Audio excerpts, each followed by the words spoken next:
It's week 7 of the 2024 season. And coming up, we'll see the electric Jaden Daniels. He comes in second in the league in passing yards this season.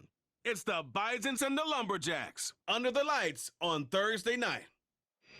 EA Sports coverage of the National Football League brings us to the Sooner State and the hard-working capital of Oklahoma City. Alongside Charles Davis, I'm Brandon Gaudin. Charles, we look at this Oklahoma City team as they enter play here. They come in playing reasonably well. Losers were last time out, but winners are 4 of 5 before that. Meanwhile, for the visiting Vancouver club, they too were losers last week, so they're also hoping to get back in the win column. Something's got to give in this one, right? Both teams want to start a new streak, and they both want it to be a victory. This should be a fun one.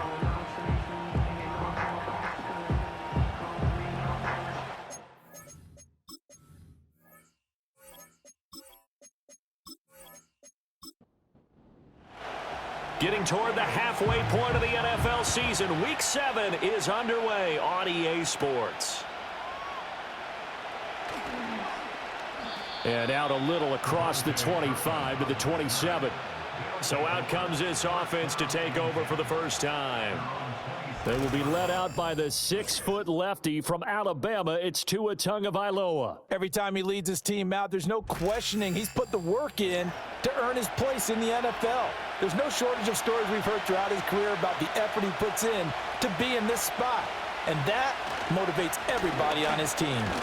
And he'll take this ahead for about 4. Second down coming up. When you look at this defense, they're in the spot statistically that you don't want to be in against the pass. Number 32 in the league, dead last. That was a nice play right there, but overall this season, it's been an absolute disaster. A total lack of communication on the back end. They need a leader who can put this team, this unit, on his shoulder pads and carry them to the right spots. They're just play number 3 here on the opening drive, and it's an early 3rd and 1. Looking to pass. Tua. He's got his target. That's complete. And he'll be taken down, but he does have first down yardage.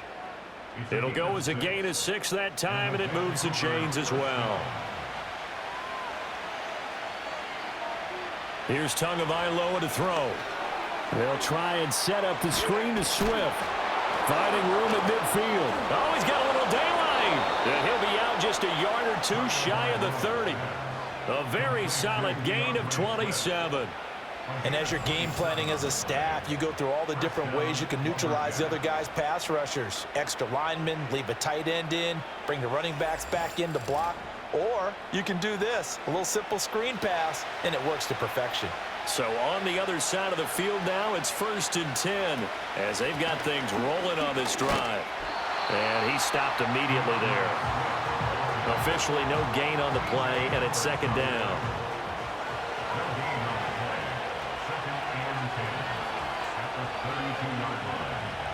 Throwing now is Tagovailoa. Finding Johnson on the out route. That's complete. Charles, Thursday night game, I think a lot of teams probably say shrink the playbook somewhat. Is that correct? I think you're right about that because you just don't have the amount of time that you have in a normal week to put in a full playbook. So as you said, you shrink the playbook, pick out the plays that work best for you. You know what else you're looking for? What's that? Who are the freshest guys coming off the last game to play on a Thursday night? Guys have a little extra pep in their step. You go to them early and often.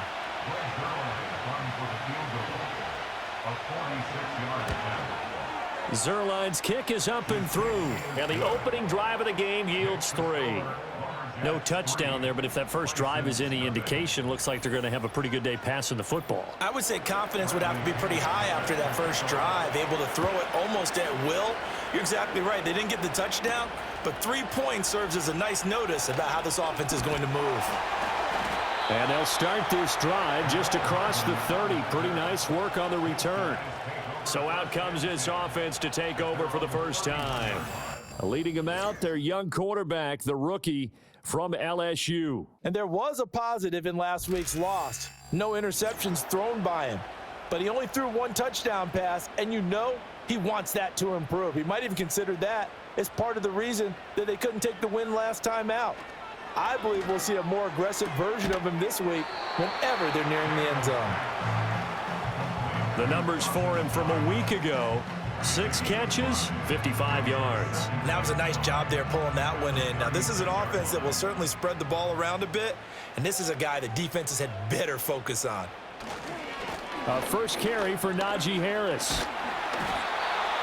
It'll be a gain of 6 that time as it moves the chains as well.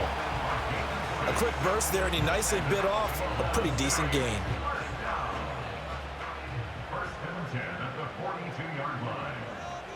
In motion left, that's Reed. From the shotgun, it's Daniels. That's complete. It's Chris Godwin. And they're well past midfield, just a yard or two shy of the 40.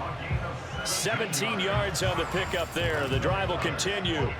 Well, I think when they look at their offense, they think to themselves, weapons, weapons everywhere, and they want to move the ball around. They want to spread it to different people, but you absolutely know they want to get this man involved as well, and that's what they just did on that play. Little pitch and catch to the tight end, Knox. So just 3 yards on the completion there, and it'll be second down. At the 37-yard line. Working out of the gun, Daniels. And that throw behind his man. He missed him, incomplete. But you look at this defense. They've been pretty solid against the pass, toward the middle of the pack, number 14 in the NFL. And while teams don't like to talk about it, they're pretty proud of their rankings. But this ranking is going to be put to the test today because they're going up against a top 5 passing offense in this one. The third down conversion is successful. Give them 12 yards that time. 3-0 after 1 on EA Sports.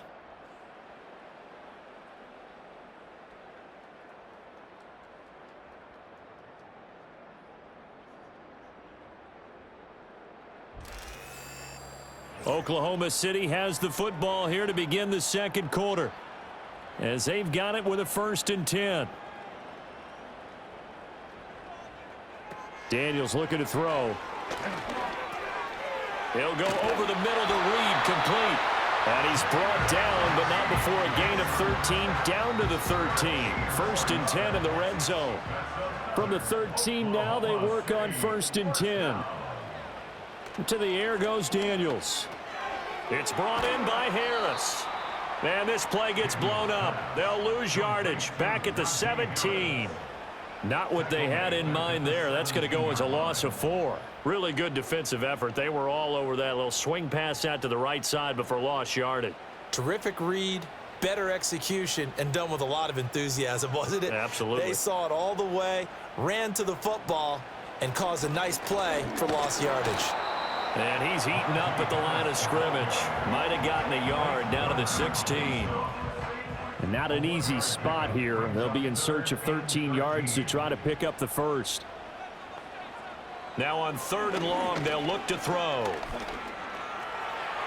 He throws it on the move, but can't connect as that falls incomplete. Smart move to throw that one away. You're in field goal range, so you definitely don't want to be loose with the ball. And that's great work by this defense to force a 4th down. Blankenship's kick is good, and that will tie us at 3-3. So he's been automatic to this point of the season, and he connects on the field goal there. And what a luxury it is to have a kicker you can depend upon, partner, because he hasn't missed all year long. Converts on that one as well, and kudos to you. You didn't jinx him. And they'll get him down inside the 30 at the 27. The Lumberjacks offense and their quarterback coming out for their second drive. And he continues to be a nightmare for teams to defend in the red zone. You see the graphic. He's second in the NFL in terms of rushing touchdowns by a quarterback. The offense back out there at the line, ready for their next drive. And they'll begin by running the option. And he gets this one just shy of the 40. They'll mark him down at the 39. The drive starting with a 1st down, 11 yards on that pickup. Well, I tell you, there is no antidote for speed, even at the quarterback position, as he keeps it himself and turns it into good yardage. And it still takes time for a defender to react, even as quarterbacks carry the ball more and more in today's NFL. They're still a little bit in disbelief and realize, oh my goodness, he's running with the ball. He may be 8, 10, 12 yards downfield at that point. Now Tua. Over the middle, it's complete. Call it a gain of 6 on the play. And now that sets up 3rd and 2. They'll come to the line needing only 2 yards to gain the first here. They'll try and run here with Swift. And he's got the first down yardage before being taken down at midfield. Only 3 there on the pickup, but that's enough to move the chains. I haven't met a football team yet that runs the ball successfully that doesn't talk about having an attitude to be a running football team, right? You got to be able to put your nose in there, smell where the first down sticks are, and get there. And he's got this down to the 35. 15 yards there on the catch and run. Second quarter, 2 minutes to go. Tie ball game. We remind you that coming up at halftime, we'll take you to Orlando and Jonathan Coachman. Coach will have highlights and analysis of this first half, one that's featured no touchdowns as of yet on either side. So his job's a little bit easy. And he will not make it back to the line of scrimmage as he's going to be taken down. After the sack here, 2nd and 11. Tua sets up to pass it. Oh, it's a screen pass. That's complete. And this time not quite to the 30. It'll be down at the 31-yard line. A good job defensively to hold that to 4 yards, and now it's 3rd down. Here's Tua. And this is going to be incomplete. Tight defense there on 3rd down, but what a product of good coaching and even better execution because he realized he's in field goal range, no sense forcing anything, and he made sure he didn't. Zerline's kick is up and through, and they will take the lead here in this battle of field goals at 6-3. So we're trading first half field goals. No breakthrough on the touchdown front. We got a 6-3 game. Yeah, and I know so many people look at a game through offensive eyes, right? They want to see how the game's played that way. You know how I'm going to view it, right? The defenses, to me, have responded well in this game. Like what I'm seeing from them, both of them hoping to keep it to field goals and not give up big touchdowns. This offense back to work now late in this first half. With this slim deficit closing in on the end of the first half, we'll see if they can move this at least into field goal range and try to get 3 out of this drive. Looking for Godwin, and he's got him complete. Now the offense going to use the first of their timeouts as they'll stop it with a little over 30 seconds to go in the first half of play. Now Daniels. Right back to Chris Godwin. Now another timeout called for by the offense as they stop it with 28 seconds to go in the first half of play. Throwing now is Daniels.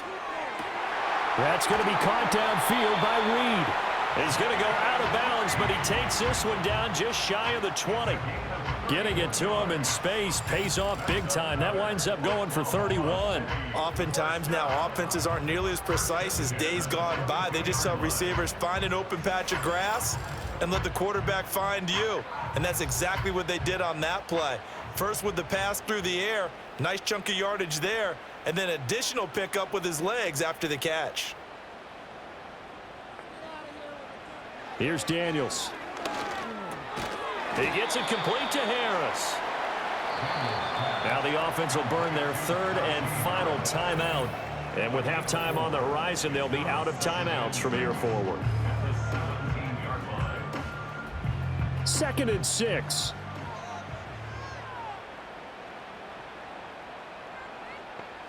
To throw is Daniels. To the right side, and he's got more complete. And he's got this inside the 10 to the 9 before he's out of bounds. So it's 1st and goal, and a great opportunity to get that lead back before the break. 1st and goal at the 9-yard line. Back to throw again. He'll be hit and taken down at the 21. Well, Zadarius Smith there getting in and bringing him to the ground. It's now 2nd and goal. So if you like field goals, this is your game. 6-3, 3 field goals at the break. As we send you on over to Orlando for Jonathan Coachman in our EA Sports Halftime Report. Take it away, Coach. Okay, Brandon, thanks very much. We'll get back to you and CD in a minute. First, it's time to take a look at what we've got coming your way this weekend in the NFL. Plenty of great games coming up in the next few days, starting with the last of our 3 London games. Pats and Jags from Wembley, early start, 9:30 a.m. Eastern Time. Plenty to like about the late afternoon games as well. As you see by the highlight, these guys are in for a battle, taking on what should be a very tough opponent. And then lastly, on Sunday Night Football, those fans will be riled up as it'll be a good matchup between their guys and what equates to be a very tough opponent. This one's been as good as advertised. Just a field goal separating these two teams. This was a very level first half, and I'd expect to see more of the same after the break. All right, Coach, thanks. Yeah, both teams likely to make some changes in what's been a closely fought battle to this point.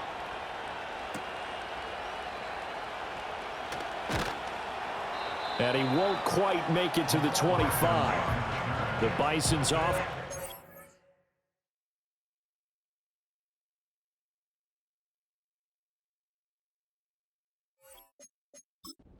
Back Najee Harris set to take over once more. And he's made his presence felt in the passing game throughout the season. You look at the NFL's leader in receiving yards by a running back. His name right there at the top. The offense now at the line, ready for their next drive. He finds his man, complete. That's Reed. It'll be a gain of 5, and that'll make it second down. A gain of 5 brings up 2nd and 5 at the 29-yard line. Harris running straight ahead. And he's dropped just before the line to gain. 4-yard pickup leaves him with 3rd and 1. So they just need 1 yard here to pick up the first down. 3rd and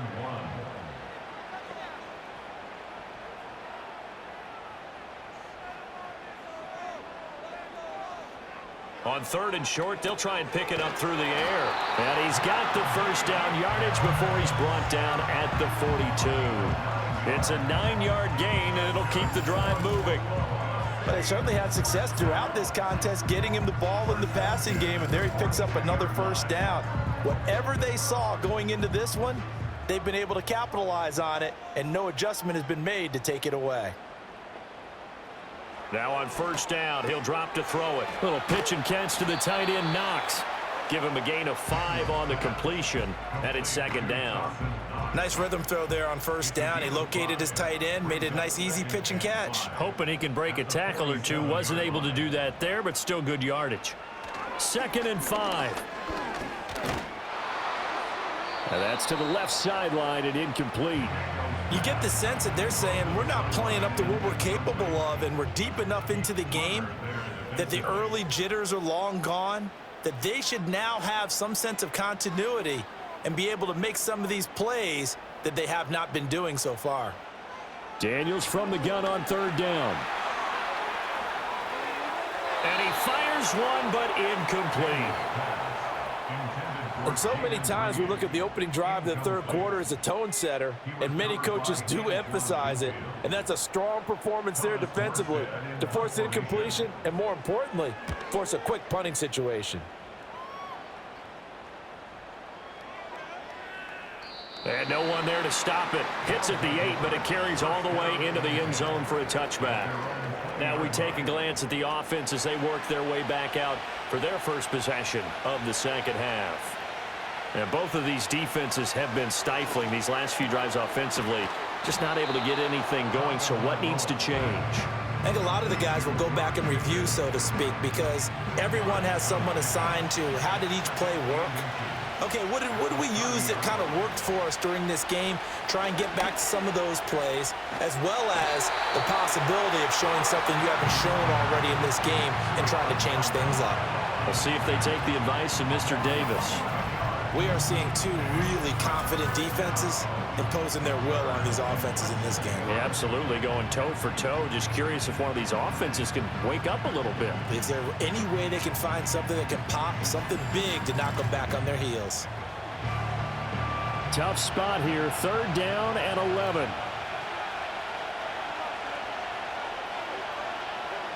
Looking to pass, Tua. He finds Hopkins complete. And he's not going to sniff the first down here. He stopped at the 25. And that's good for a gain of 6. And it'll be 4th down. Here's Bradley Pinion now as he's on to punt for the first time tonight. And he punted 3 times in the loss last week as he sends this one away. So a change of possession here on the punt. And out will come the offense as they take over. The OKC offense ready to set up shop again. And with the way this offense has played thus far, to be frank, they got to feel pretty grateful to be in the ball game. I would agree with you totally because they've done all of nothing offensively in this game, yet they still find themselves in a position on this drive where a touchdown can give them the lead. They need to take advantage of it. And they're still looking for that first touchdown here in the 3rd quarter. All they have so far, the field goal. Work to be done here on 2nd and 16 after the sack. Looking to throw. Daniels. Over the middle, he finds Godwin complete. And this will be a gain of 5 as he gets it to the 30. What do they have for this? 3rd and 11.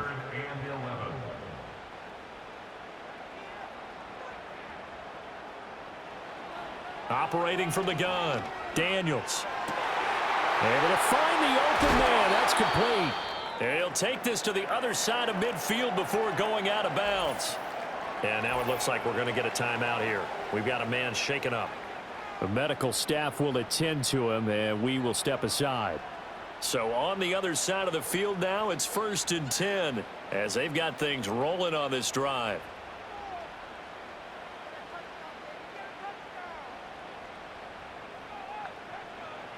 Operating from the gun, Daniels. Sideline throw, it's complete. And a nice job there of keeping the toes in bounds. Line of scrimmage, the 43 on 2nd and 4. It's a pickup of 6. Brings up 2nd and 4. Moore, the man in motion. They'll stick with the passing game as he looks to throw. Looking left side, and he's got a man. That's Reed. His 5th catch tonight, and it's good for a first down. Oklahoma City, first down. 1st and 10 at the 38-yard line. 1 quarter remains here in this Thursday night matchup. You are watching the NFL on EA Sports.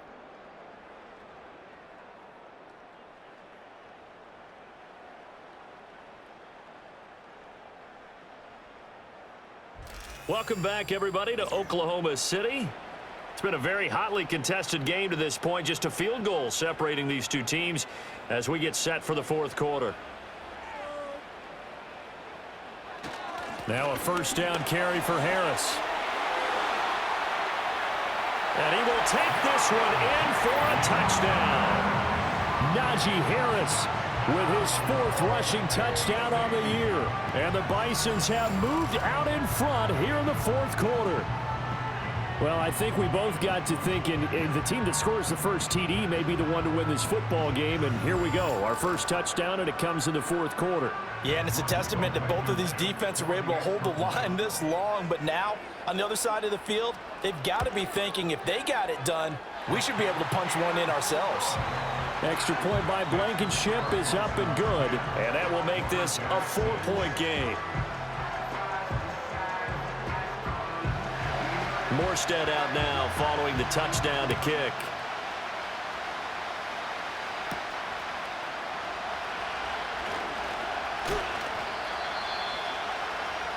Well, the Vancouver offense ready for their next drive. We certainly have a good one on our hands. They're trailing after that last touchdown, but now a chance for this offense to try to snag that lead right back here in the 4th quarter. They'll start on the ground with Swift. And they work this well upfield across the 45. Great way to start the drive. 20 big ones and a first down. We'll definitely see some open running lanes, and he's taking advantage of it right now, but that shouldn't be a surprise. Defense has the lead. They're playing for the pass first. First down, and they go with Swift again. And he'll be down at the 46. So they go from 146 to the other on a pickup of 8. You know what really fires up offensive linemen? When the guy that is carrying the ball behind them can create his own space and break a tackle along the way. Once again, it's Swift. And he'll get it down here to the 43. They'll get 3 as the drive continues. It's a first down.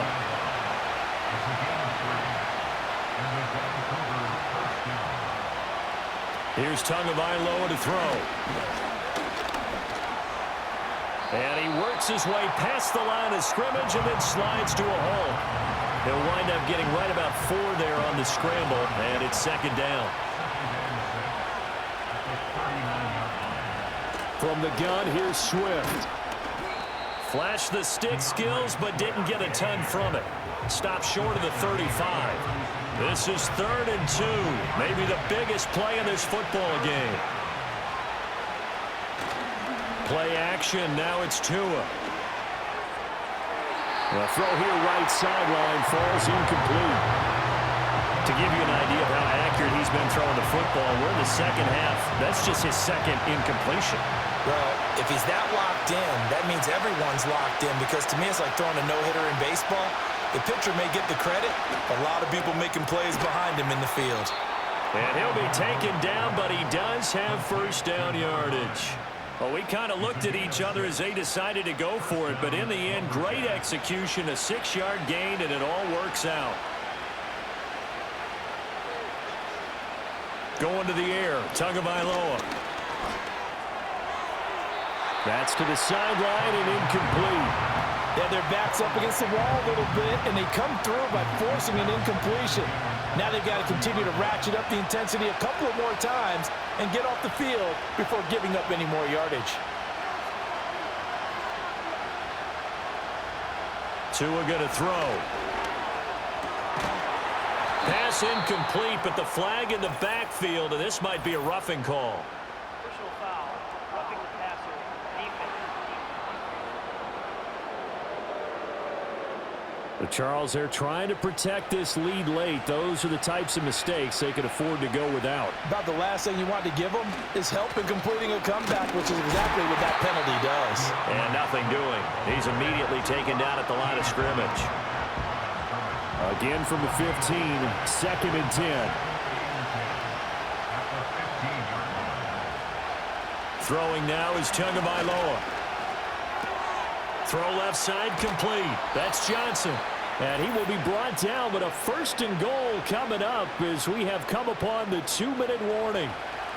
So it's our visitors with the football as we get you reset. They come up on a 1st and goal with this game still hanging in the balance. And he's going to get this back to the 3-yard line and no further. Well, remember, as they try to run the ball down here, Charles, this is the number 2 rush defense in the league. So do you accept the challenge up front? Do you get your offensive line together, get your tight end in the ball? And he'll take it into the end zone for a touchdown. Tua Tagovailoa with touchdown number 7 on the year. And the Lumberjacks answer back with a touchdown of their own to take a 4th quarter lead.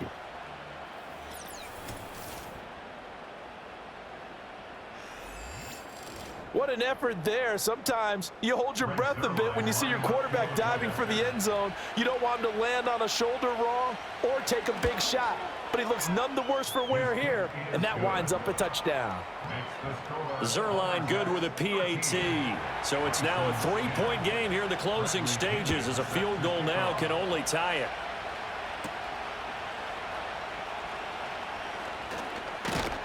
And a good return as he'll be stopped just shy of the 30-yard line. The Bison's offense and Jaden Daniels getting set for this next possession.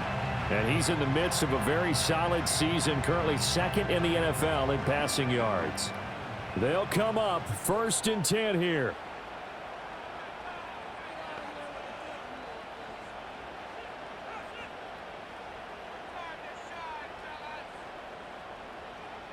He'll look to throw. Pass complete to Harris. And down right around the 32-yard line, 4 yards on the pickup. Now the offense going to use the first of their timeouts as they'll talk things over prior to this upcoming 2nd down play.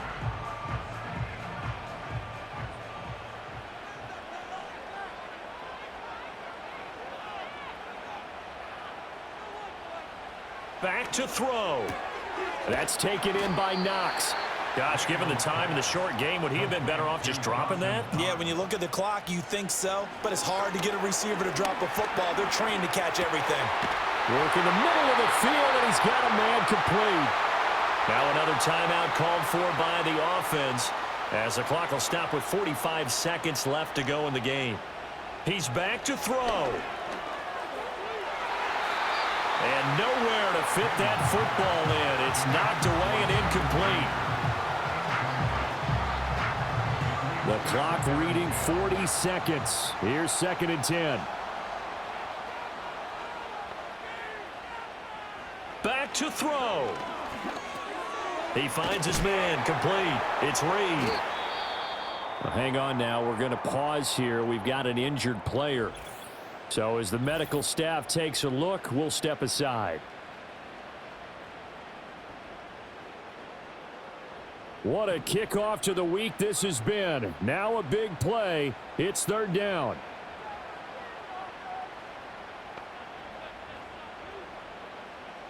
They'll look to throw. Pass taken in by his big tight end. And brought down, but not before they're inside the 25. To the air goes Daniels. Incomplete, and we're down to 8 seconds now. We've seen this quite a few times in this game. Offensive line unable to keep leverage, unable to keep people away, facing a lot of pressure. Fortunate just to get rid of it. One of the reasons they're down is that inability, though, to stop the pressure. We saw another example of it there.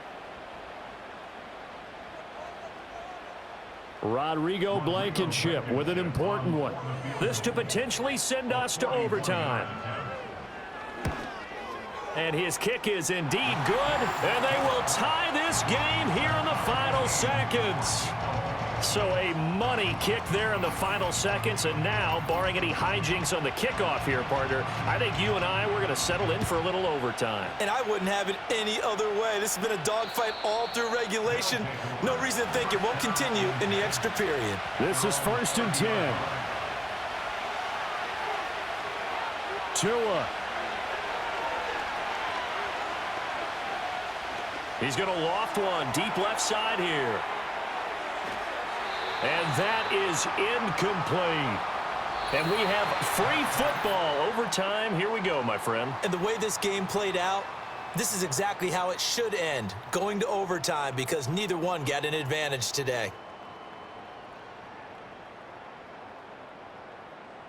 It's a little teaching moment here. Overtime rules. Remind us how this goes, partner. Okay, so in the past, we had sudden death. First team to score wins, but no longer. Now, if the team receives the ball, scores a touchdown, they win the game. If they kick a field goal, though, or don't score, the other team gets a possession. And after both teams get a possession, then we're into sudden death. First team to score wins the game. Well, 4 quarters couldn't decide things, so it's on to overtime here as the kick is away. And a decent return out to the 27-yard line. And the Vancouver offense ready for their next drive. Well, they fought hard to reach this point, Charles, and now what an opportunity. They've got the ball first, a chance to take this overtime win away from the hostile crowd. And you know, as the quarterback steps into the huddle, the first thing he's telling his team is, remember, we need 6, not 3. So we don't need a good drive. We need a... There he goes, left side. Down to the 10, and he is in for the score. And it is absolute stunned silence here as they win it on the road in overtime. Well, you never know what you're going to expect when you come to the stadium to call a game. Sometimes you get good ones, sometimes you get bad ones, sometimes you get great ones, and that's what we had here. What an exciting finish on that last big play. And I think that as we look at it, when you're talking about a great finish, which went along with a game that obviously was dramatic because we did get into overtime, what type of play calls do you have left? What have you not shown? Or what have you made an adjustment to what you've worked on all the way through that's going to give you the play we saw to win the game? Because I know everyone's thinking that that was something that they just drew up. It might have been something they've been working on, and now they got the right matchup. So for Vancouver, they pick up their second win now on the year. And they'll get a few extra days to get ready for next week. Meanwhile, for Oklahoma City, the loss drops them back to 4-3 so far. And they will try to get back in the swing of things next week on the road. And for Charles Davis and our entire crew, I'm Brandon Gaudin. You've been watching the NFL on EA Sports.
It's week 7 of the National Football League, and if it's in the game, it's in the game. It's the Antlers and the Armadillos, and it's coming up next on Madden NFL 25. EA Sports coverage of the National Football League brings us to one of the fastest rising cities in the U.S., the capital city of Austin, Texas.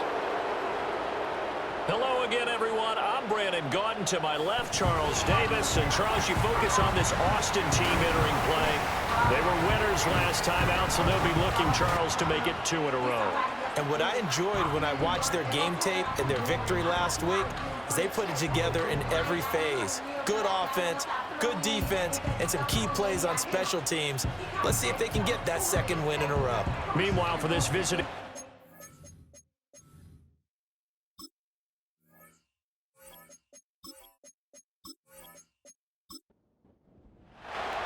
Getting toward the halfway point of the NFL season, Week 7 is underway on EA Sports.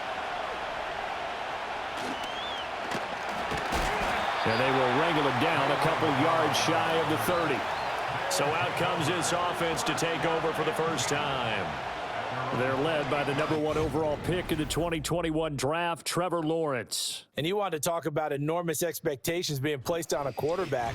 How about what Trevor Lawrence faced coming out of college? But the good thing for him, he's used to it.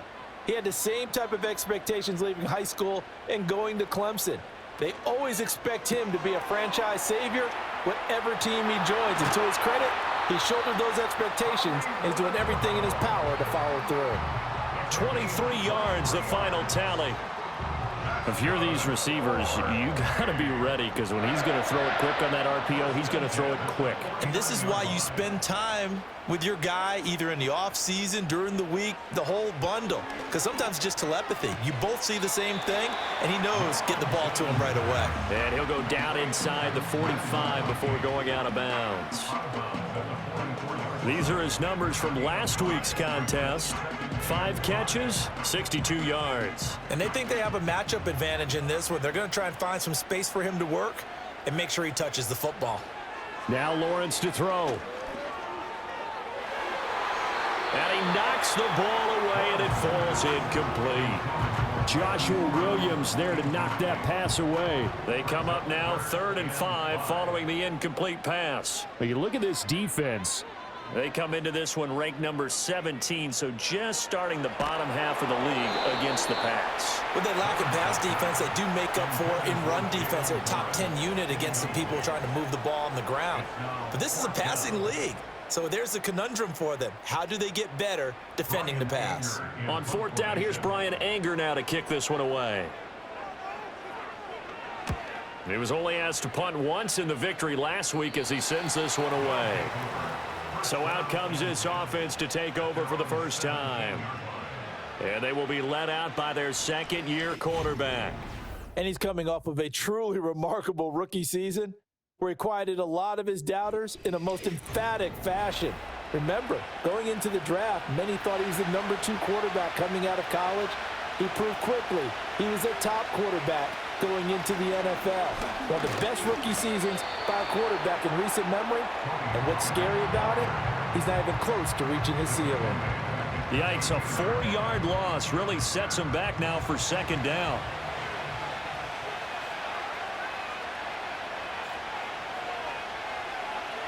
Throwing now is Stroud.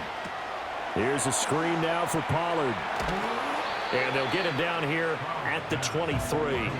They'll wind up getting 10 back as that sets him up for 3rd down. In search of 4 yards here to pick up the 1st down. And Stroud now to throw.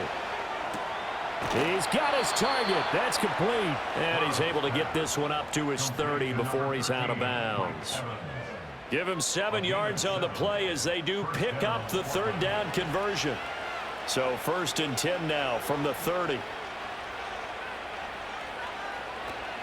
They run straight ahead here with Pollard. Knifes his way forward here, but just 3 yards on the play. 2nd down.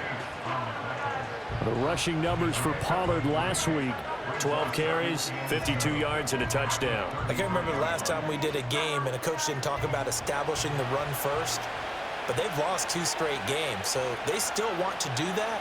But they've got to have some contingencies, some other options. Expect them maybe to throw it a little bit to open up things and maybe run it a little bit more later in the game. So give them 5 yards there on the pitch and catch. And it makes it 3rd down and 2 yards to go. Trying to run forward with Pollard. And he will be very close to a 1st down, but I see the closed fist of the referee, and that means 4th down. When we talk about defenders, specifically linebackers, keeping their eyes in the right spot, he had that eye down the entire time. And you know that's not easily done because they throw a lot of misdirection at you. They try and fool you and get your eyes in the wrong place. But you're right about that one. He correctly figured that one out and made a really nice play. So possession goes over here on the punt, and the offense will come back out deep in their own territory. The Armadillos offense led by their running back headed out for the 2nd possession. As we take a look at the league leaders in receiving touchdowns, he is right up there amongst the best in the NFL. Here's Lawrence to throw. And he checks this one down to Williams. And he's going to be stopped up right at the line of scrimmage. So he stopped for no gain, and that's going to bring up 2nd down. 2nd and 10 at the 12-yard line. Warren will try the right side, and he'll take this one only up to about his 13-yard line. After getting stuffed on 1st down, not much better there. 2-yard gain. Here now a 3rd down and 8. Now Lawrence. And he goes down. It's a sack. They get him back at his own 3-yard line. It's a loss of 10 on the sack, and it leads to 4th. I think most quarterbacks would love to have the goal line actually extend up into the air and turn into a wall. They could put their back against it and know exactly where they are on the field so they don't end up in the end zone. Didn't do it on that play, but perilously close to the goal line. Here's Brian Anger now as the drive goes backwards, so he's on to punt it away. And he's able to get it out quickly, and this is not a bad kick here. And taken at the 46. That'll go as a 46-yard punt with a return of 7. And this offense, they're going to have excellent field position. They take over with a 1st and 10 on the short side of the field. They'll go with Pollard here on 1st down. And he'll get this down only to about the 46. Just a yard on the 1st down carry, so it's 2nd and 9.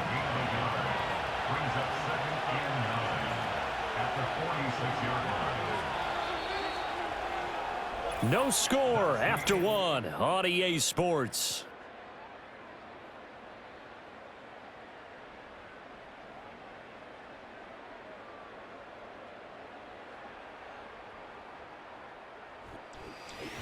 Portland football here, ready to begin the 2nd quarter.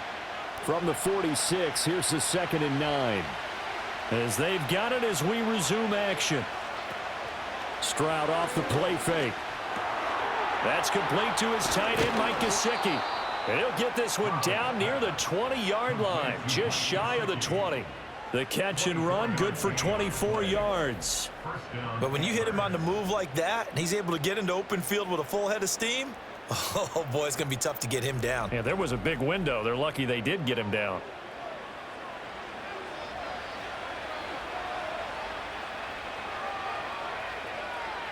Back to throw. Here's Stroud.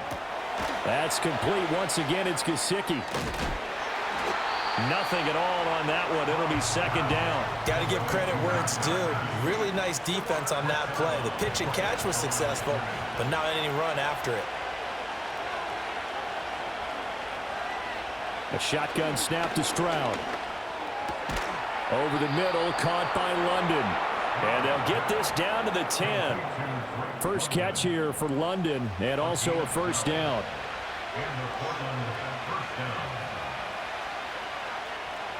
Stroud working out of the gun. And it's caught. Touchdown. Mike Evans with a milestone. Career touchdown number 100. Joining Curtis Martin and Franco Harris at the century mark as he continues to climb the all-time list. And the Antlers post the first points of the ball game as they take the lead here in this 2nd quarter. Blake Grupe now for the extra point.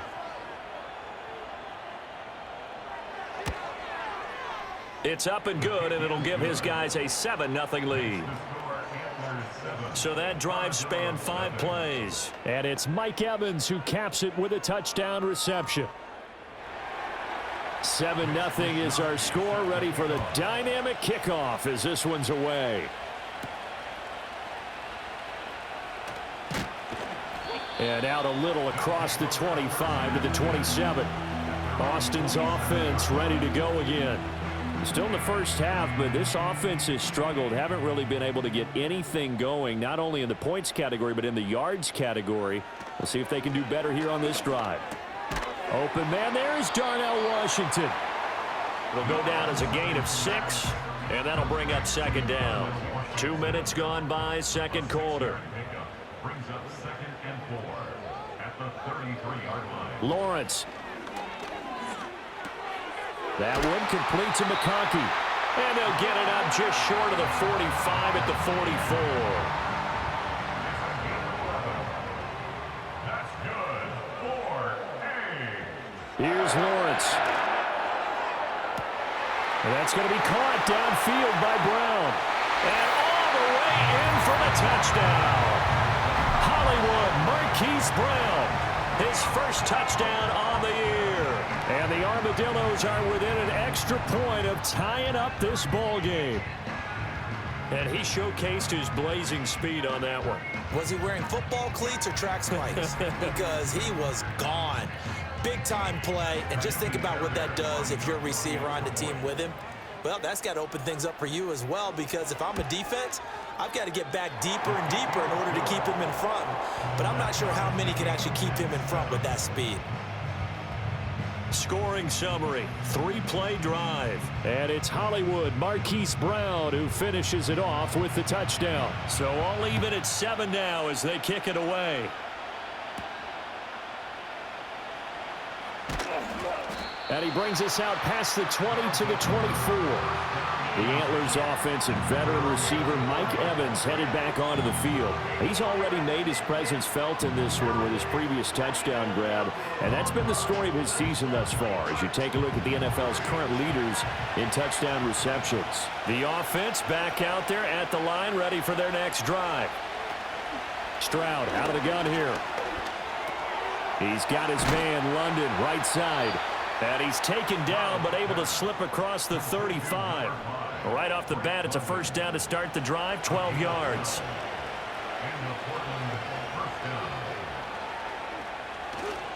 Pollard will take it up the gut, and he edges forward, but only gets a pair of yards out of it. It's second down. They suspected that it was a power play up the middle coming at them, and boy, were they right. That defense got downhill in a hurry and limited them to just a couple on first down. Nowhere to go that time. He maybe got a yard up to the 40. We've hit the 2-minute mark of the first half. All knotted up at 7. Coming up at halftime, I'll go from one personality, that's you, Charles Davis, to another one in Orlando, the coach. He'll have stats and scores from around the NFL. You and Jonathan Coachman both larger than life. No doubt about it. But you're stuck with me in this booth, yes, and he's miles away and smiling. And happy. 2 first downs have him up near midfield now on 1st and 10. Over the middle, he's got Gesicki, the big 6'5" tight end. And he's able to get this one down to the 40-yard line.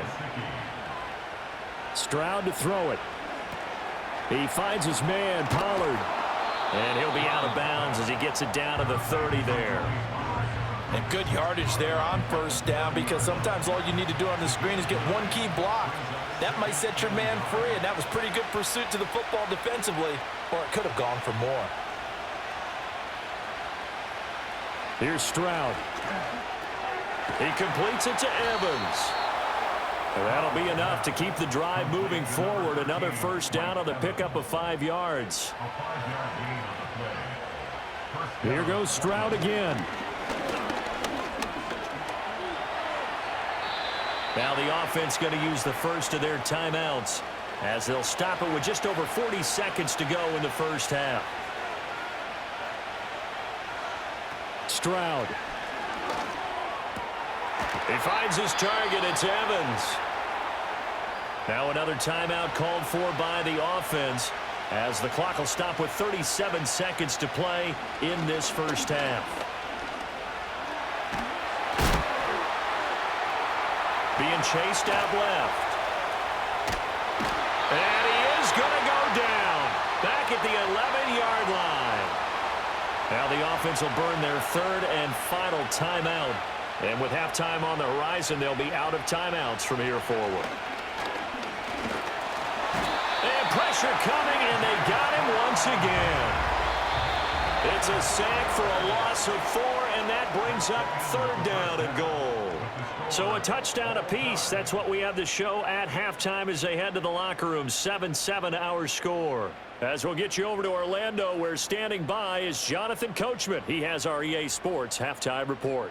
Okay, Brandon, thanks very much. A lot to get to here as some of the division races starting to take shape as we look around the NFL here in week number 7. We'll get started out in the Sooner State of Oklahoma, where it was definitely a game with some intrigue, as you can see by the scoreline. George Pickens, a touchdown catch in the victory.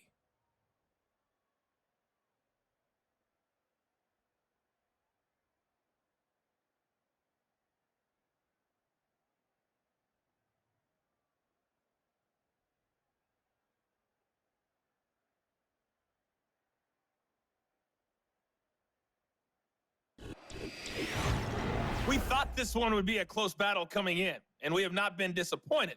They're all even to this point. This has the feeling of a game that could go right down to the wire.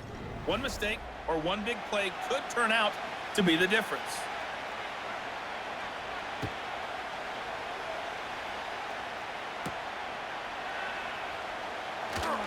And they can't bring him down. And a nice return sets him up pretty good here right at the 30-yard line. The Antlers offense and C.J. Stroud getting ready for this next drive. He had the touchdown pass earlier, adding to his impressive season total as you take a look at the NFL leaders in touchdown passes at this point in the season. The offense now at the line, ready for their next drive.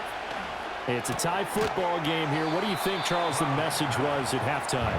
Well, I think that they probably just looked at things and said, we're fortunate that this is a tie game. No need to panic, no need to change a whole lot. We didn't play anything close to our best in the first half, so we don't have to go out and win one for the Gipper. Let's just go out and play our best football and win one for us. They get to Stroud, nowhere to go, and he goes down. And now it looks like we're going to get a timeout here. We've got a man shaken up. Well, now they're going to come out and take a look at this injury, and we'll be back in a moment. 3rd and 8.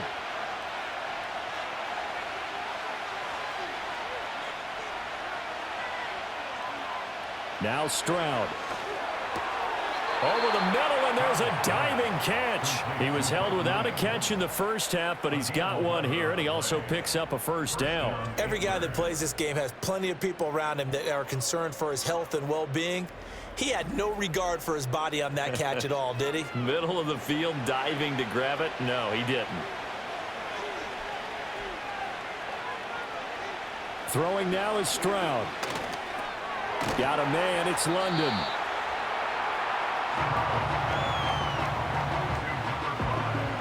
Second down and 3.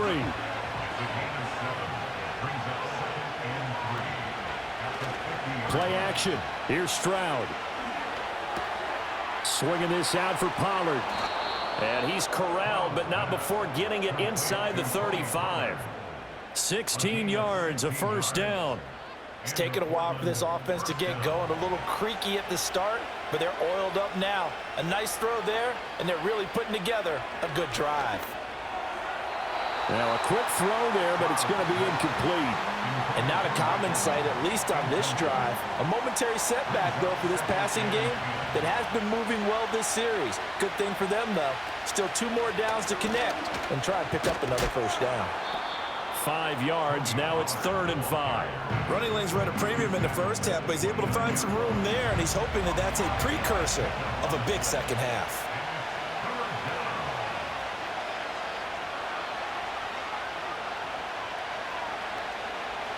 From the gun on 3rd down, here's Stroud. He's got his target. That's complete. And they do get him down, but not before he's able to slip it inside the 5-yard line. They're able to convert on 3rd down, and that sets up a 1st and goal. It's all pretty simple sometimes, isn't it? Go where the defenders are not, and he does exactly that. Makes a nice catch to move the chains. Defense, got to find a better way of accounting for the shorter routes that are being run against them. Stroud looking to throw. And that's going to be knocked away in the end zone. It's incomplete. And a lot of being a defender is being able to learn what you can and can't get away with when in man coverage. In this case, he got away with it and helped pop that ball free. And it's caught. Touchdown. Drake London from 4 yards out. And the Antlers have taken the lead as they go right down the field and score on the opening drive of the second half. There was no going through the progressions on that touchdown pass. Yeah, nor was it necessary. His receiver won that route early, presented himself. No reason to wait. Go ahead and put it on him and score a touchdown. The point after, good by Groupie. And that makes the score 14-7. Here is Wisnowski to boot it away following the touchdown.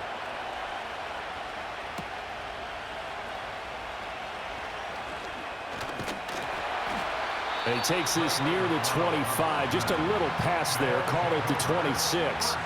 Here comes Mr. Hollywood, Marquise Brown, leading out this offense. Pretty good game for him so far. I guess he's still got time here to make this a great game, but so far, he's been solid. I like where you're going with that because it has been pretty good, but there's always that hint that things can really escalate for him.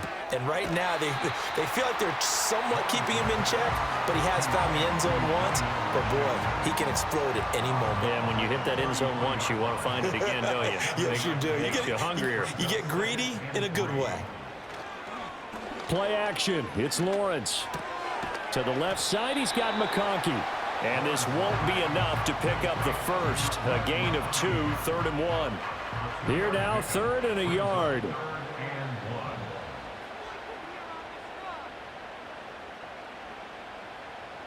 And they'll send the tight end in motion. Now Lawrence to throw.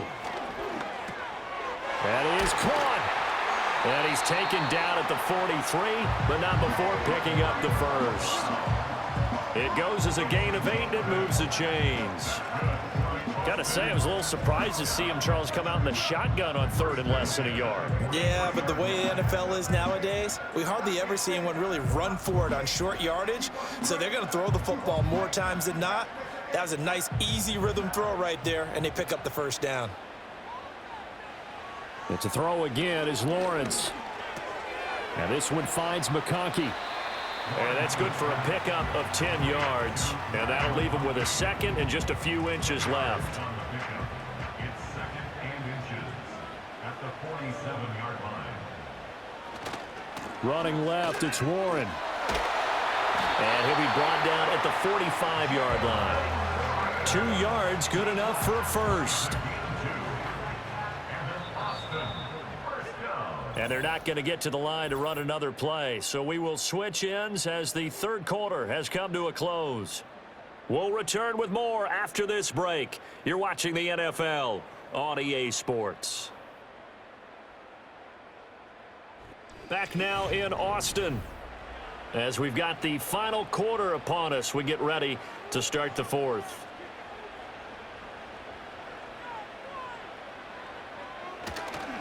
Now runs straight ahead with Warren. And he is met in his tracks behind the line of scrimmage. Officially, it's a 1-yard loss. That's going to bring up 2nd and 11. Brings up 2nd and 11 at the 46-yard line. A handoff for Warren. And a strong run there as he'll take this all the way down to the 35. 11 yards there, first down. Absolutely love the run right there. This guy's known for his quickness, but also for his speed. He's able to get to the 2nd level almost before you blink if you give him any type of blocking. Always talk about slot receivers, and they're usually known as quicker than fast. In this case, we've got a guy who's quick and fast, and he used it to great advantage. From the 31, here's 2nd and 6.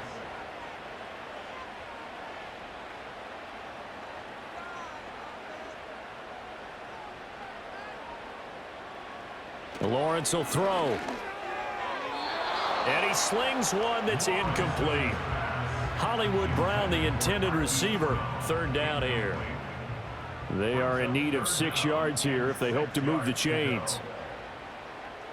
Here's Lawrence to throw. And he comes back with one complete. And he'll be taken down, but he does have first down yardage.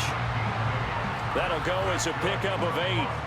Has a pretty good throw on the curl route there. 3rd down, and they pick up a first. Defense should be aware for that, right? It should be aware, but it was so hard sometimes. Yeah, it's not easy. Because when they sell that route really well, you think they're going upfield, then they curl back, show their numbers to the quarterback, and complete the play. They'll roll him out right. He'll get 5 out of the scramble. It's 2nd down. Well, it certainly appears to me that the defensive guys are starting to look a little bit tired while he still has some fresh legs. Not the biggest gain we've seen on a scramble, but still some positive yardage on a play that initially looked like a sure win for the defense. He's got the hook up to McLeod. It'll go as a gain of 4. And now 1 yard to go on 3rd down. Brings up 3rd and 1. Lawrence now off the bootleg. Able to find the open man. That's complete. And he can't quite get there. Tackled down at the 1. 14 yards through the air. Caught the D off guard on 3rd and 1. Here's 1st and goal. Warren. And he is going to be stopped cold behind the line of scrimmage. On the tackle. It's a loss of 1. Brings up 2nd. 4th quarter, down to the final 2 minutes, and we've got a 1-score game. So it's our home team here in possession of the football as we come back. And they're knocking on the door. 2nd and goal now in a 1-score game. Warren is not going anywhere. He'll be hit and dropped for no gain at the 2-yard line. 3rd and goal, and keep in mind, very possibly 4-down territory. Back to throw, Lawrence. And it's caught. Touchdown. Ray McLeod, his 3rd touchdown now on the year. And the Armadillos are an extra point away from tying this game here in the final minutes. Well, the hard part's done. Now they just need to split the posts, tie it up, but then their defense is going to have to hold up to send it to overtime. Yeah, no matter what. I know there's an inclination in it when you have momentum to go for 2 here, but if you miss it, you don't give your defense a chance at all. Plus, it's been a good game. I want to see overtime. I'm selfish. You obviously don't have a flight to catch. Tomorrow.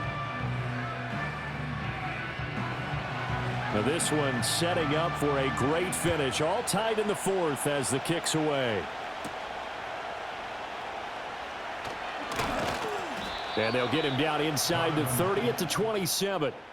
The Antlers offense and their quarterback ready to go once more. And we'll take you through some of the highlights here. You'll notice he had a hand in a lot of them so far. He's got this offense rolling right now.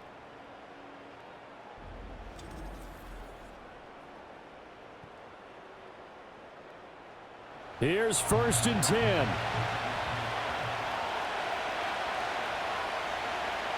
Here's Stroud. This defense so strong all afternoon long. Well executed again there. This is a group that really functions well off of each other. No matter what the assignment, the other person fills in the exact proper spot. They've made it very, very hard for them to find open places. Well, this is taken in. It's complete. And they'll get this well past midfield before being stopped just before the 35. Too far downfield, something those linemen have to watch out for, and that time it costs them. Still 2nd down. They'll come up now. This is 2nd and long. Now Stroud. Here's a screen now for Pollard. Now the offense going to use the first of their timeouts as they stop it here with 1:07 remaining. Stroud to throw it. Pollard here once again, back-to-back catches. And they're going to get him down well short of the first as he can only get this to the 30. So they bring out their punter as he'll punt it away for the 2nd time.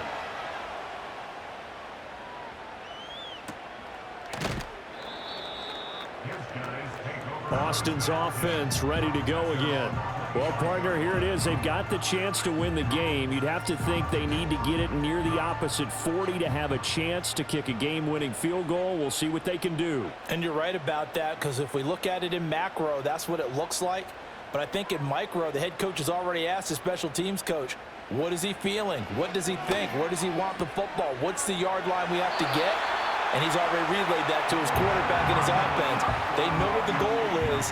Now the key, can they get there? 2 timeouts still available in this final minute. It's 1st and 10 now.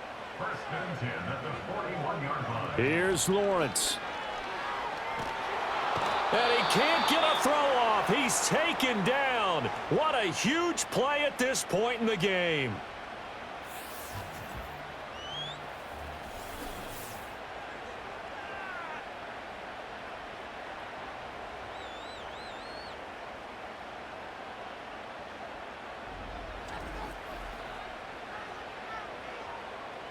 They'll come up now on 2nd down.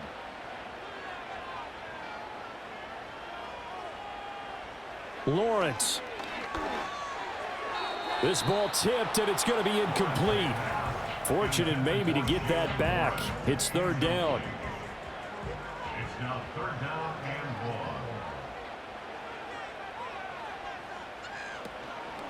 1. On the give, it's Warren. And he's able to get out to the 32, brought down there.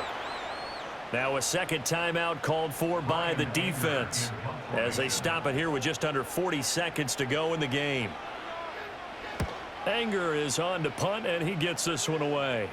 A call for a fair catch, and it's made at about the 23-yard line. Portland's offense now about set to take over. They, of course, tie game, would like to avoid overtime if they could. And a lot of people would go ahead and play it safe here and get to overtime and try and win it there. But, you know, sitting up here in the booth, take some gambles. I say let's go for this thing, try and push it, and maybe catch the defense back on their heels a bit. See if they do that. And that is incomplete. Oh, the coverage a little too good there, and it's second down.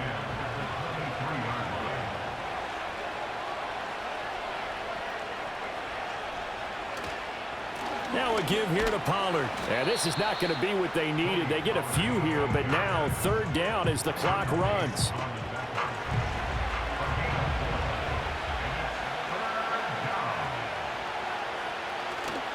On third down, it's Pollard.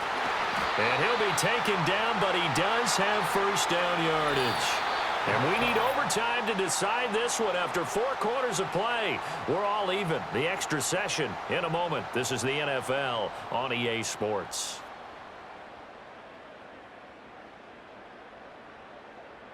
And here in overtime, if the team that receives the ball scores a touchdown, it's over. If they don't, we can still have some more football. That's exactly right. If they go down and kick a field goal, the other team gets a possession to either match it or score a touchdown to win the ball game. If both teams kick field goals, the next team to score wins. But if the receiving team throws a pick six or fumbles the ball and it gets picked up by the defense and they score, the game is over at that point.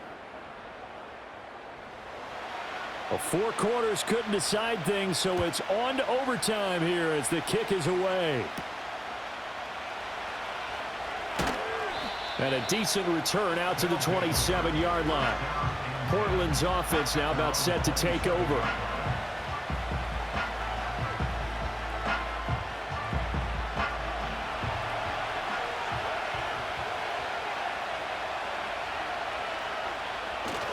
Stroud sets up the play action. And it's incomplete. Boy, he doesn't drop many like that one. Second down. We'll play only the one overtime here. If time runs out, it'll be a tie as they come up on second down. It'll be a handoff to Pollard. And they'll wind up getting this to the 37. Gain of 9.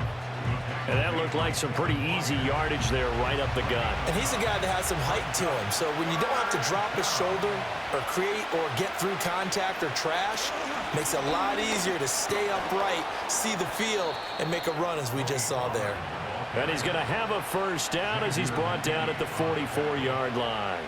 47 yards rushing for him now as he is just trying to will his guys to an overtime victory.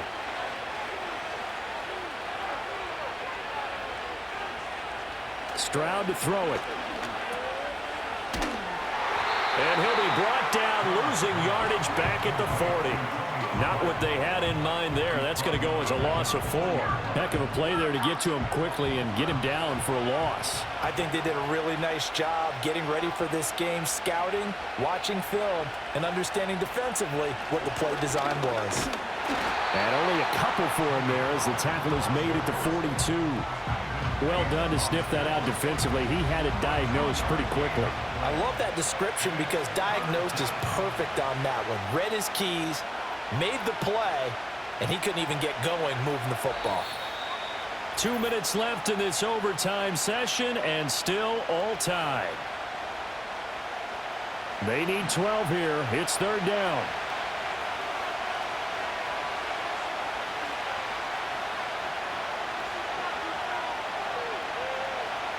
Stroud out of the gun here. Flush to his right.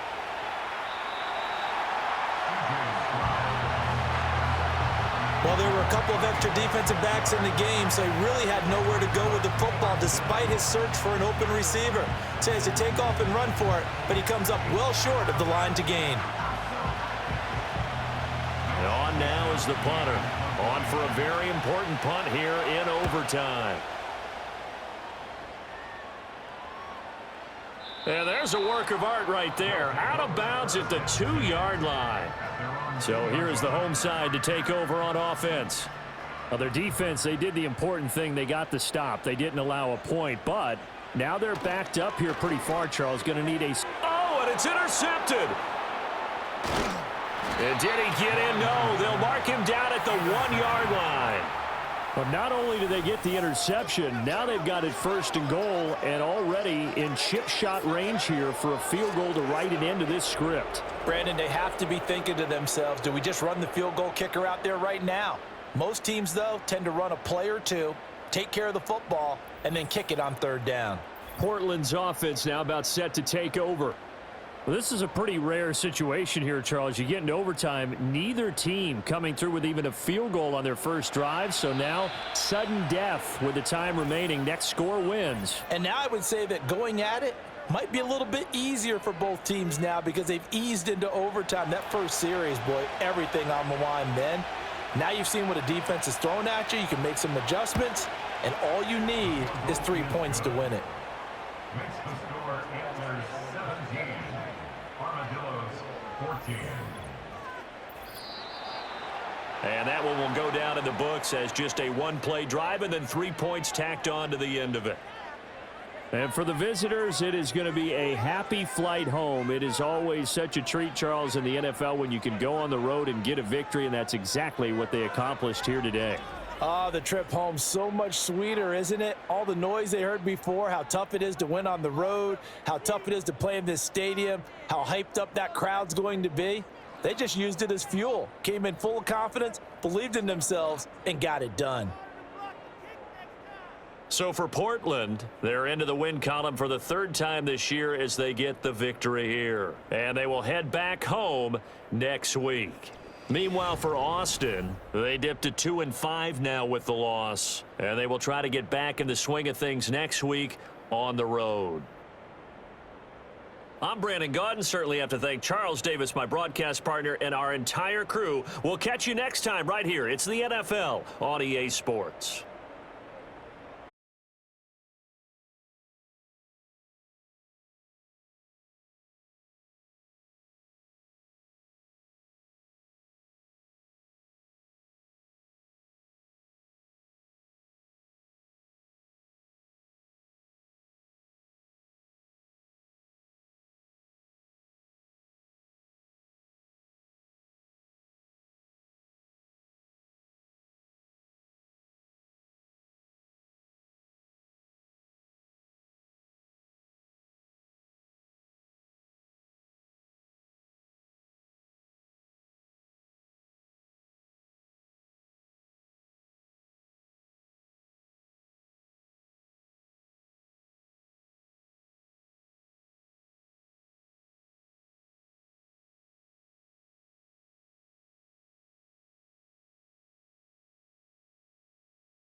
It's the National Football League on EA Sports.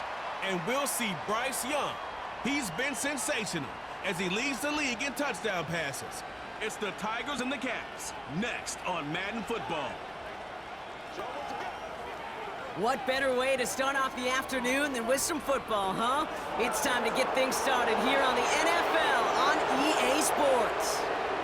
Welcome to another entertaining matchup, folks. Kate Scott, Brock Heward on the call in this one. And Brock, got a couple of running backs down on the field who can really take over their offenses when they get in the groove. And I think that's going to be the ultimate goal of both of these offenses, right? I mean, there's just no confusion about it. They want to get their bell cow in that groove and get them going. Find that rhythm where they're ripping off chunk yardage run after run and then just keep on feeding that beast. In a game like this,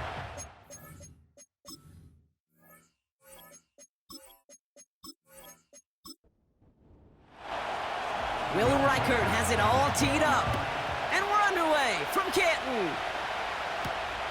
His return starts at the 5. He stopped on the return at the 27. So here comes their offense for its opening drive. Bringing him out, coming off a tough rookie season as the top pick in the 2023 draft is Bryce Young. I think we could give them a pass from last week because they still found a way to win, and that's the ultimate job of a quarterback. But those interceptions, that's not what we're used to seeing out of him week to week. The 2 touchdowns, though, well, that's the bar he wants to hit each and every time out. And when he gets there, usually good things follow. Throw complete to Williams. And he crosses the sideline a yard or 2 beyond, it looks like the 30.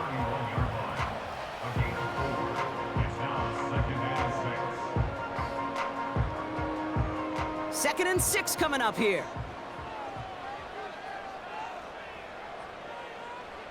From the 31. Throw came out right as the defense got to him. That's an incomplete pass. And this is why scouts talk about a player's closing speed, Kate. You know, once he senses the pressure, he's getting rid of that ball. It takes a player who can close quickly to get to him before it's released. And that sure altered the throw. He's on the move. He'll make a bid for it on the ground. And he'll get it up to the 44. It's a 13-yard play, and that's enough for the first. You know, these are the type of plays that really get an offense going. This is a chance for a QB to inspire the guys around him. Calling his own number, carrying his teammates to a first down on that big run. That inflates an offense, and it can suck the wind out of that defense. From the 44-yard line now, 1st and 10. Lone back in the backfield, and they give it to him. And he's caught after a gain of about 2. Tackle made by Jawan Bentley. 8 yards to go. Well, let's see how they approach this second down. At the 47-yard line. From the 47. He's got Quentin Johnson complete. And he's tackled with the first down yardage. A gain of 9 yards. That's good. For a Canton. First down. Shotgun snap now to Young. Into the hands of Michael Wilson. And this one's worked down to the 33 before being stopped. All right, all set up now. 1st and 10. Canton. First down. 1st and 10. Young working from the gun.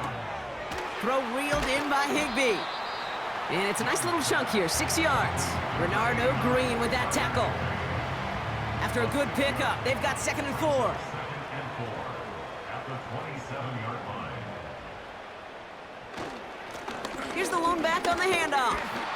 And he'll only get this to the 26 before going down. He was brought down at the Only a yard on the pickup, so that's going to bring them to 3rd down and 3. 3rd and 3. Out of the gun, Young. He has it at the 5. Touchdown. Well, he couldn't ask for a better start to a game than that. The offense taking it all the way down the field and finishing with 6. These opening drives, Kate, are such tone setters. It is why every offense loves to script their first 15 plays, right? Everybody knows what's coming. Allows you during the practice week to get into rhythm, but even better when you're that sharp, that crisp, and you finish off and get the early lead. Now it's Cameron Dicker on for the extra point. Right down the middle, it's good. And these guys will jump out to a 7-0 lead.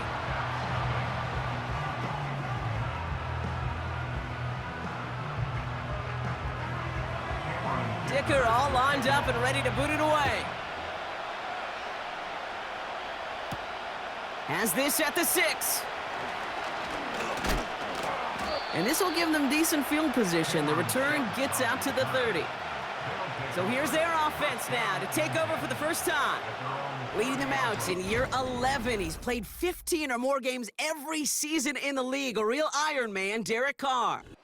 And you wonder, as he's about to take his first snap today, yeah, he took care of the football last week, Kate. That was great, no interceptions. But just the one touchdown. Be curious if he cranks up that aggressive knob today. They'll run here with Tajay Spears.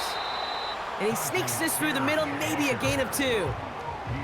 Okay, that's a run that's ho-hum on the stat sheet, but if you see a bigger play on the ground later on, it'll largely be because of a play just like that one, softening up the front and opening the door for a bigger gap in the future. That finds his man. It's Keon Coleman. Gets it ahead, has about 5 yards. Drew Phillips making the tackle. All plays on the table here for 3rd and 3. They go play action with Carr. That throw's knocked away and incomplete. 4th down coming up. The ability to track the ball, right? Ball skills isn't just knocking it away, and that's a beautiful job there, Kate. But ball skills is also being able to track a ball on a deeper throw like that. If he doesn't swat it away, we're looking at a huge gain. Secures this at the 17. And before that return amounts to much, they bring him down. The Tigers and their running back about to get back to work. And midway through the season, you can see he's pacing the NFL running backs and receiving touchdowns. A real versatile player for them on offense. To the air on 1st down. Young. Completed here to Johnston. And they finally bring him down, but that is a big gain and a new set of downs. Excellent pickup to move the chains. 36 yards in the end. You know, Kate, we often talk about flipping the field in special teams, right? A kick return, a good punt. Well, an explosive play like that does the exact same thing. Look at the difference in field position. By hitting on that shot, you've totally flipped the field and the tone of this drive. Big play gets him across midfield, sets him up 1st and 10 from the 40. Back to throw. Here's Young. Big catch made, and he got both feet in. It goes as a gain of 19 yards, and that gives them the first.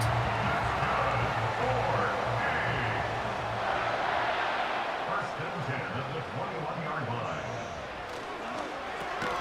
Williams with a quick pass out wide. And defenders arriving in support to finish him off at the line.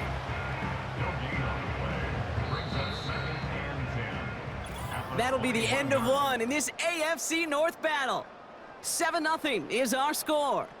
Back in a moment with more of the NFL on EA Sports.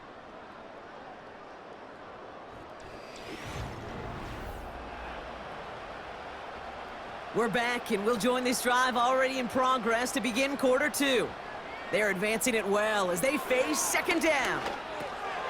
Wilson's got it. And that will not be enough for a 1st down.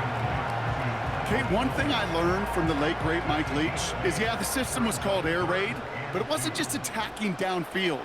His philosophy, and it played out right there, is you have to attack every inch of the field, both vertically and horizontally, without routes or in routes just like that. Quarterbacks, well, they're a lot like sharpshooters in the NBA. Sometimes they're just going to miss. You got to shake it off and keep on firing. A 30-yard attempt. Brown's kick is up and good. And that one was hit great. It sails on through without incident. You always feel like you leave a few points on the field when you kick it from here, but they don't wind up empty-handed on the drive.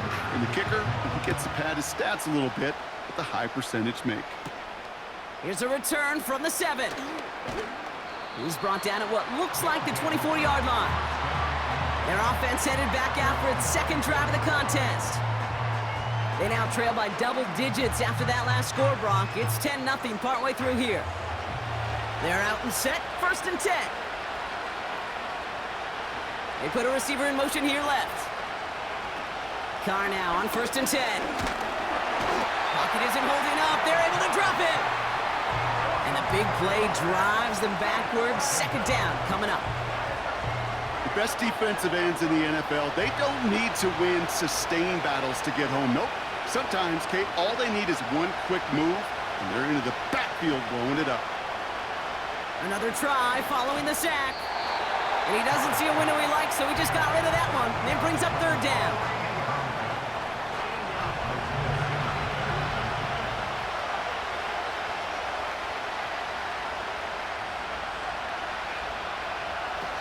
Carr setting to throw.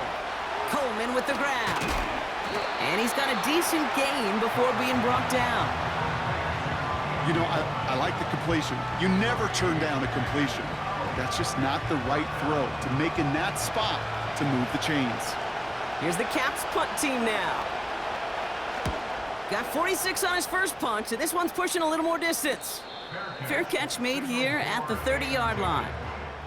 The Tigers and Bryce Young making their way back out on offense. And he already has a passing touchdown in this game. As you can see, that's what he's done with regularity all year, sitting among the NFL leaders in that category.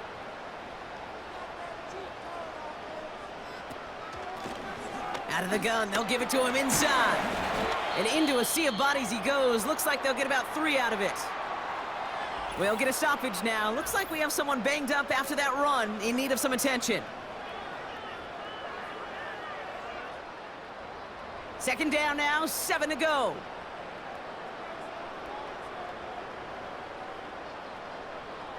From the 34. That's complete to Wilson. And they'll take him down at the 43-yard line. And they've got themselves another 1st and 10. That's good. 4A. Looking to throw, Young. That throw finds Johnston. And they catch up to him, but not until he's got a huge gain and a 1st down. How about a big hitter, 34 yards there and a new set of downs. I think my favorite part was the magic he worked after the catch. The way he took the completion and made so much more out of it by adding all the extra yardage. Now they'll hit the line just outside the red zone following that big play. This is reeled in by Wilson. And he'll be met near the line to limit the gain to a yard. Drew Tranquil brings him to the ground. They'll come to the line here, 2nd and 9. 2nd and 9 at the 21-yard line. Sticking to the air, it's Young. Johnston brings it in. Doesn't get much beyond the line, a yard at most. Trent McDuffie getting there for the stop. Brings up 3rd and 7. So it's the 2-minute warning here from Canton. Let's see what they draw up on this 3rd and 7. Here's Young to throw. Into the end zone, but someone's able to knock it away. That's incomplete. Thought he had a touchdown there. And now they're staring at a 4th down. Now Cameron Dicker on to try the field goal. From 37 yards in the right hash. Brown's kick is up and good. And that will add to their score. Okay, one of the areas that kickers and quarterbacks are similar, they want to get into rhythm, and no better way to feel good and get into that rhythm and start a game 2 for 2 as a kicker. Dicker all lined up and ready to boot it away. He fields it from the 8. This return makes it up to the 25. Well, we've already seen some nice plays here, and we're going to see plenty more before this game ends. But you might be thinking, with plays like that, my guys' ratings should be better. Well, you're not alone. You got a chance to let the Madden ratings hotline know just what you're thinking. Give them a call, 1-844-MADDEN-1, and make your case for who should get a boost. He's got a gain of 6 there. Derek Stingley putting that play to bed. 2nd and 4. This is reeled in by Taysom Hill. And he'll pick up enough to move the chains. Carr with it on 1st. Nowhere to go with it, so he just throws it away. Those passes get more and more difficult as you try to get aggressive downfield. I love the call. I love pushing the ball down the field. but the windows in the throwing lanes aren't there long, and it only takes a little bit. And someone stepped in. It's intercepted. Relocated with the pick. And the Tigers are going to have it after his second interception of the season. Such a huge point of emphasis for so many defenses, clogging up the middle of the field. They saw that receiver enter the middle and did a terrific job of baiting the quarterback into the throw, and an even better job of forcing the interception. Their offense headed out now. Not much time left before the half. And they're set up well inside of enemy territory. They've got a short field after that pick. Young on 1st and 10. The screen pass falls incomplete. That just goes to show you can't take any completion for granted, even on some of the shortest passes in the game plan. A 2nd down throw for Young. Has him on the quick hitter. And they can't bring him down until he gets into that red zone at the 19. Now we're going to get an offensive timeout. That's their first. They'll have 2 left to work with before halftime. Battle coming up on 3rd and inches. Shotgun snap now to Young. Complete beyond the marker. And he's tackled with the 1st down yardage. That's what we call situational football. You spend all week working on your nickel passing game package to take advantage of 3rd downs just like that. Cut near the goal line. And they'll get this down nearly to the end zone. Instead, stopped at the 2. This offense in position now. It's 1st and goal.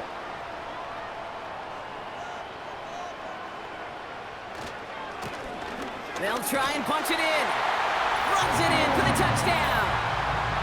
The Tigers get more points to end a lopsided 1st half. Well, this machine has been firing on all cylinders this game, partner. And it continues firing as that lead grows yet again. And those who've tried to get in the way of that machine you're talking about, namely the defense, well, they've paid the price over and over and over again. Dicker on now for the PAT.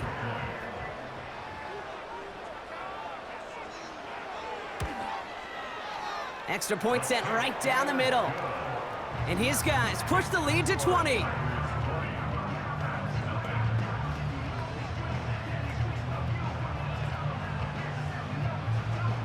Time left for maybe a return plus a play here as they send this away.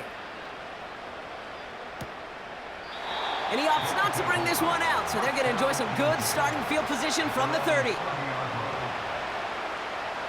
He's back to throw. It's caught. This is Tajay Spears. And he'll be out of bounds right along the 40. To this day, I can still see the faces of the big guys in the huddle. When you call a screen like that, instead of them just getting knocked backwards, they get to be salesmen. They get to push those linemen downfield and then tee off and go hit somebody like they did right there. He puts some air under this one, deep right. And he's there to send that one away, incomplete. So that brings us to halftime with the Tigers currently in front in Canton. Now we'll get you down to Orlando, where Jonathan Coachman is waiting to deliver the EA Sports halftime report. All right, Kate, we'll get back to you and Brock in a bit. For now, plenty of early action in the 1 o'clock Eastern window to get you caught up on. So let's get to it. We'll get started out in the Sooner state of Oklahoma, where you see the final score there. George Pickens, a touchdown catch in the victory.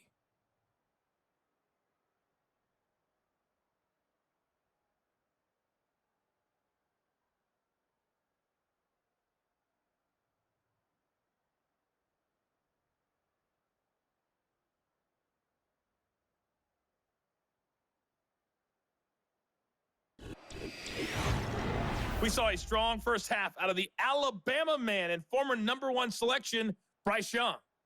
He's got a touchdown through the air as his guys have raced out to a gigantic early lead. Thanks so much for the look around the league, Coach. But now it's time to turn our attention back to this one as we begin the 3rd quarter.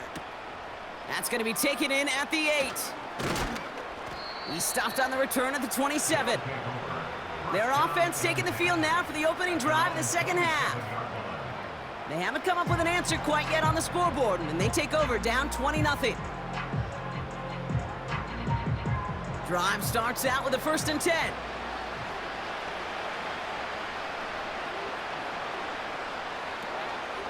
Now the shotgun give to Spears. And he's brought down for a loss. Well, he was supposed to be the one who chipped away a few and got a new set of downs started right in rhythm. Instead, he's now forced to pick himself from behind the line thanks to a great effort defensively.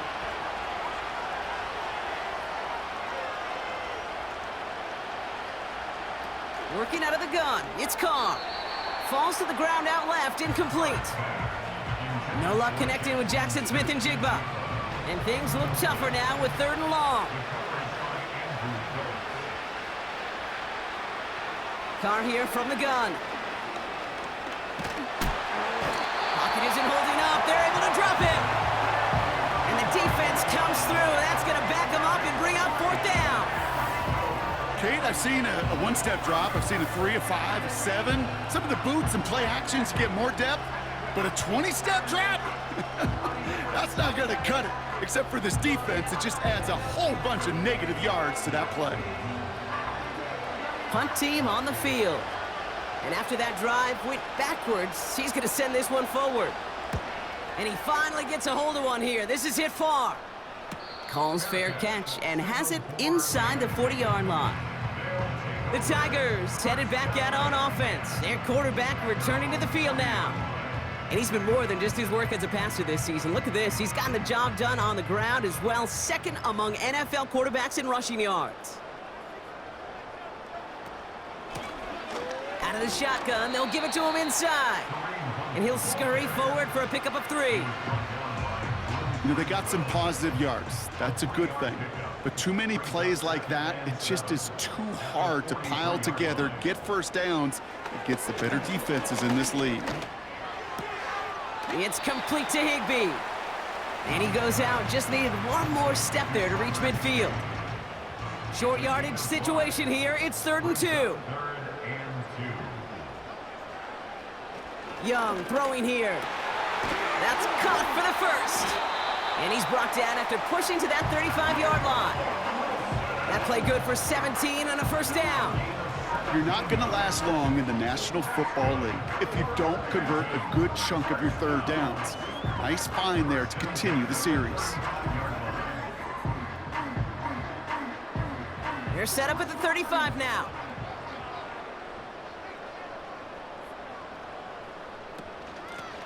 They'll run here on 1st down. Runs into traffic and hits a wall. No gain. Brought down on the play by Uchenna Nwosu. 2nd and 10. Need to get some positive yardage here. At the 35-yard line. Now Young. Throw complete to Williams. And a nice gain here, but it stopped short of the 1st. 3rd and just 2 to go. Brings up 3rd and 2. They'll try and pick this up on the ground. And defenders continue to swarm over to get him at the line. No gain on the play. That brings up a tough decision for them on 4th down. Where one defender failed, well, his buddy was there to swarm to the ball and make that play just as it gets to the line of scrimmage.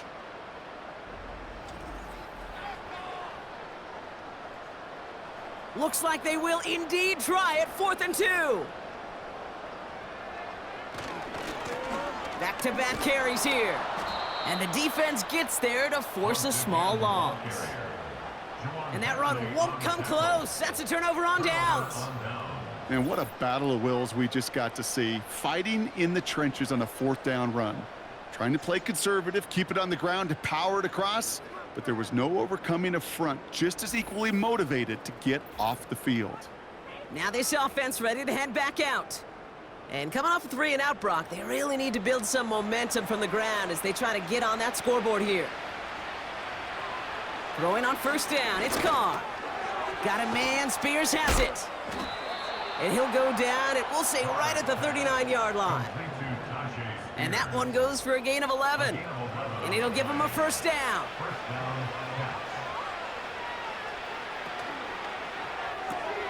This is hauled in by Atwell. And they're on him after about a 2-yard gain. Derek Stingley putting that play to bed. 8 yards to go. Let's see how they approach this second down. At the 42-yard line.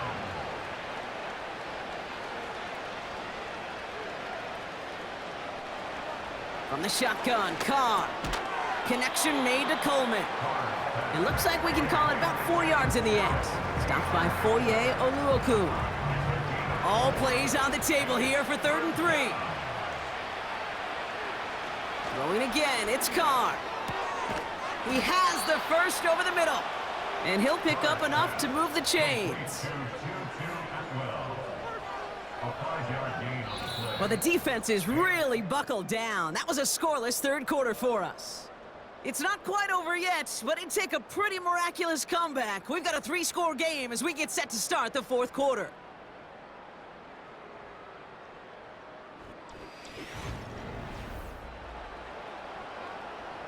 First and 10, ball set up at the 48.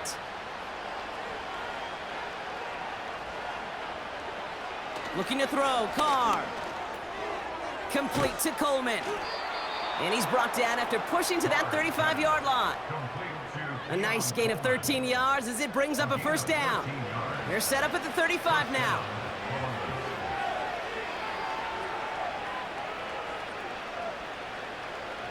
Carr now on 1st and 10.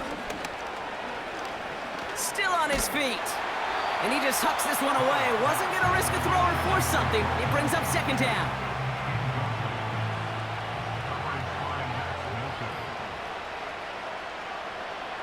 Back to the air, Carr. And there's a man there. It's intercepted. Isaiah Simmons picks it off. Well, that's now 2, Kate, that they've gotten him for picks in this game, and he's got to be careful. Right? You've got to protect the football. It is the greatest treasure you have as an offense.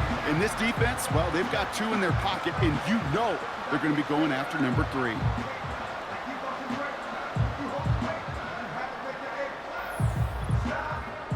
Here comes their offense out again. Even though they've got a 3-score lead, still a lot of time left, so they're going to try to grow it even further. Offense ready to begin this drive, 1st and 10. Blown back, it's the handoff. And as they bring him down, let's check the penalty flag. Holding. Offense. So now, partner, got to reevaluate what to do on this next snap because the holding call pushes him back quite a ways. They send him left out of the slot. Blown back in the backfield, and he gets the handoff. And he's short of the first after a mild gain. It's a 6-yard gain. That's going to bring up 2nd down. 6-yard pickup brings up 2nd down at the 13. Young looking to throw. This one is hit by a defender and winds up incomplete. You know, that is so hard to do. That's called body control. Great positioning to swat the ball away, not go through the receiver, no penalty flag. He's got the body control and, more importantly, the timing to knock that ball away. And he's caught behind the line for a loss.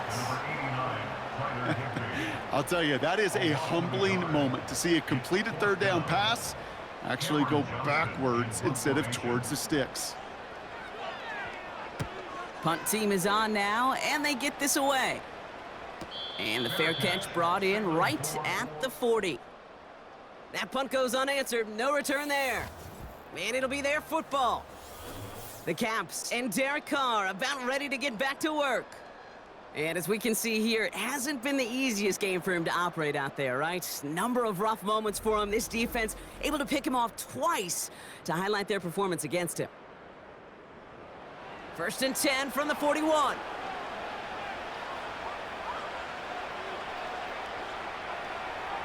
They bring their tight end left.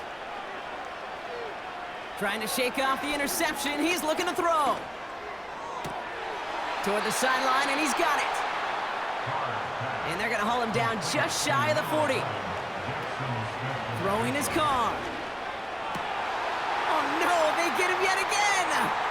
Picked off by Andrew Phillips. And the Tigers are going to have it after his 2nd interception of the season. This is a time that the communication upstairs from the booth cake down to the field, it starts to get just a little bit hot. These eyes in the sky, they've got to help this quarterback try to see the field, because right now, with the third interception, man, he is killing his team. This offense getting all set for this series. They didn't add to their lead last time out. They punted it away, but still ahead and able to add to it here. Markers reset, ball at the 37.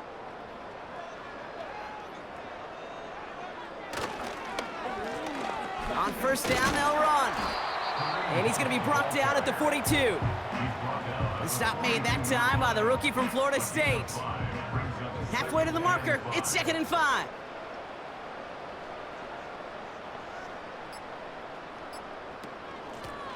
Back to the well again. And he won't salvage that. It's a loss on the play. What was supposed to move the chains, or at least make third down easier to handle, instead, well, did the exact opposite here, Kate. It now makes this third down a whole lot trickier to figure out. On third down, it's Young. Makes the grab in bounds left side. And that is a touchdown! The Tigers keep adding to that fourth quarter lead.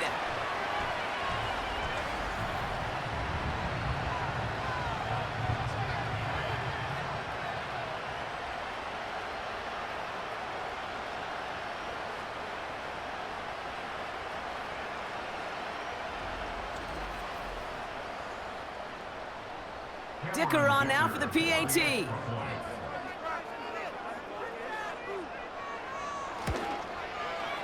The point after splits the uprights. And these guys grow their lead yet again. Dicker all lined up and ready to boot it away. Starting from the 5. Oh, he's showing some burst on this return. They'll begin from the 36 as the returner's brought down. The offense headed back to the field. And he's been the victim of 3 interceptions already in this game, Brock. Passing lanes kind of reminding me of LA traffic. Pretty hazardous throughout this game. Yeah, just a mess and nowhere to go. And it's an awful place both on the highway, and trust me, when you're in the pocket looking at this defense too, it's miserable. Everything's been contested. Everything's been hard. No gimmies. It's a real testament to the work this secondary has done to prepare for this matchup. And they'll take him down at the 43-yard line. That is the epitome of staying on schedule. That kind of completion right there on first down. Well, it opens up the entirety of the playbook for second down. And the third and short in your back pocket, you can get even more aggressive and take that shot. And they push this down to the opposing 47-yard line. They come through with a nice gain of 10 and a first down. It's a gain of 10. First down, Pats. Out of the gun, they'll look to throw. Has him on the quick hitter. And they make the tackle at the 38. Yeah, these in cuts maybe aren't the hardest throws from a degree of difficulty, Kate, but it does take some courage as a quarterback to throw into congested spaces, but it can pay big dividends. From the 38. Connection made to Smith and Jigba. And he's brought down at about that 27-yard line. It's a pickup of 11. And they're going to have a first down. I'm sure coach and play caller doesn't mind making the job a little bit easier. You know, play calling's a lot simpler and easier when you count on the offense to move the chains on those early downs. So something to be proud of, Brock, as they come away with a win. And they draw first blood against a division rival. They'll go on the road later this year with a chance at completing that season sweep. This has been another edition of the NFL on EA Sports. With all our crew here and my broadcast partner, Brock Heward, I'm Kate Scott. The Tigers are winners as we say so long from Canton.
Week 7 of the NFL, and it's presented by EA Sports.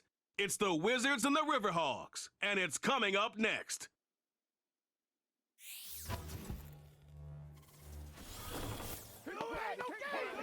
What better way to start off the afternoon than with some football, huh? It's time to get things started here on the NFL on EA Sports. Glad to have you with us, football fans. Kate Scott and Brock Hewitt up here in the broadcast booth, and Brock one side with a clear advantage coming into this one, coming off the bye week while their opposition, well, not only are they less rested, but they're coming off a big L as well. Just a reality. Just a reality of the NFL that every season you're going to catch somebody coming off a bye or in more time to rest up than you did. And if you feel sorry for yourself, well, you're probably going to lose. When these games come along, it's time to grit your teeth and work even harder on those tired legs.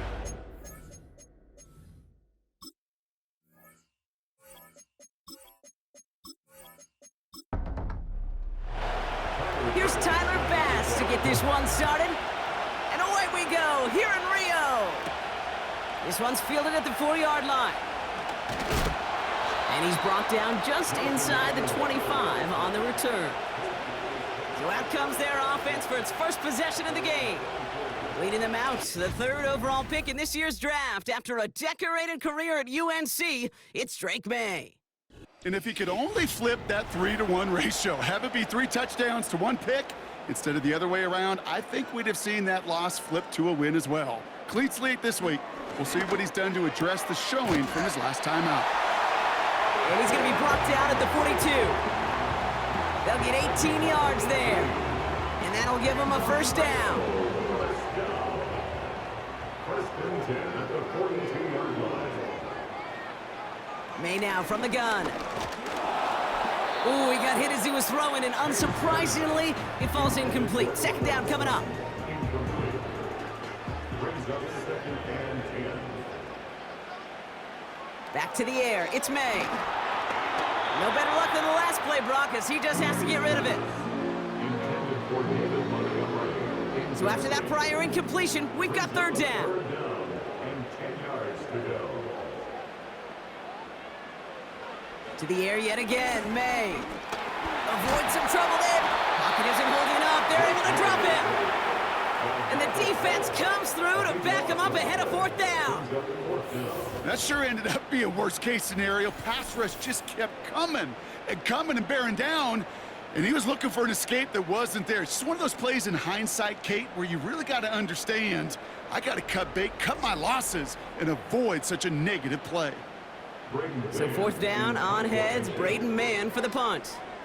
And this will bring a drive that had some promise to a disappointing end.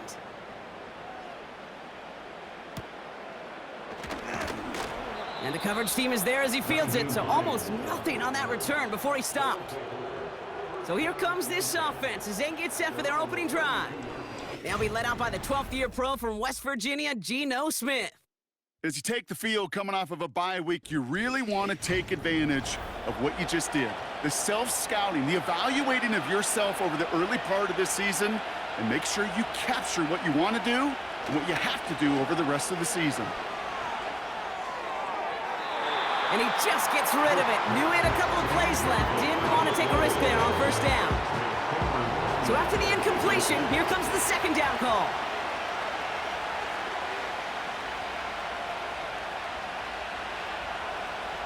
Back to the air, it's Smith.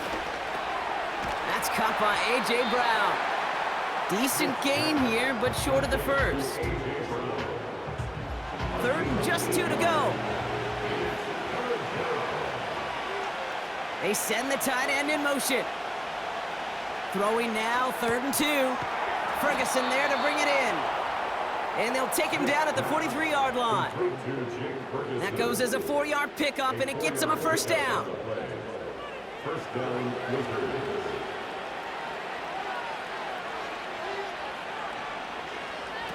And again, it's Smith. Has a man, it's Brown. And he'll cross the 50 and start pushing onto the opposing side of the field. It's not just imperative that a quarterback knows man or zone. Same thing for a receiver, especially on a drag route. When he sees zone coverage like that, just settle down, find the soft spot, and give your quarterback a chance. That one is incomplete. Couldn't hang on through the contact. Pass was thrown for Christian Watson, but still plenty of options left on 3rd and short.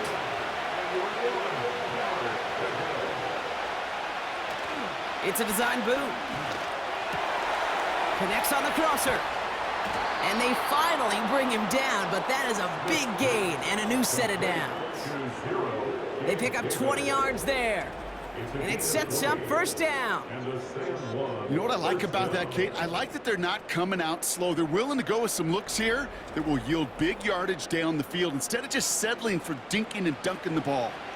Opening script working gangbusters so far. 1st and 10 now at the 29. They go play action. Here's Smith. We'll just huck this one into row C, and some lucky fan is going to haul in a heck of a souvenir. No dice on that prior pass. Here's 2nd down.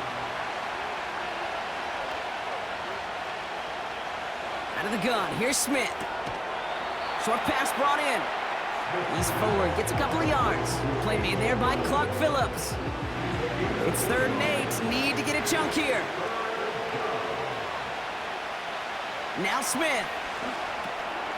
That'll be complete to Gibson. And they get him right at the line of scrimmage.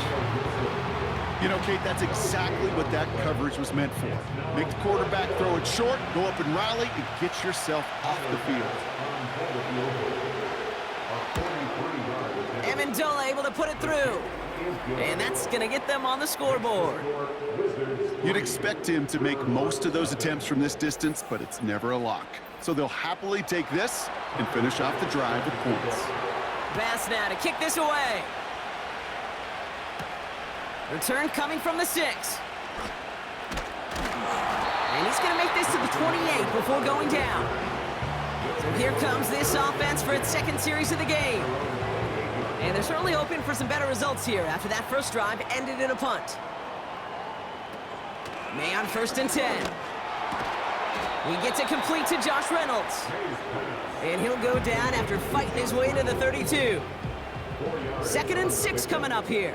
2nd and 6 at the 32-yard line. Running it with David Montgomery. And he'll get it up near the 38-yard line before going down.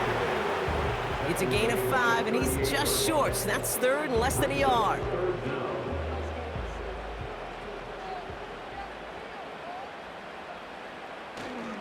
Staying on the ground with Montgomery. And he's brought down for a loss. Hang on now. Looks like we've got an injured player out there and in need of some aid. So we'll step away briefly as they work on him. Braden Mann on the punt. And he'll try to have his 2nd punt top his 1st one.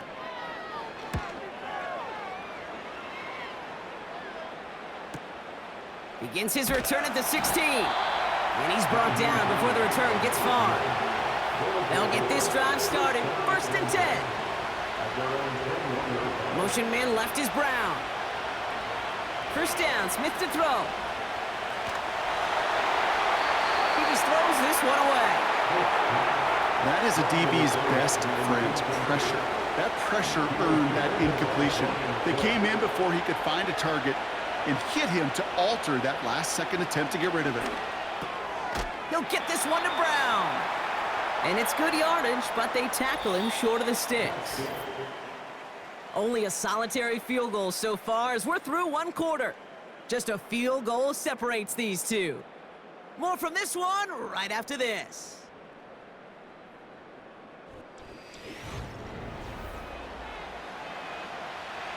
Welcome back. We're all set to start the 2nd. Offense already out to resume its stride. They'll have it 3rd and 3. From the gun, Smith. No place to go, so he just threw it away. You know, these 3rd and short situations, you rep them all the time. Snap after snap, rep after rep. You're expecting man-to-man coverage in that down and distance, and you're expecting to execute. That time on 3rd and short, they can't get the job done. Signals for the fair catch, and he's got it at the 27. So no return on that punt. And they'll get ready to go on offense. Their offense ready to take the field now.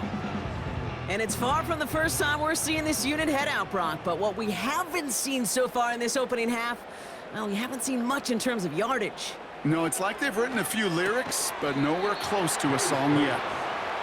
He's descended upon quickly and dropped after it looks like a yard gain. Kenny Moore there to make the stop.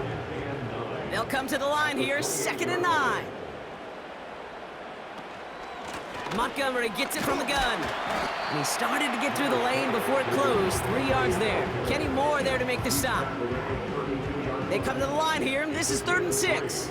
Brings up 3rd and 6. Going play action, May. Can't find anyone open, and he's forced to throw it away. You know, it's a point of emphasis in practice each and every week, no matter where we go. How are we going to attack the coverage on 3rd down? We chose the wrong play off that call sheet that time. 4th down, and on comes the punt team, and the kick's away. Takes this in at the 25. And he gets his guys a few yards before they bring him down on the return. That one an impressive 57-yard kick. And they're going to take over possession.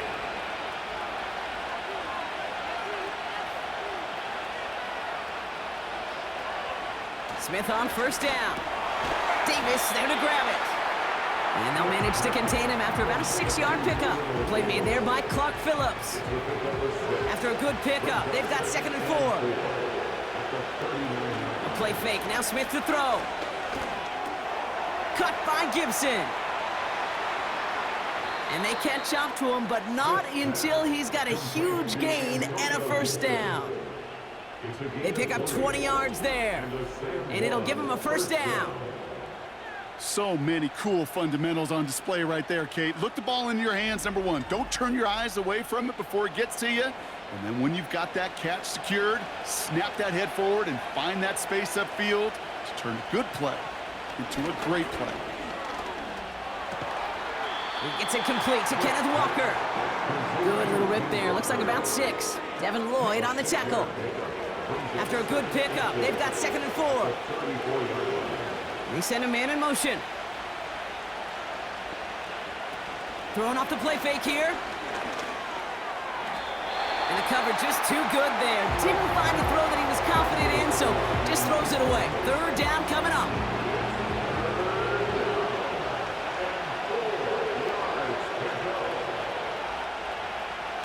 They go play action here. Trying for a touchdown here. And pass is tipped, and they'll get to it for the interception. Picked off by Nakobe Dean. And the Riverhawks are going to have it. And he's going to hang on to that football. That's his first career interception. I don't know what to be impressed by most, Brock. How effortless he made it look to throw it that deep, or how effortless the cover man made it look to get that far down there and haul in the interception. How about we just marvel at both of them? You call a deep pass like that again on the next play, it could go to the end zone. But this time, it is a takeaway. Now this offense getting set to work here.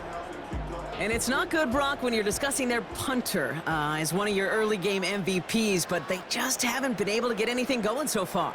No, you'll hear some old school coaches, especially defensive-minded coaches. Pocket isn't holding up. They're able to drop him. And the big play drives them backwards. 2nd down coming up.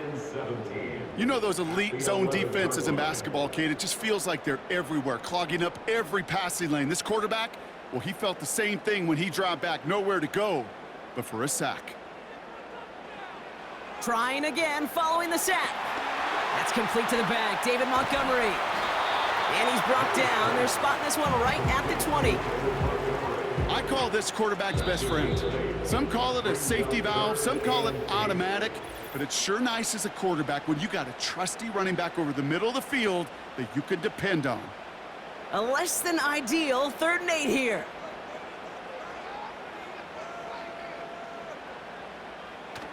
May now from the gun. Judy there to grab it.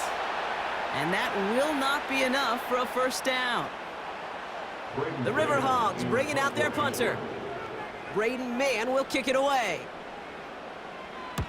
And he sends this away. Definitely his best kick of the game thus far. Punt meets him at the 28. And before that return amounts to much, they bring him down. That punt gets up to 59 yards. And it's going to be their football coming up. This, the snap that's going to take us inside the 2-minute warning. 1st and 10 now. Here's Smith. Fits it through the middle. And he's down. Looks like they made the stop at the 46-yard line. One play in, and this drive is already into enemy territory. Shotgun snap to Smith. Pocket isn't holding up. They're able to drop him. And the big play drives them backwards. 2nd down coming up. You just feel this defense starting to come alive, don't you, Kate? Got their first turnover last time out. Now they put their first sack on the board. And big plays on that side of the ball, they can come in bunches. Defense sure hopes to keep this faucet going, and the offense wants to turn the spigot off immediately.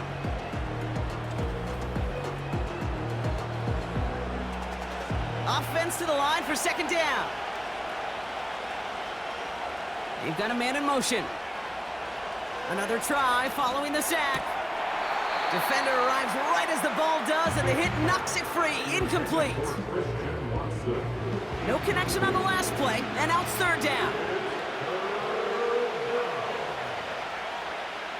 Motion man is the tight end here, going left. Kenneth Walker gets it for the first time. And not a lot of room for him as he's brought down. The defense calls a timeout, so that's their first. Jordan Stout on now to punt. And he's getting the call for the 2nd time this game. First punt win 45 yards. This looks considerably further. And this will fly out of bounds to deny a return. They're going to mark it a little before the 20. Back out runs their offense. They're getting close to a minute to play, Brock, and they're going to need that time with a long field ahead. First down throw for May. Montgomery hauls this one in. And this almost ended worse, but he gets a yard out of it. Hassan Reddick cleaning up that play. Searches from the pocket. And he doesn't see a window he likes, so he just got rid of that one. And it brings up 3rd down.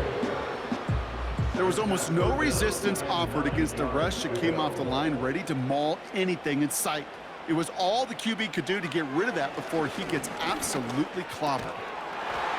He had it for a moment, but a great defensive play to jar it loose. Incomplete. So they opt for the shorter pass later in the progression on that play, Brock, but man, the defense took that away too. Well, what they tell us yesterday in those production meetings, nothing comes easy. No easy completions from shots down the field to those checkdowns to the running back. Wanted to make this offense earn everything. They just did. And he's brought down before the return gets far. Officially a 55-yard launch. And that is where they'll start the next drive.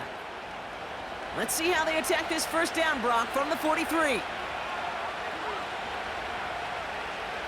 Smith gets this one to Watson. And he's tackled after getting this to the opposing 46.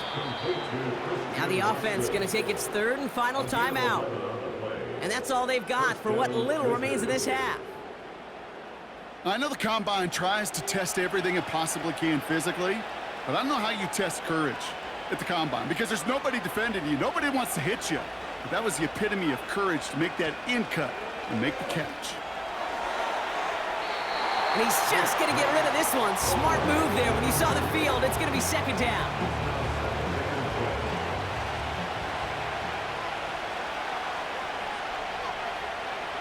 Back to the air. It's Smith. Passing struggles, bleeding over from that last play. He's forced to get rid of this one. Last pass unsuccessful, and they have 3rd down here.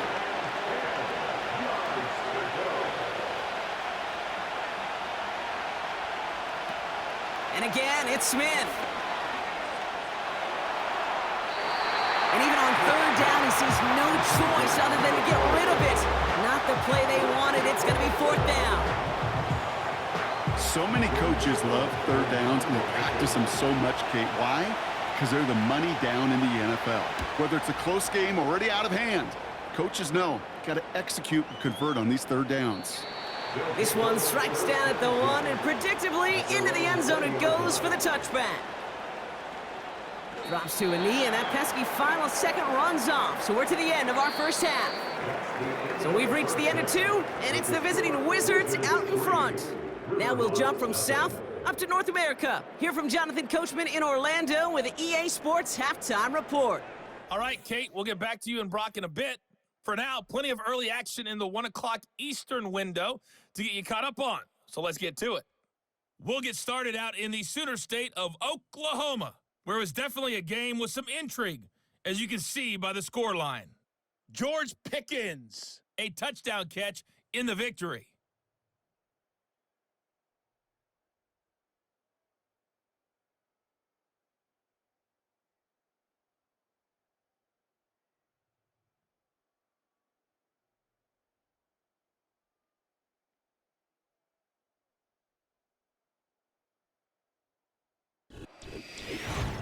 If you missed the first half, there's not much to get you caught up on. Just the lone field goal accounting for the entirety of the scoring. A 3-0 game to this point, as both defenses have been strong so far. Thanks so much for the look around the league, Coach. But now it's time to turn our attention back to this one as we begin the third quarter.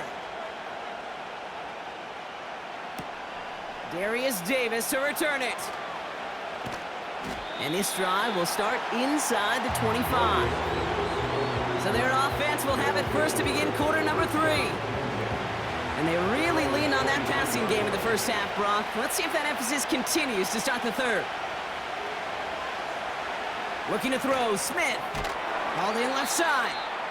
And the defense is all over this one for a big loss. That's just discipline with a capital D. The play in the huddle is a running back screen, but it takes discipline for that offensive line to not get downfield. Discipline for that receiver to stay alert, stay aware that he's a viable option as well. He's only going to manage to get back to the line. Devin Lloyd on the tackle. Defense looking to defend the marker on third down.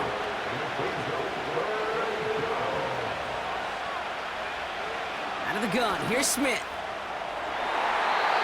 Coverman is there, and he harmlessly knocks it away. Incomplete. I know a DB in the stat sheet loves to see INT and not PBU, but as soon as he realized a pick wasn't possible, he does the next best thing and knocks it away. Punter takes the field on fourth down, and he sends this one flying. Starts the return at the 34. And he gets his guys a few yards before they bring him down on the return. The kicking team got downfield quickly there. He didn't manage much on the return. And it'll be their football. They bring Sutton in motion left. He gives to Montgomery to start the drive. And he gets him around 6 there. Junior Colson bringing an end to that play. Give him around 6. That's going to make it 2nd and 4. Brings up 2nd and 4. From the 46. Completed over the middle. And he'll be brought down after getting it to the 47-yard line. A new set of downs awaits him. Here's 1st and 10.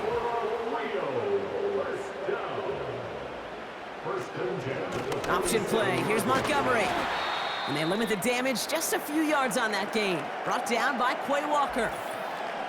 Now after the run, we see some trainers headed out for an injured player who was shaken up. 2nd down now, 7 to go.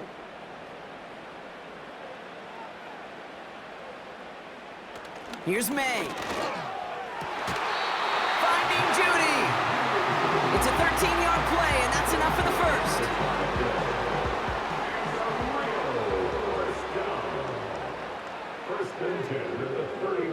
Operating from the gun, here's May.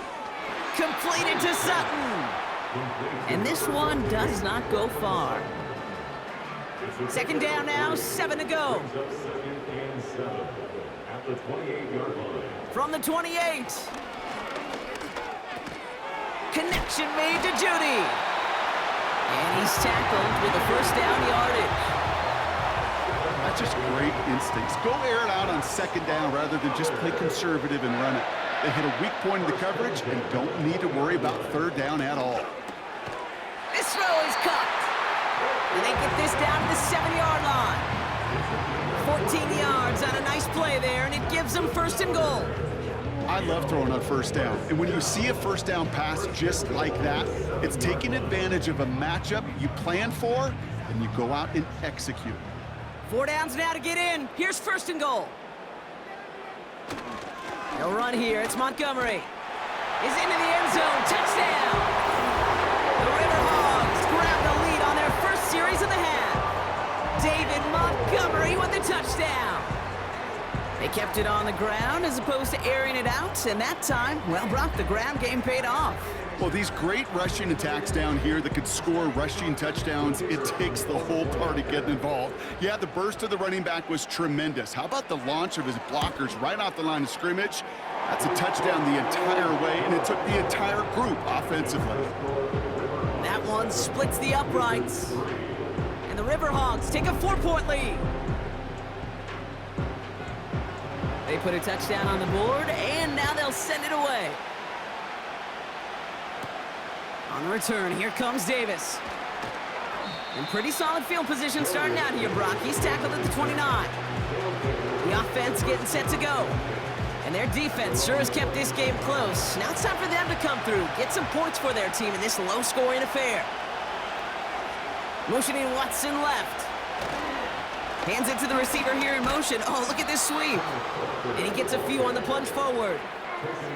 You know, not a ton of yards, but still showing that commitment to the ground game. The type of run that keeps the defense from loading up in coverage and focusing entirely on that passing game. They go play action. Here's Smith. Pocket isn't holding up. They're able to drop him. And that pushes them back. 3rd down coming up. This is a time where you get in that huddle and you just look at one another and say, hey, let's get back in rhythm. Get back in rhythm. Get something good to feel good about. Sure, you'd love to get the first down, but more than anything, just find a positive play after a huge sack. Motioning Watson left. Smith on 3rd and long. It's cut right side by Watson. And he's tackled with markers down. This one should be on the defense. Personal foul. Roughing the passer. Defense.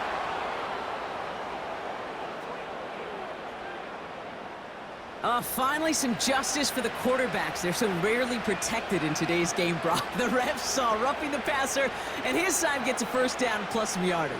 You take it down a notch, all right? You haven't been hit by the guys in this league. And you got to protect these poor, fragile quarterbacks. In this case, move the sticks as well. So we hit the end of the 3rd quarter. They have the ball and could use an early score. They trail to start the 4th.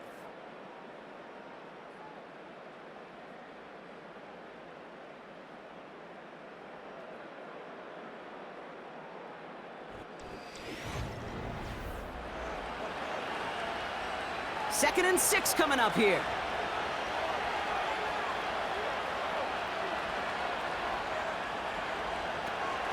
Handoff to Walker from the gun.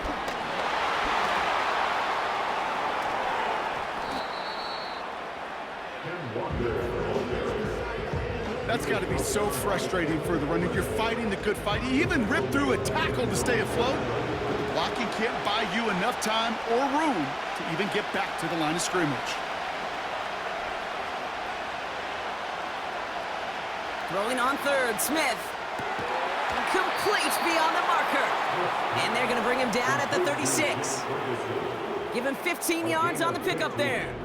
And they'll have first down. I may love watching a great thrower, but I love watching a well-done route too, Kate. Make that guy think you're trying to stack him only to drop your hips and cut right inside. Some good work to help reset those chains.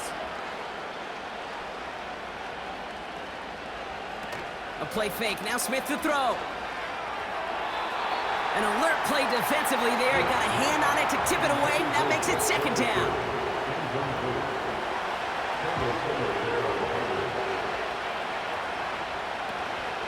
Walker now from the gun. And they take him down right along the 30. We'll get a stoppage now. Looks like we have someone banged up after that run, in need of some attention. 3rd and 4 coming up now.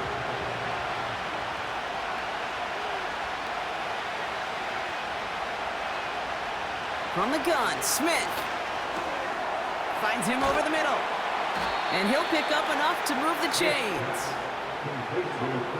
You know, they call that the money down for a reason, because you're just simply not going to last long in the NFL if you don't convert a good portion of your third downs. It's the money down. And nice to see them roll the dice and continue the series. Smith on first down. Catch is made in close. And they're going to get this down to the 4 before being stopped. They get 19, and now they're going to have first and goal. This entire play, Kate, depends on how well he can separate from his man. You get man-to-man coverage, it's really about two things: separation and trust. Because QBs want to throw it before he breaks. That's the trust. And then they got to believe that that separation can create the big play down the field. First down from the red zone.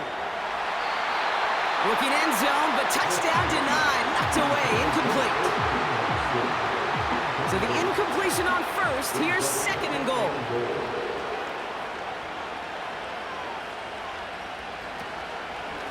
Will give up the gut to Walker. And he pushes them a little closer to the 3. Only manages 1 yard on that run, so now they'll need 3 on third and goal.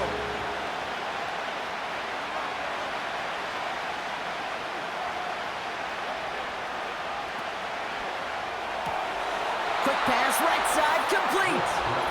He has the touchdown. Not a lot of processing time from the moment he pulled it back to the moment he made that throw, Brock, but I think we can all agree he made the right choice not to hand it off, and then the right read on that throw. Yeah, he sure did, Kate. It kind of reminds me of the option quarterbacks of our day growing up, right? Those guys that made that pitch, and it was just second nature. They were on the run, guys all around. Didn't matter. He's going to put that pitch right on him. The great RPO quarterbacks of today do exactly the same thing with their throws. Bass gets the extra point to go. And the Wizards push their lead to 3. Bass now to kick this away. Mostert on the return. And a decent return ends as they bring him down inside the 30. Another drive coming up for this offense. They find themselves down here in the 4th after that touchdown. This game could end up depending on how they respond right here. May on first and 10. Into the hands of Likely. And he'll get it up near the 38-yard line before going down. Still on the move, coming to the line for first and 10. From the gun, it's May. Taken in by Likely. And that tackle stops him after a solid gain.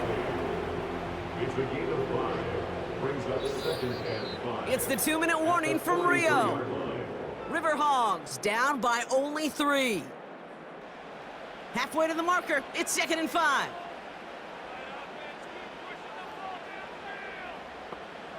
From the 43.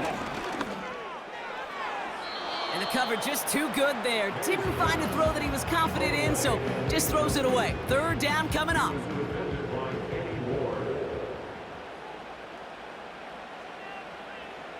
Now to throw. That's caught for the first. And he'll be taken down, but not until he reaches that 45-yard line. Pickup of 12 on that play. And that'll be a first down. And those are the completions they rely on from their passing game. Ball on the 45, first and 10. Back to throw. That one is incomplete. Couldn't hang on through the contact. Jerry Jeudy, the intended receiver. And now they face second down.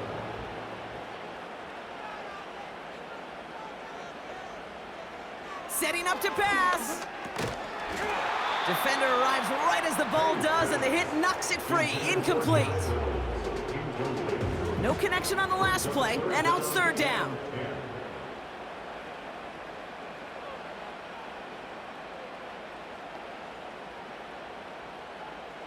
To throw. And the streak continues. Another one hits the ground. Tried getting it to Jerry Jeudy. And now they're staring at 4th and long.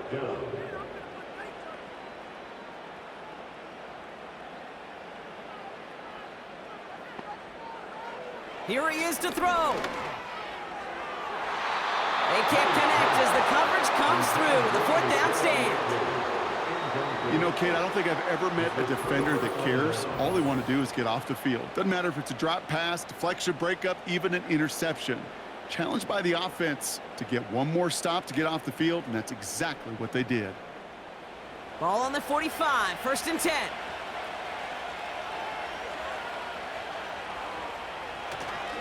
First play of the drive. Here's Walker. And the defense gets there to force a small loss. The defense calls a timeout, so that's their first. All right, here we go, 2nd down.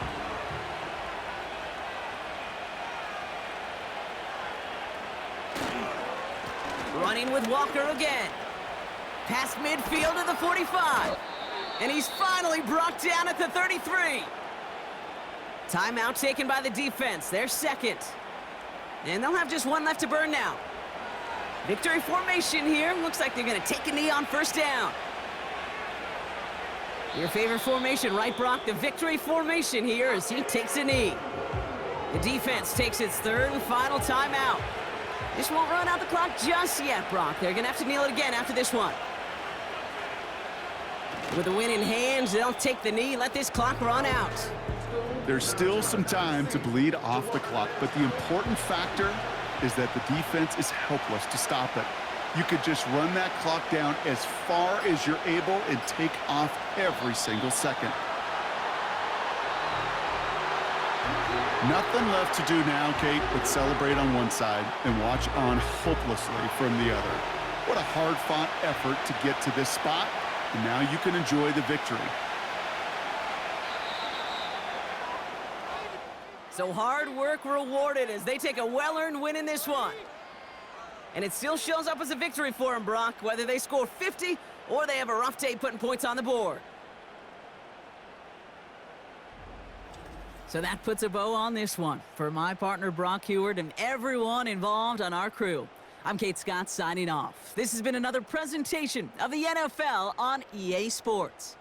It's a win for the Wizards as we say goodbye from Rio de Janeiro.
It's week 7 of the 2024 season. And coming up, we'll see Mac Jones. He's not afraid to throw it, 2nd in the NFL in touchdowns. Buckle up. There's football coming your way. Coming up next. It's the National Football League presented by EA Sports.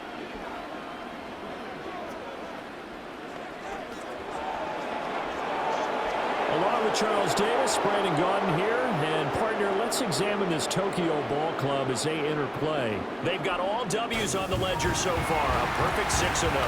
Yeah, still a long way to go in this season, but they're showing everyone early on that they intend to be there in the end. Meanwhile, for the visiting Dubliners, they were losers their last time out. They're going to try to get back in the win column, but obviously they're going to have to do that in a hostile environment.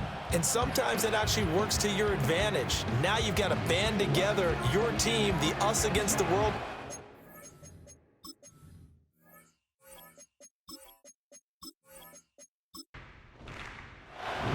Getting toward the halfway point of the NFL season, Week 7 is underway on EA Sports.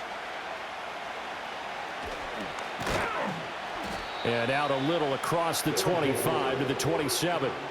So out comes this offense to take over for the first time.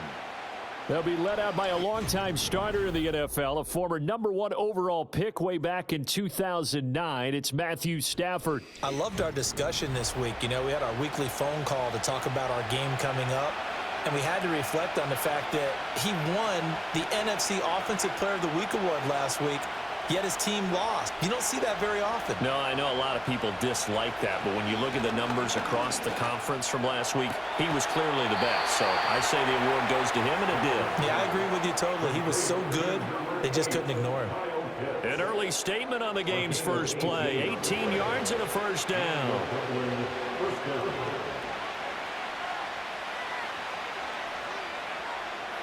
Out of the gun, Stafford. And this will be incomplete. Physical play on the football there, and it's second down. 2nd and 10.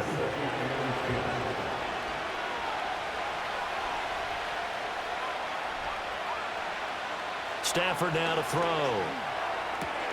Short throw caught by Pitts. And he's able to get this one out closer to midfield across the 45. 3rd down and 6.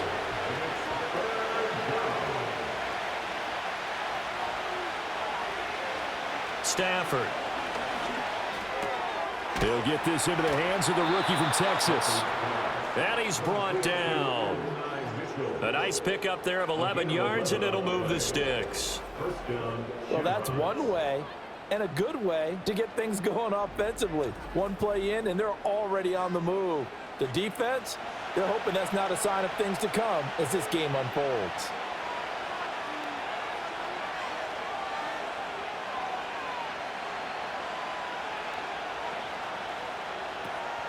They run for the first time with James Cook. Getting in there for the tackle, Marcus Williams. When you look at this defense, they were very strong in that victory from a week ago. And they needed to be, because that game was a game you don't see very often anymore.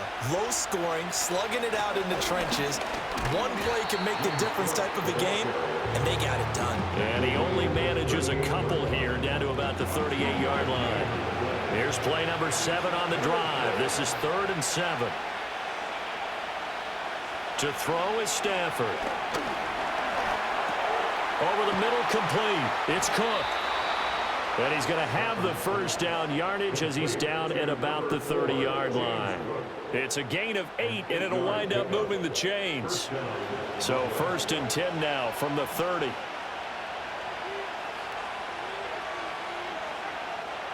Harrison will go in motion left. Here's Stafford. Throw over the middle is taken in by Dell. And inside the 20 before he's brought down. So from inside the 20, here's 1st and 10 at the 18.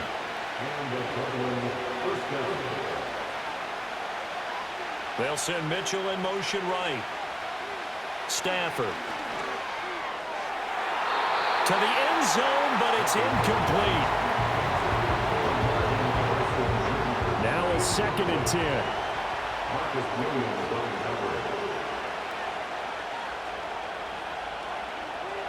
Back to throw, Stafford. Got his man, Dell. And he'll get 7 yards from the 17 to the 10 before he's taken down. It's been a pretty long opening drive. This will be play number 11 coming up on 3rd down.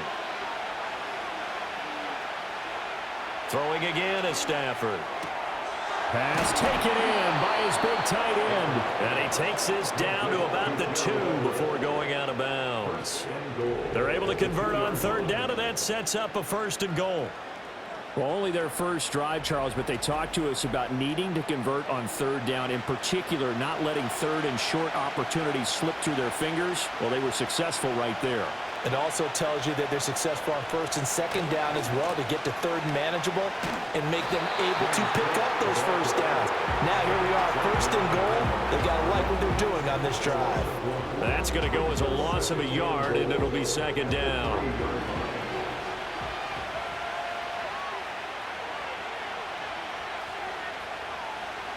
A shotgun snap for Stafford. Got this complete to the tight end, Pitts. Touchdown! Kyle Pitts, his 4th touchdown on the year. And the Shamrocks are on the board first here this afternoon. A long opening drive, but a very successful opening drive. We call that methodical, I guess, when it takes that many plays. Methodical and almost like a boxing match where you're hitting them with body blows. They can withstand them here. Look, they gave up the touchdown, but you don't feel like a knockout is there. But they keep doing that in the 4th quarter. That's when the knockout occurs. It becomes tough for that defense if they're on the field that long. We'll see if they can continue that in future drives. Sanchez now, he'll kick it away following the touchdown.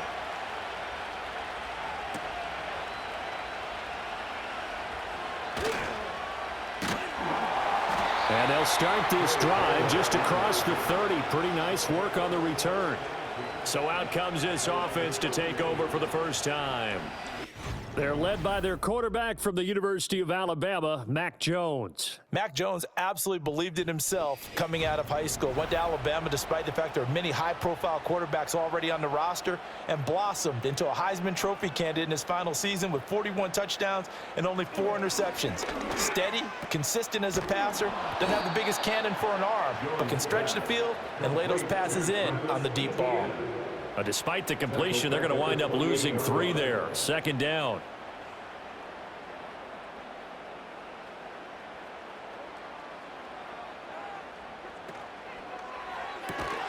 He's got his man. It's Andrews.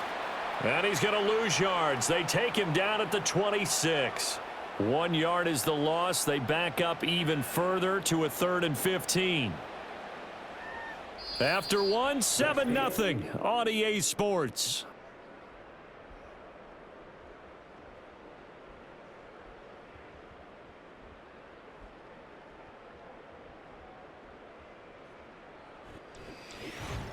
Second quarter now, and it's our home team with possession. A tough spot here, 3rd and 15. As they've got it as we resume action. Now on 3rd and long, they'll look to throw. And it's knocked away and incomplete. The passing game not in sync here early. And now it's 4th down. 4th down, so on is the punter, Riley Dixon. They only punted twice in the win last week as he gets this one away. Call it 46 yards on the punt, just a single yard on the return as he was covered quickly. And that will come the offense as they take over.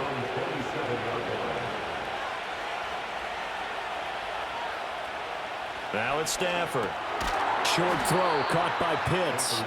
Only able to gain a couple there, and it'll be 2nd down. Well, that's always a good place to throw it just because he's one of the biggest targets not only on this team but in the National Football League. And you and I both know the quarterbacks love these large-bodied tight ends, and why not? Nowadays, they're really wide receivers who are just taller and have a little bit more weight. These guys catch the football, make big plays downfield. In the old days, we wanted them to block. Now coaches want them to catch the football first. The offense on 3rd down, a perfect 3 for 3 as they look to keep that streak going. Here it's 3rd and 3. They'll run it. Here's Cook. That is not going to be any help as they dump him behind the line of scrimmage. And a long loss of 3 to bring up 4. Sometimes you just sit back and marvel at what he can do defensively. Speed, strength, quickness, he's the whole package. And that package just wrapped up the runner for a loss. Out is Rigoberto Sanchez on 4th down to punt this thing. Back deep to return is Marvin Mims. This is fielded at the 27. Call that a 41-yard punt, 6 yards on the return. And they will take over 1st and 10. The Dragons offense and their quarterback coming out for their second drive. And the numbers have looked good this season. Case in point right here. He is up there among the NFL leaders in TD passes.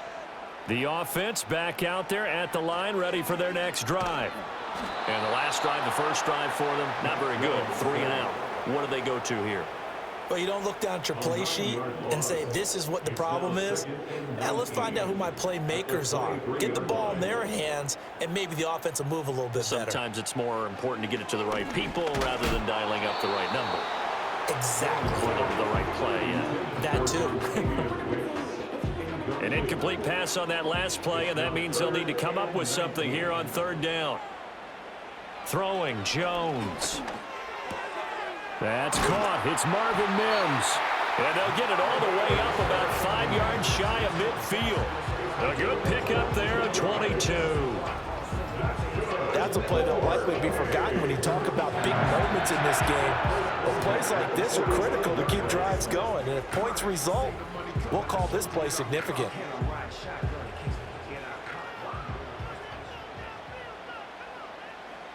Now Jones. Oh, he tries to force it in, and it's intercepted. Down the sideline he goes. And he will take this one home. It's a touchdown. And on that one, with 6 defensive backs, did he need to be more careful throwing the football? I mean, I guess obviously in hindsight he did, but... Yeah, hindsight, but even in foresight, when you got 6 defensive backs on the field, you just know you're going to get multiple coverages. You're never sure what you're going to see. But the biggest one is you don't have much reaction time for your receivers to go get the football because those guys, they're the best cover guys on the field. They go get it. And on that play, they took it the other way for 6 points. Extra point right down the middle. And that'll make the score 14-0. So they throw the pick 6. They'll get another shot at it now as this one's in the air.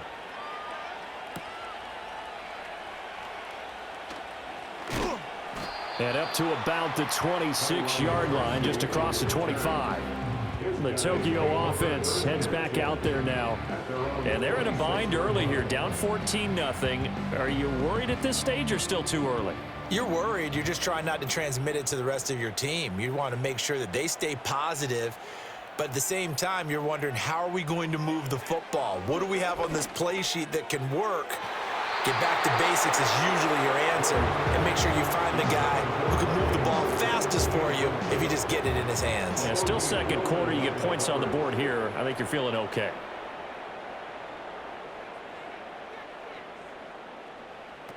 On 2nd and 10. Jones. That's complete. It's Zay Flowers with it. They get 6. That'll leave them with 3rd and 4.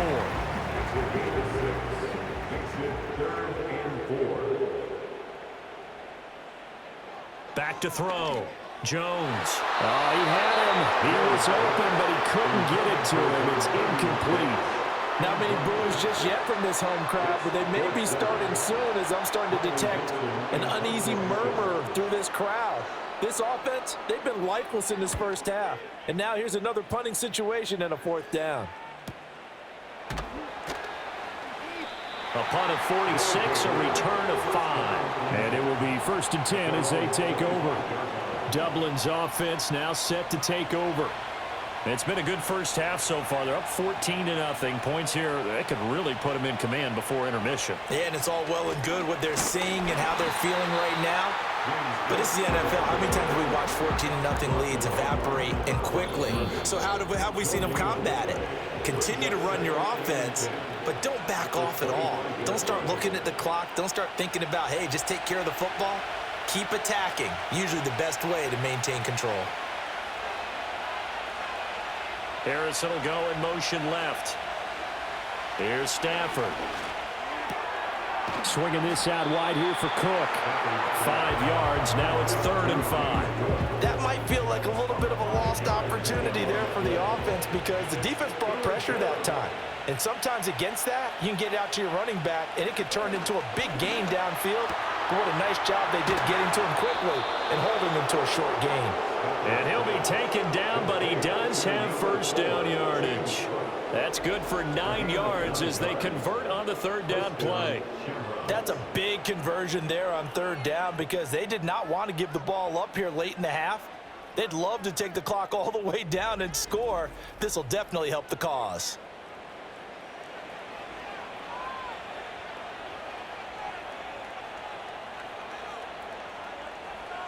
Now Stafford. And that's caught inside the 30. And he goes down, but not before getting this inside the 25. Now the offense going to use the first of their timeouts as the clock stops here with 46 seconds remaining in the first half.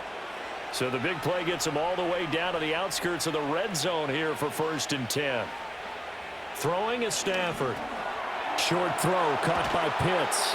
And he's going to get a solid gain of 9 before being brought down. 2nd and right at a yard. So the completion results there in 9 yards. And that'll give him a short yardage situation here for 2nd down.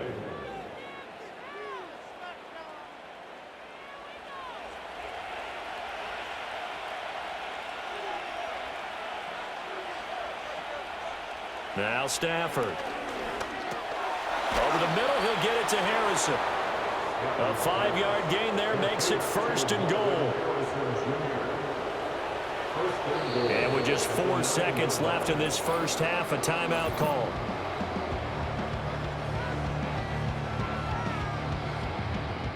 So with 4 seconds to go in the half, here's the field goal unit onto the field. This is a 26-yard attempt. And his kick is good. And that will extend their lead even further. So a capper there to a pretty good first half. And I love the way that they put a chokehold on the clock and pretty much drained everything before they put the field goal on the board as they headed into the half. And not wanting to risk anything here late in the half, he'll just take a knee and they'll bring the football out to the 25. The offense now at the line, ready for their next drive. And from this spot in the field with the clock where it's at, you think we're just going to see a knee and that's it? And I think in this situation, that's the proper play. But we do know there's some risk takers out there that may want to take one more shot before the clock runs out. All right, Brandon. So we reach halftime in what's been a fairly one-sided game so far. As we are off to Orlando now to check in with Jonathan Coachman at our EA Sports Halftime Report. Coach? We'll get started out in the Sooner state of Oklahoma, where you see the final score there. George Pickens, a touchdown catch in the victory.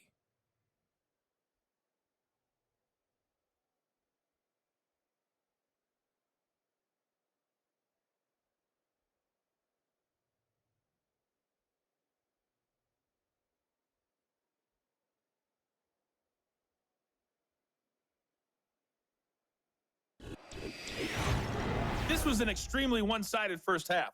One team showed up ready to go. The other's been in a daze thus far, but there's still plenty of time left for this one to tighten up significantly. All right, Coach, thank you, and we welcome everyone back for quarter number 3. A very one-sided first half, 17-0 our score as we get going in quarter number 3. And able to get this out to the 25. The Dragons offense and Travis Etienne set to take over once again. We show you the NFL leaders in rushing touchdowns. And you can see where he's right up there amongst the league's best at finding the end zone. The offense back out there at the line, ready for their next drive. We'll see, Charles, if they had a chance to hit the reset button at halftime. They have not scored. They're facing this big deficit. And if they're going to come back, it's going to have to start right now. Yeah, and for them, it's not dwelling in the negative because, yes, they were totally ineffective in the first half. But we've seen many games that have flipped around in the second half. It all starts with this drive right here. They get something good going, put some points on the board, they begin to have hope. So here's a 1st and 10 at the 38. Flowers going to go in motion right. On 1st and 10, it's Etienne. Yeah, that play is blown up, losing yardage back at the 35. The loss of a full 3 yards, and now it's 2nd down. I think this running game, or should I say lack of one, is making this defense look better than what they really are. Now on 2nd and 13, Jones. That one into the hands of Flowers. And he'll have it past midfield almost to the 40 before being taken down. Still in search of their first touchdown of the game, but they're on the move. 1st and 10. Straight ahead, Etienne. And he's going to take this ahead for right around 3 yards, but no more than that. 2nd down. It's a pickup of 3. Brings up 2nd and 7. Looking to throw. Jones. To the right side, into the hands of Flowers. And he works it past the 30, almost to the 25. 12 yards there as they keep this drive rolling. It's another 1st down. 1st and 10 at the 27-yard line. That's complete to Wicks. Down he goes at the 23, a pickup of 4. 2nd and 6. 2nd and 6 at the 23-yard line. Off the play fake. Jones. Under pressure, and down he goes. They sack him back at the 36. Dietrich Wise running through and dropping him for the sack. And just when the offense seemed to be figuring things out, they have a little bit of a setback there. Finally getting a drive going. They can't let that stop them, especially since they've been shut out this far in. 9th play of the drive now on 3rd and a country mile. Back to throw. Jones. Throwing left sideline there, but it's incomplete. And there's another stop. One of the league's best defenses is certainly bringing it again this week. Here's Nick Folk now on for the field goal. From the left hash, this from 53 yards out.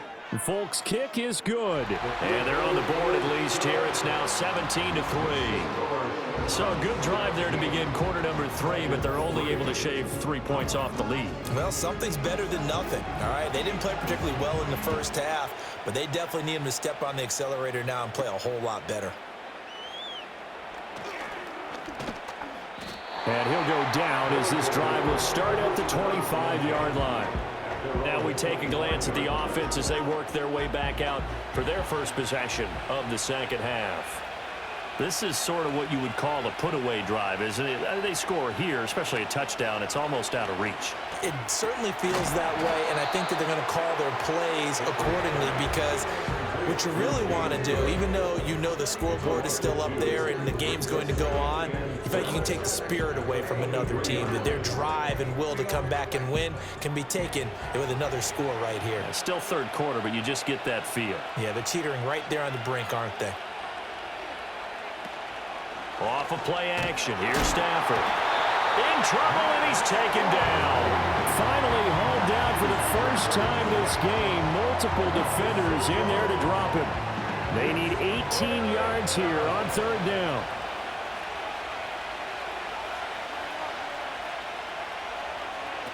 Looking to throw. Stafford. Able to find the open man. That's complete. And he'll get this one way up just shy of the 45-yard line. The defense shaking their heads, not aggressive enough, and they allow him to convert a 3rd and 18.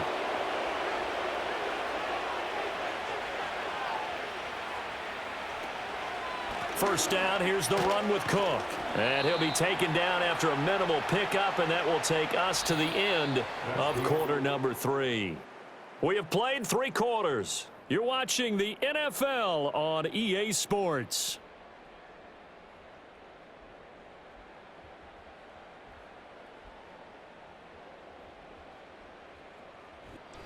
Back now here on EA Sports, as it looks like we are just about set and ready to begin with the 4th.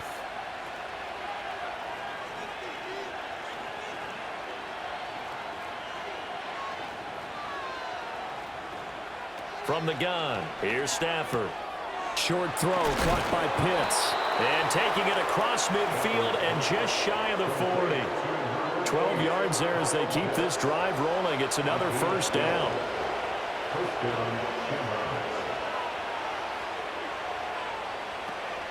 Option play. Here's Cook. And this has been a familiar sight all afternoon as they stop him behind the line. Hustling through to break that play up, Max Crosby. If nothing else, they've already taken a couple minutes off the clock here already as they come up second down. Stafford. And intercepted. Maybe the turning point they need. Picked up by a Fitu Melifonwu. But just a lot going on there in the middle of the field, and this one winds up a turnover.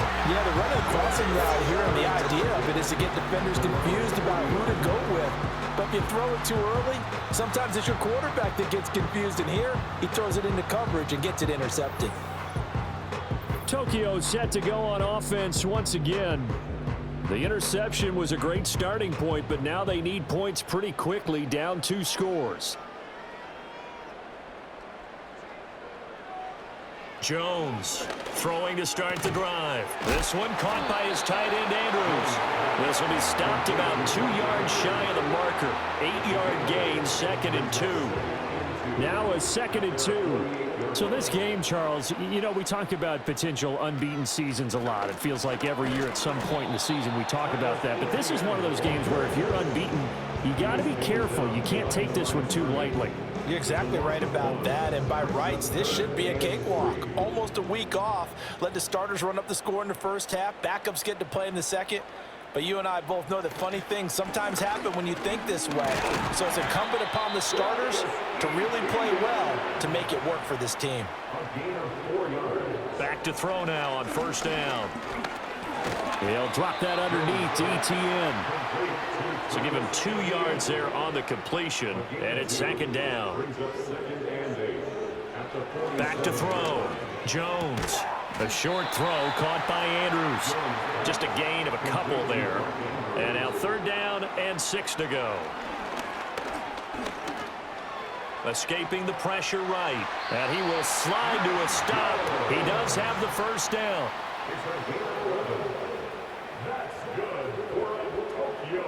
Looking to throw. Jones. Looks to the sideline and has Mims who makes a catch. Clock management definitely critical here if they want to get back in this game. Absolutely agreed. They have to up the tempo in this case, down a couple of scores. Want to make sure they have a chance to win this ball game. On first down, he'll drop to throw. He gets that one complete to Wicks. Now 2nd and 4. Back to throw. Jones. Got a man, and he hits him in stride. And now it looks like we're going to get a timeout here. We've got a man shaken up. While they come out and take a look at him, we will step aside for just a moment. So it's our home team here in possession of the football as we come back. They've got it 1st and goal as they look to punch in a late score. Touchdown! Mark Andrews for 4 yards out. And the Dragons have made it a one-score game again here in the 4th. I'm not sure win-win is the proper term here, but it certainly felt like it. They got the touchdown they needed. But if I'm on the defensive side of the ball, okay, you got the touchdown, but it sure took you a long time. Yeah, because offensively, though, you're probably hoping for a 1 to 5 play drive. That one ate up a little more time than they were hoping. You're exactly right, and if you have that 1 to 5 play drive, you actually build up momentum and even more hope. When they had to slog their way downfield, they got the touchdown, but it's almost like, yeah, you know, doesn't feel right. Exactly.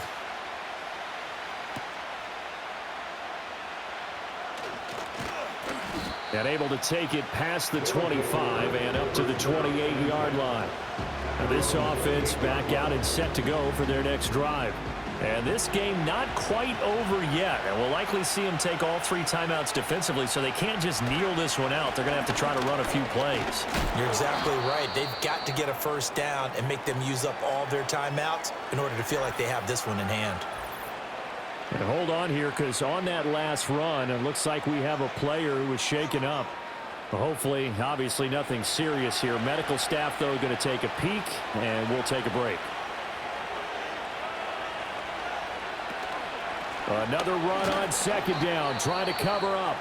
Now the defense going to use the first of their timeouts as they'll head to the sideline and talk over what to do next. Heavy set out there on 3rd and 1.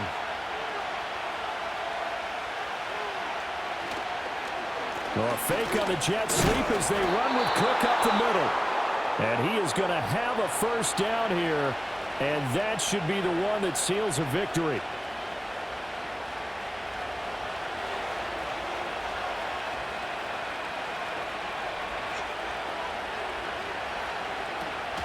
They'll try and wind down some clock with Cook.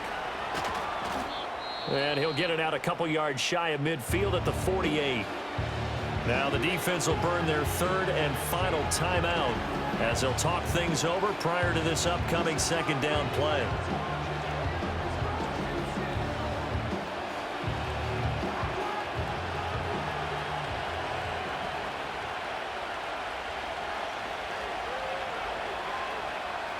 Here's Cook again.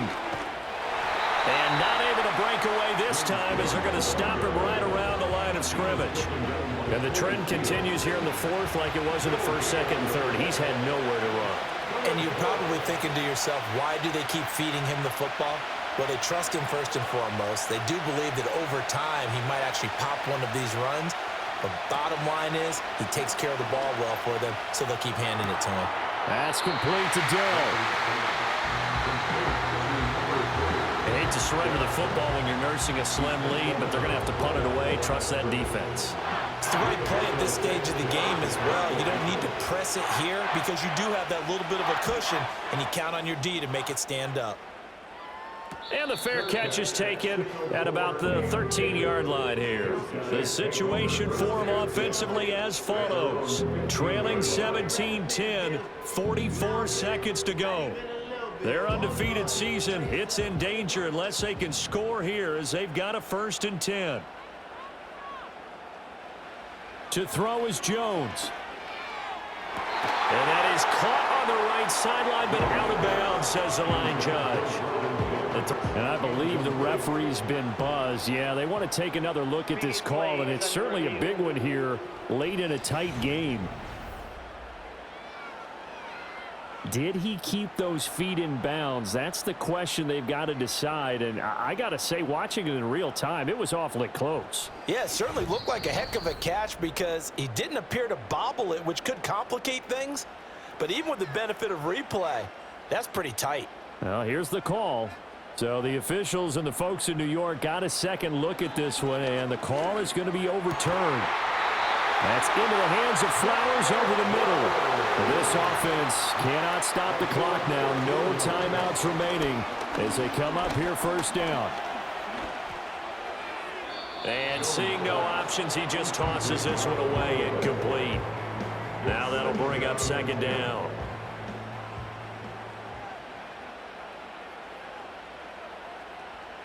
Jones.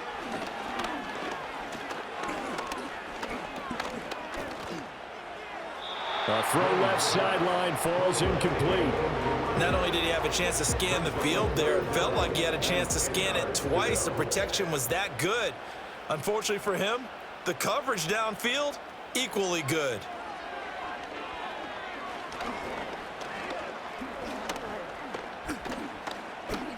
He's going to let it fly. That's caught inside the 20. And he's able to get this way down deep into enemy territory. It was a long shot, but they did get one final chance to try to score and overcome this small deficit. No touchdown, though, Charles, and that brings this one to a close. Yeah, I think Hope was wearing one jersey, and Worry was wearing another on the other sideline as that final snap played out. Now, we've seen some incredible plays to win games before, but in this case, I think the distance was just a little bit too great for it to happen here. So for the Dubliners, it's a much-needed victory as it gets them back to 2-4 on the year. And they'll get another road date next week. Meanwhile, for Tokyo, they fall for the first time this season after 6 wins to start the campaign. And they will try to get back in the swing of things next week on the road. Thanks for tuning in, everybody. Alongside Charles Davis, we thank our entire crew. I'm Brandon Gaudin. This is the NFL on EA Sports.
It's week 7 of the NFL, and if it's in the game, it's in the game.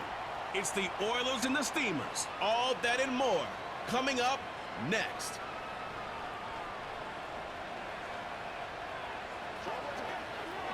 EA Sports coverage of the NFL finds us in the shadow of the Eiffel Tower in the fabulous European capital of Paris, France.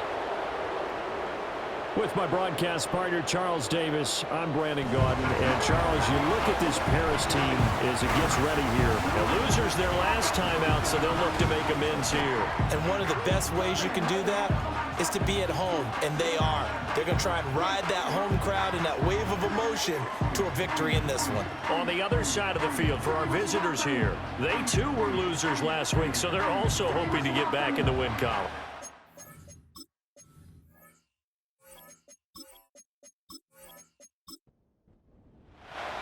Getting toward the halfway point of the NFL season, Week 7 is underway on EA Sports.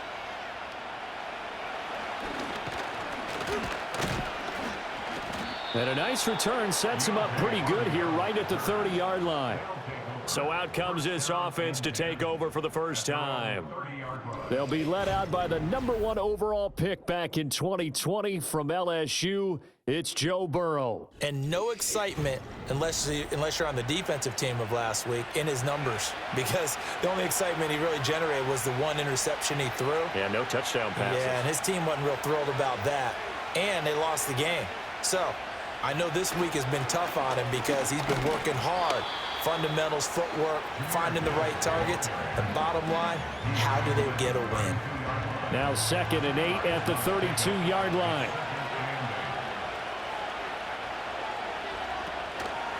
Another run for Gibbs here.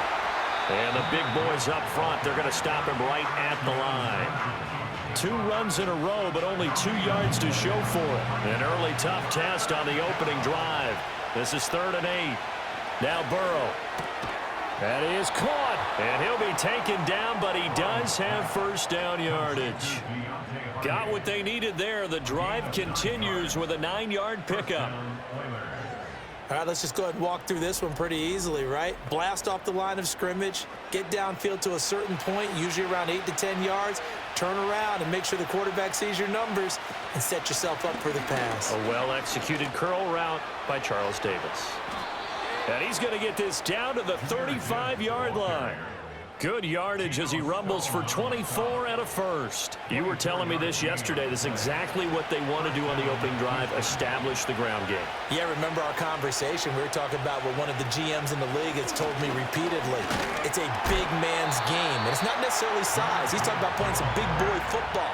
Line up, get leverage, knock people back, and establish the run early. He'll lose a yard there, and it's 2nd and 11.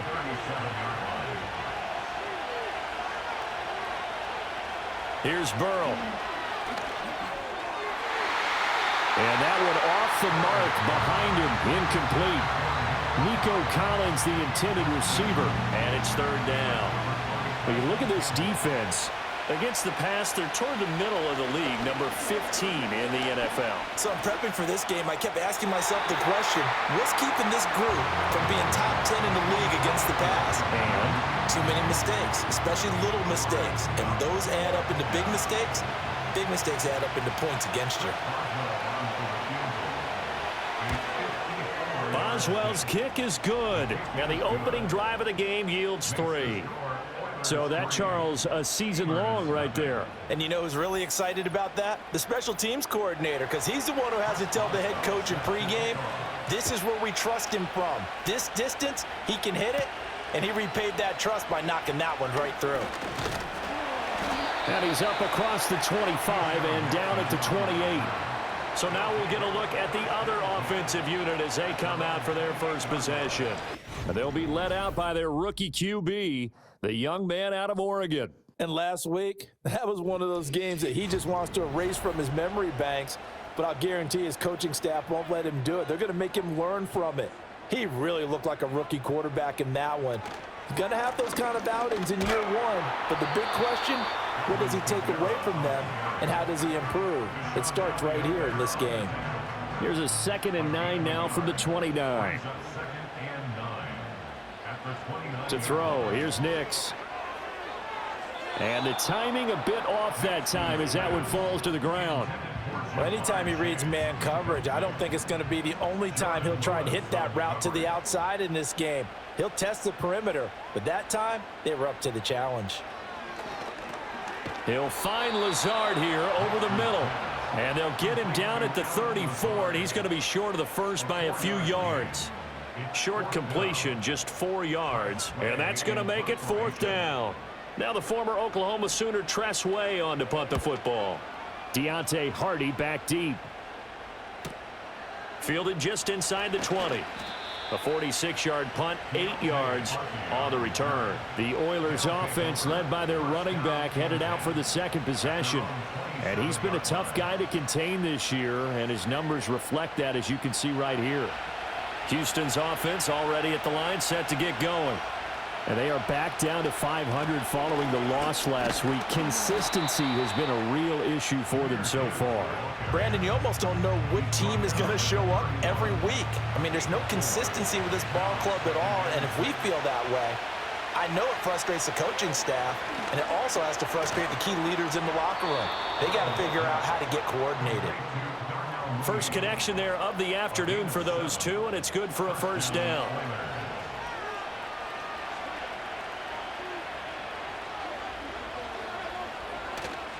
Burrow on play action. That one caught by all, the tight end. And he'll take this to the other side of midfield before going out of bounds. They get 14 on that one. Good for a Houston first down.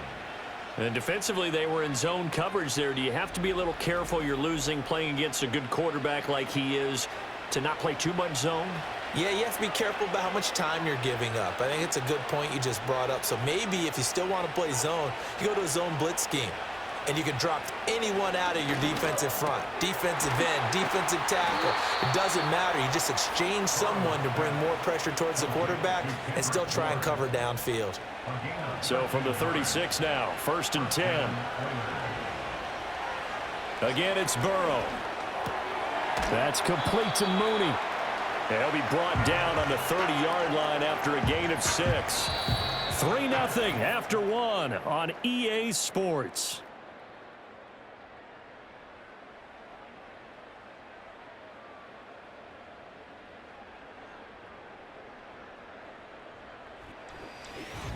Ready for the second quarter, and it's our visitors with the football.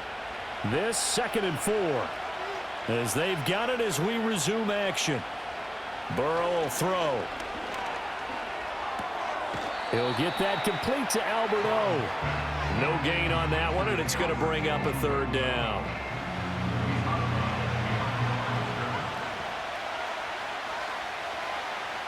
Now it's Burrow. Forced out to his left. And he's brought down short. 2 yards there, needed 4. Like any team playing, they're looking for touchdowns to try and help their cause. But in this case, he does get them a little closer at least if they think a field goal turns out to be the better call here. Now it's Chris Boswell on for the field goal try. He made his first attempt, this from 45. Boswell's kick is good, and they're able to double their lead in this first half. It's 6-0. So scores on their first 2 possessions, but 6-0, so field goals probably not what they were hoping for. Yeah, you're exactly right about that. Not what they were hoping for, but they should be happy that they have points on the board. It almost feels like that old slow and steady wins the race, doesn't it? In this case, though, they want to be slow and steady now, but get explosive later and put the points up on the board. Back onto the field comes this offense, ready for their second drive. They are still in search of their first points of the ball game, but only down 6-0 as they begin with a first down.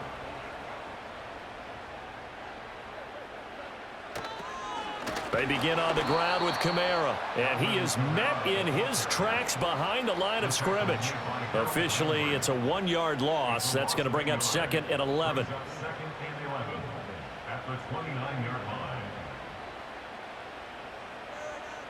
Nix to the air. And he's going to be brought down here in the backfield. Multiple players combined for their team's first sack of the game. But you just knew that these rushers were eager to do that today. Put him on the ground. Their plan? Introduce themselves individually to this rookie quarterback. They set a load a big way there with a loss of double-digit yards on that sack. Now 3rd down and very long. Here's Nix. They'll set up the screen now to Kamara. And he'll get to the 29-yard line, brought down there. They get 12 yards back, but it still leads to a 4th and long. And that's a play that's not uncommon on 3rd and long because the offense is just hoping that somehow they can get a guy in space and follow some blockers downfield. Does a pretty nice job there getting a few yards, but he ends up getting stopped before he can get the first down. A 41-yard punt there with no return. Houston set to take over. And their 2 drives thus far both led to points, albeit both field goals, so the lead just 6-0, but the ability to move the ball is evident. Well, that's, heartening, as they say, but it's not what they're about. What they're about is putting the ball in the end zone and putting 6s on the board. So if you're the offensive coordinator, you like what you're doing, but you don't love it. You've got to find a way to ring that bell. Then you can have a little self-satisfied grin. Right now, a little more determination is needed. Here's 2nd and 7.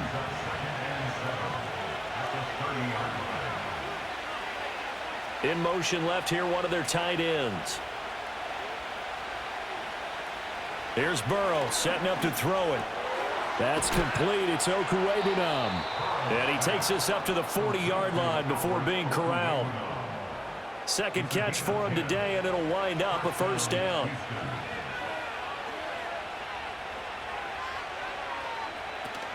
Gibbs straight ahead. And slow going there as he'll only get a yard, maybe, up to the 41. 2 minutes remaining in this first half of football. And we're at the 41, 2nd and 9. From the shotgun, Joe Burrow. It's a short one here, complete to his tight end. And they'll work this down to the 40-yard line, tackled there. 19 yards to pick up there, move the chains. So many times in my career, I've heard coaches talk about completions are one thing, but as long as we're there at the catch and we get guys on the ground, we can live with that. But if you're going to give up 10, 12, 15 yards after the catch, then your defense is going to be in a lot of trouble. They're passing here. Joe Burrow. He's got it complete to Gibbs. And he's going to get this one down to the edge of the red zone. Chewing up big yardage. Another nice gain there. This one goes for 20. What a drive this has been, just chewing up the yardage. And here's one of their best plays yet as they finally get down into the red zone and look to finish this off with 6. Burrow looking to pass. Over the middle, he gets it to Collins. And brought down, but not before they get it inside the 10 to the 7. Now the offense going to use the first of their timeouts as the clock stops here with 46 seconds remaining in the first half. A kicker fest so far, all points via field goals. They're hoping to change that right here. Now it's Burrow. Another one caught by Collins. And he'll work free from one tackle, but that's about all as he's taken down. Nice job defensively to hold him to 4, and now it's 2nd and goal. Now another timeout called for by the offense. So that means they're down to 1 remaining here as we head toward halftime.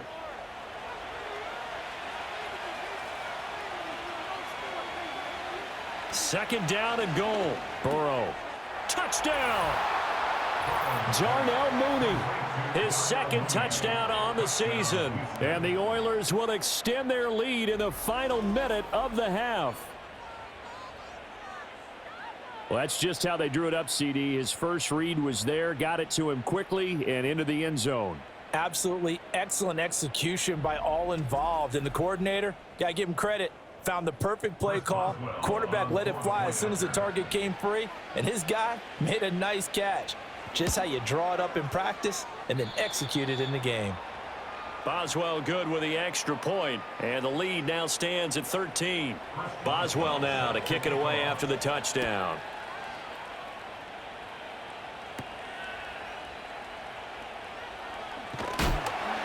And they will wrangle it down a couple yards shy of the 30. One final go for this offense here in this first half. And with time quickly fading here in the second quarter, not sure how aggressively, offensively they want to play this. I think we'll find out just how much they trust their guys in this situation if they decide to take a shot. That's complete to Palmer. And he gets this up across the 35 before he's out of bounds. 2nd down and a yard. To throw is Nix. That's again complete to Palmer. And he'll be out of bounds up near the 45 at the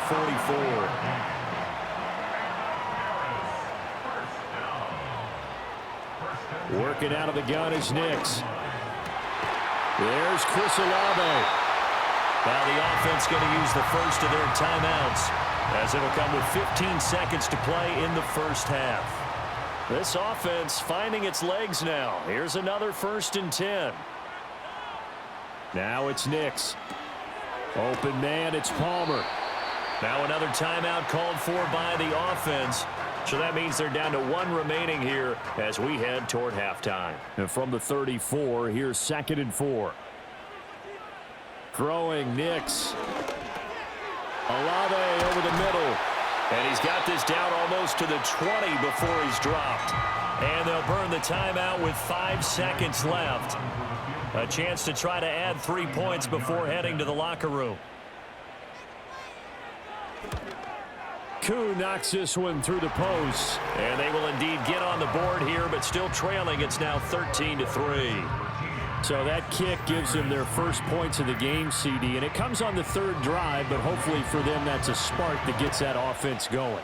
Yeah, and I would say if you're the offensive play caller, as you look at your sheet, you're trying to find that part on there that unlocks bigger points. They've struggled with a few drives so far, finally got 3 out of it. How do you find the end zone? That's what he's searching for now. And he's going to lose yardage, not that it matters, as the final seconds tick away. So we reach halftime here in a 10-point game. As we send you to Orlando to check in with Jonathan Coachman at our EA Sports Halftime Report. Coach? Okay, Brandon, thanks very much. More from you and Charles in a bit. But first, time for a look around the NFL to see what's going on here in the late window. We'll get started out in the Sooner state of Oklahoma, where it was definitely a game with some intrigue, as you can see by the scoreline. George Pickens, a touchdown catch in the victory.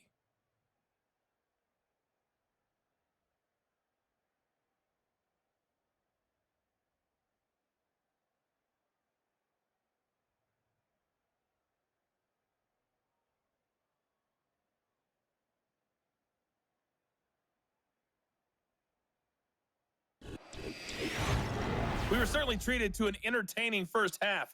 Both these teams with some high points and maybe a couple of low points as well. So it's going to be a question of who can be the most disciplined team going forward.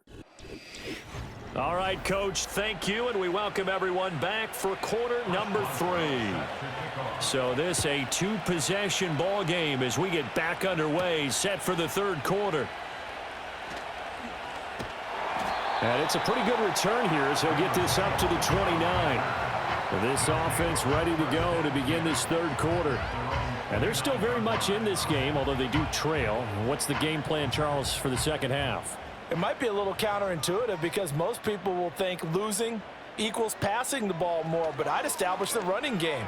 They kind of went away from it in the first half. I think if they get back in balance, it'll help them when they put the ball back in the air. So 5 yards here, 5 on the play, and it'll be second down. Operating from the gun, here's Nix. This complete to the tight end, Tucker Kraft. And he'll be tackled right on the chalk at the 45. First target, first catch, and a first down. Nix from the shotgun. Man open, that's Jamar Chase complete. And he goes down, but not before getting this inside the 25. That'll go as a pickup of 32 on the catch and run. And that might be exactly what they needed to wake up this home crowd. They haven't given them much to cheer for so far, and never underestimate the effect the home crowd with you can have on a game. Still in search of their first touchdown of the game, but they're on the move. 1st and 10. To throw, here's Nix. And that one drops down, incomplete. Good coverage there, forced the ball free, and it's second down.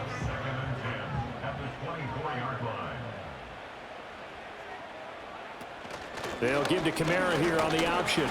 And he'll get about 5 here as he'll take this down inside the 20-yard line. Well, they still have time to get him established, but in my estimation, they've got to pick up the urgency here. They've got to get quickly in and out of the huddle and run off a bunch more plays. And this pass broken up. The contact well timed there, and now 4th down. When you run in the slant, timing is everything, and against that man coverage, there was no space available, and incompletion as a result. Koo knocks this one through the post, and they will cut the lead back down to a touchdown now at 13-6. So they were facing the deficit coming out of the locker room at intermission, and at least they're able to get the field goal to cut into that deficit. Yeah, now your offense feels pretty good about itself, right? A little bit more up to speed coming out of the break. You turn to your defense now and say, hey, we got 3 there. We're chipping into the lead. Can you help us out? Hold them. And let's get the ball back for us. Now we take a glance at the offense as they work their way back out for their first possession of the second half.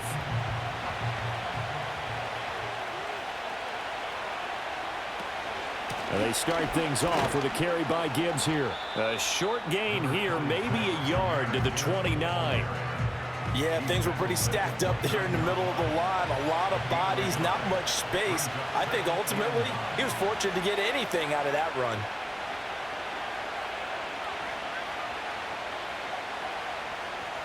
Here's Burrow.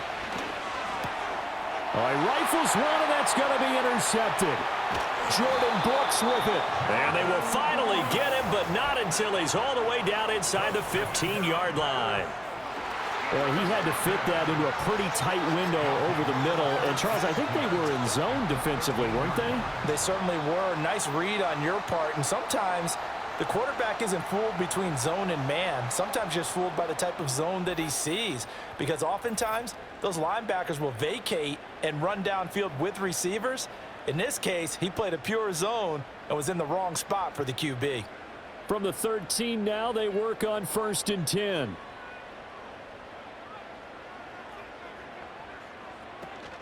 Off the play fake, here's Nix. And that'll be knocked away. It's incomplete. And to put it mildly, this is a tough spot defensively. They have to come right back out and defend their red zone. But how about that good first step towards forcing them to settle for at least 3 points? I think they're also thinking bigger right now. Imagine being able to stop them totally and change the momentum. And now they're inside the 10 as he's brought down at the 9. 5 yards. Now it's 3rd and 5. It's a gain of 5. Brings up 3rd and 5. Looking to throw. Nix. They'll get this out to Kamara.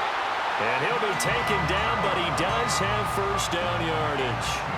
They get 6 on the pickup there as the drive will continue. Well, Deuce is wild here. 2nd down and 2 with just about 2 minutes on the clock. Kamara trying to get to the goal line, but he's going to be stopped just short at the 1. But now he appears to be in some pain. Well, the medical staff is going to come out here and take a look, and we will take a short break. 2nd and goal from the 1. And it's caught. Touchdown. Chris Olave. A 1-yard touchdown reception. And the Steamers take advantage of the short field and finish it off with a quick touchdown.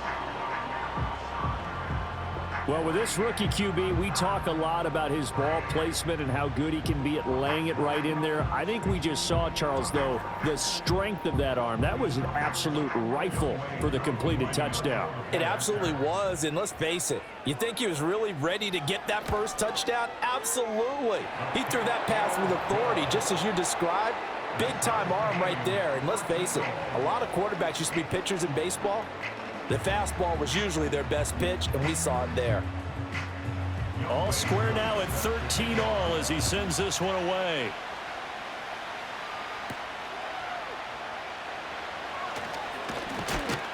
And he'll take it up past the 25 to the 26-yard line. Now Houston's offense taking over again, and their lead has evaporated in this 3rd quarter. It's tied once more as they begin with a 1st and 10. Trying to shake off the interception from the last drive. He'll look to throw. It'll be a gain of 5, and that will bring up 2nd down. They gave up the completion there, but this is what zone defenses count on. Catching the ball and not much run after the catch. From the shotgun, it's Burrow. A short throw there pulled in by all. 6 yards the pickup, and that's a 1st down. Final minute now of the 3rd quarter.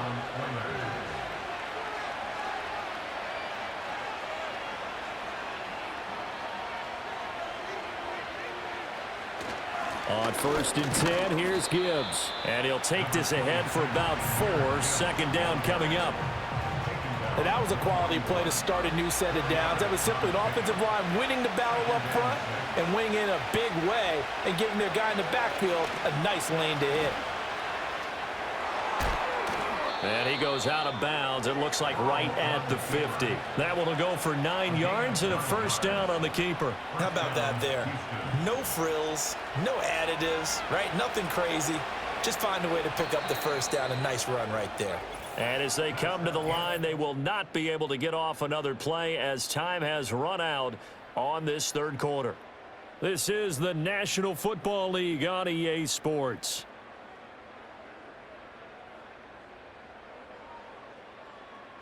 Back now here on EA Sports. 13 all our score as we start quarter number 4.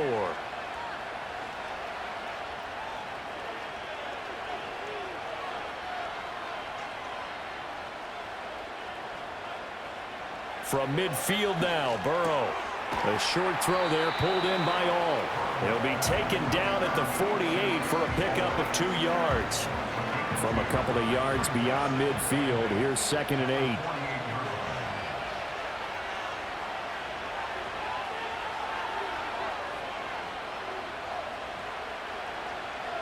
Now Burrow.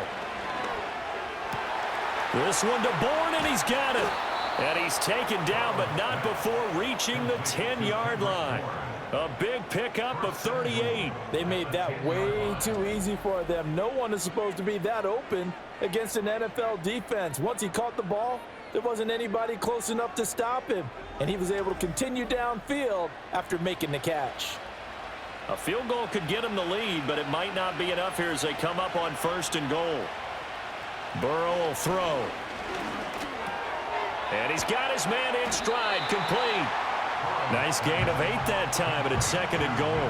When you see zone defense and you know you've got a drag route on as your primary call, you got to be really careful as a passer about how far you let your guy go because he might wander into some tough coverage. Out of the gun, it's Burrow. Eluding the pressure right. And he'll be brought down right on the edge of the goal line at about the 1-yard line.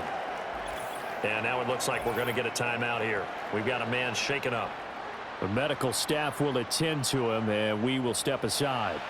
A lot of tired bodies on that field, but this is a big play, 3rd and goal. Gibbs. Touchdown, Houston.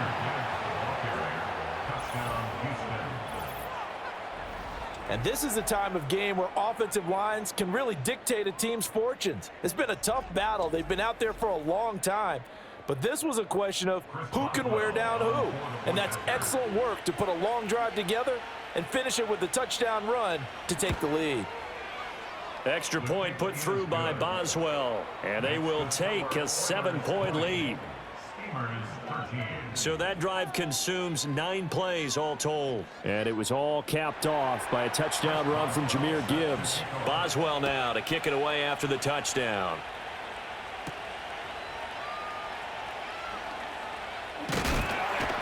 And able to take it past the 25 and up to the 28-yard line. Here's the Paris offense ready to take possession.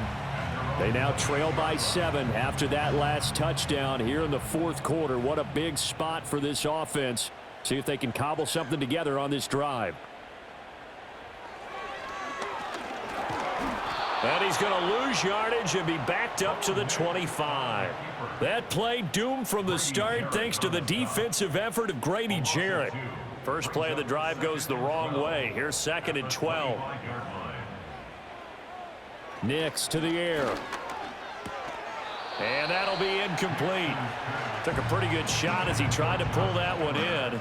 Couldn't hang on, 3rd down. We'll see what they have drawn up here. A little bit behind the line. 12 yards needed to gain a 1st down. Pressure comes and down he goes.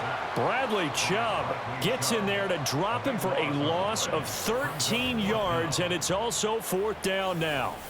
And you hate to say it with a rookie quarterback. He's done some good things, but overall, looked a little bit overwhelmed back there, hasn't he? He certainly has. But in his defense, he hadn't had a lot of time to throw the football. You like the way I said that? In his defense. In his defense, I got it. You see what I did there? Yeah, he needs better protection, that's for sure. And now the punter, Tress Way, as he sends this one away. Ooh, with a juke. So possession goes over here on the punt. And now out comes Houston. Their defense got the stop, forced the punt, and now you really start to monitor the clock as they nurse this slim lead. Good starting field position for them here as they come up 1st and 10 at their own 46. And they'll get to him after a gain of 7 to the 47. And his play caller does a nice job of giving him an easy throw to start this drive, and he takes advantage of it. The completion sets up a manageable 2nd down. Straight ahead with Gibbs here. And this time he's able to take it down to the 42. 4th quarter, down to the final 2 minutes, and we've got a 1-score game. So it's our visitors with a football as we get you reset. They've got a 1st and 10 as they look to try and finish this one off. 5 points of contact necessary at this stage as they'll run on 1st down. And hold on here because on that last run, it looks like we have a player who was shaken up. So as the medical staff takes a look, we'll step aside. Here's a 2nd and 5.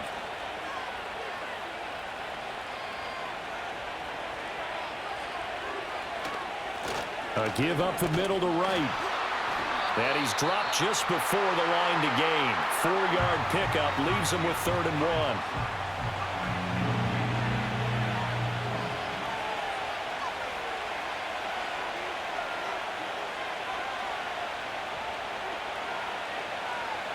Here we go with Burrow. He's got his target. That's complete. And he is going to have a first down here. And that should be the one that seals a victory.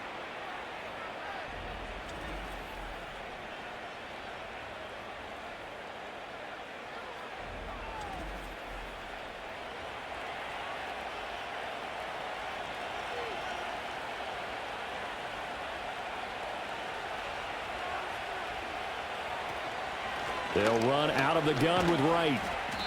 Looking for a crease, can't find one. Stopped at the line of scrimmage.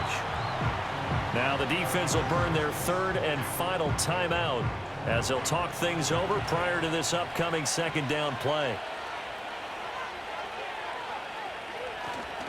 He's going to get it again. Just looking to get forward and protect the ball. And he'll take this inside the 20 and down to the 18.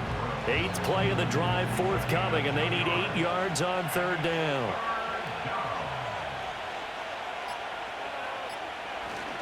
And they'll go right back to Wright.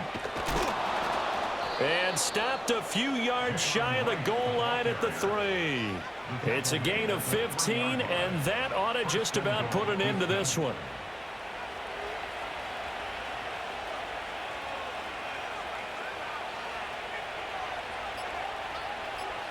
Burrow down to a knee, and that should be the final act of this one.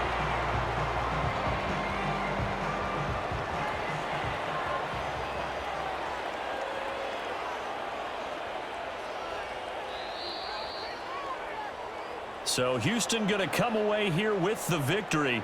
And they were spurred on by a strong performance in that 4th quarter as they held their opponents off the scoreboard. Everyone wants to pitch a shutout for the entire game, but when you throw one in the 4th quarter, that tells everyone that you're getting stronger and dominance is starting to take over, right? The way that you close, the way that you finish, that gets preached to you from the time you're playing Little League football all the way up through.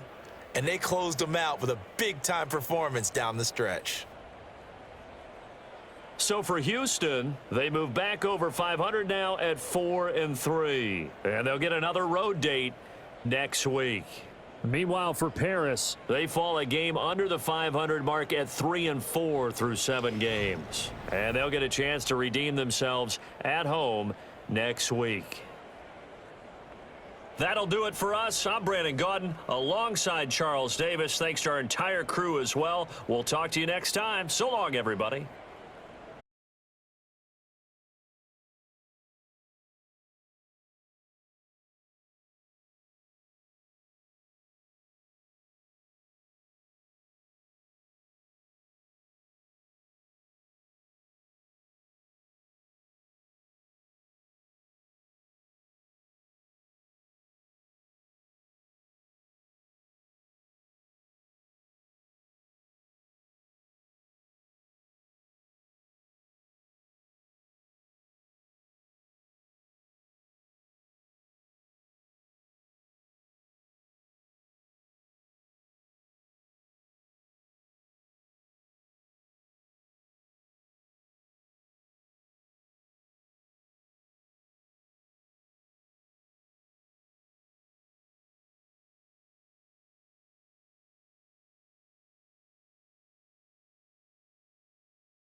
It's week 7 of the 2024 season. And if it's in the game, it's in the game. It's the Dreadnoughts and the Blues under the lights on Sunday night.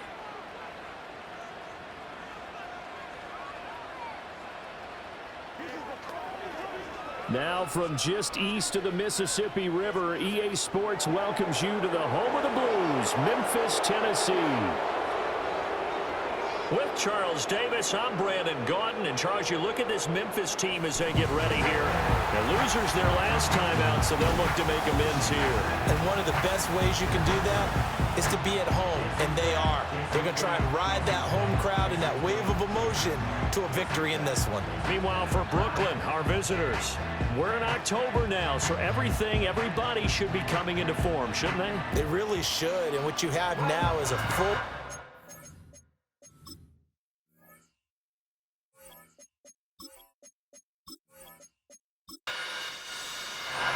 Getting toward the halfway point of the NFL season, Week 7 is underway on EA Sports. And he'll be tackled just shy of the 25. So out comes this offense to take over for the first time. It's the Mississippi State product at quarterback. Calling the shots will be Dak Prescott. And there was a positive in last week's loss. No interceptions thrown by him. But he only threw one touchdown pass, and you know he wants that to improve. He might even consider that as part of the reason that they couldn't take the win last time out. I believe we'll see a more aggressive version of him this week whenever they're nearing the end zone.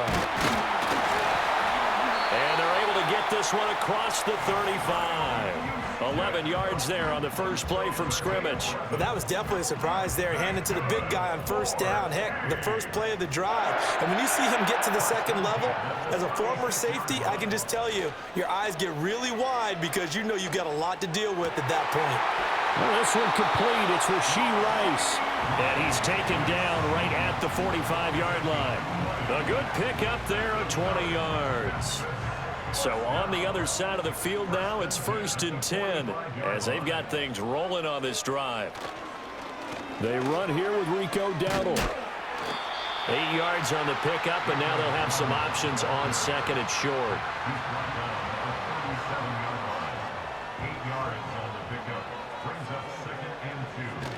They run again with Dowdle. And he's stopped after a gain of 1. Not enough. Still a yard to go on third down. Here now, 3rd and a yard.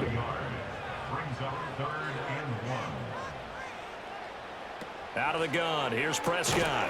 And that is incomplete. Oh, he had a defender right there with him to force that to the ground. And 4th down now coming up. And on their first drive, the offense staying out there. They're going to go for it on 4th. Prescott now. Pass taken in by his big tight end. And he's taken down, but not before reaching the 10-yard line. That pickup goes for 25. What a flip of the script from 4th down to 1st. They only needed that 1 yard going for it on 4th. I got to be honest, I thought they were going to stay on the ground. They surprised me. Did they surprise you? I'm with you on that one. I thought they'd find a way to create some type of a power run and try and pick up the first down, but they decided to keep the ball in the hands of the guy who could throw it, and it paid off. Yeah, that decision paid off indeed. And he's able to break out of 1 tackle, but then quickly brought down. 2 yards on the pickup there, and it's 2nd down. A running play, it's Dowdle. And from the 9, they get this to the 5-yard line. The completion on 1st didn't get much, and now the run on 2nd doesn't get a whole lot either. Well, if you're a good play caller, you've already looked ahead and anticipated this type of situation. Already down on his play sheet. Under pressure now, and he's going to go down. Sacked back around the 8. Nick Herbig able to record his 5th sack of the season. And Charles, part of the reason they lost last week, they didn't have a single sack. Well, they changed that quickly. But did they ever? And it was something they talked about with us extensively. They needed to get pressure. How were they going to get to the quarterback? Obviously, they schemed themselves into a great play, didn't they? And all in all, a pretty decent opening drive, Charles. Pretty balanced. They had the passing game going and the rushing attack, too. I would think they have to be happy with that start because you get your ground game going, which means your offensive line and your runners are pretty happy, and then you get your aerial attack going as well, so your quarterback and receivers have smiles on their faces. Now both up to speed, awaiting their next possessions for this game. They can't wait to get started again. So out comes this offense to take over for the first time. They'll be led out by the #1 overall pick in the 2018 draft, the Oklahoma Sooner, Baker Mayfield. Okay, I thought there was something to build on in last week's game by his performance. I thought he played fairly well overall. The numbers won't knock your socks off. 2 touchdown passes and an interception. The bottom line, though, they lost. Yeah. How does he eliminate that one interception, continue to take care of the ball, and maybe increase the number of times he puts the ball in the end zone with a receiver? Here now, 2nd and 4. First carry for Nick Chubb. And they get him down, but not before he takes it across the 40-yard line. It's a first down on a gain of 10.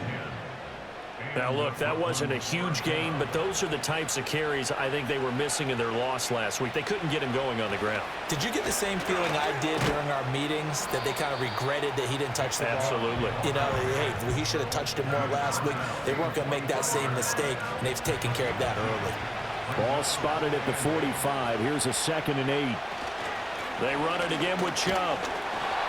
And he'll lose yardage on the play back at the 45-yard line.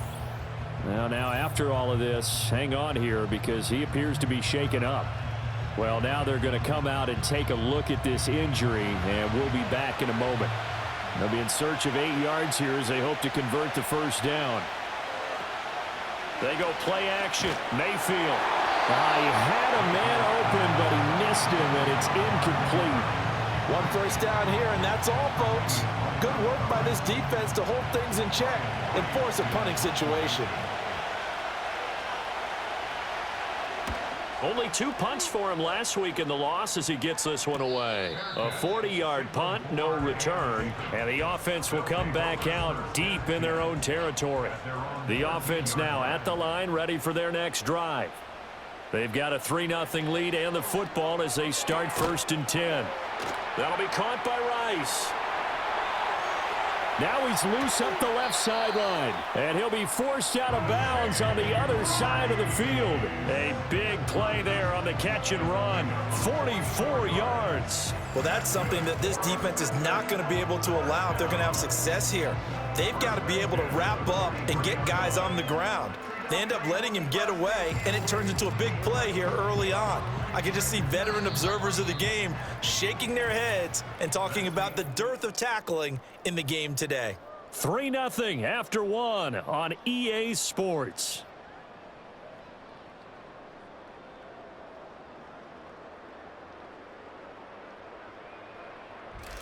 On to the second quarter. Memphis in possession of the football as they've got it with a 1st and 10. Here's Prescott. Steps away to his left. And now it looks like we're going to get a timeout here. We've got a man shaken up. While they come out and take a look at him, we will step aside for just a moment. They had to settle for 3 last drive, hoping this second go-around ends in 6. In good position, 1st and 10. And it's caught. And he's into the end zone for the receiving touchdown. Rashad Bateman, his 3rd touchdown now on the year, as his guys are able to extend their lead. The catch and the touchdown, they were the end result of a terrific route run by the receiver.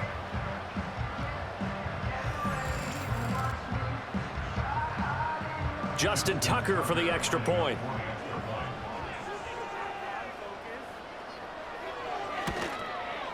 It's up and good, and that'll increase their lead to 10-zip.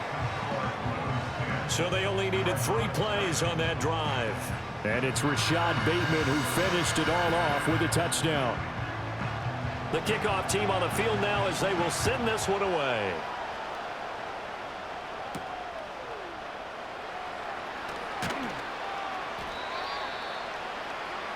The Dreadnoughts offense and the veteran Amari Cooper getting set for their next possession. And as we move deeper into the season, he continues to put up big numbers on a weekly basis. As you see here, he's the NFL's leader in receptions to this point of the year. The offense back out there at the line, ready for their next drive. Nothing for them yet from an offensive standpoint, down 10-zip as they come up 1st and 10. This to the sideline and over everybody, incomplete. No flags forthcoming, though. Maybe a break there. That looked like a clear throwaway to me. Mayfield down. A throw left side, hauled in by Hamler.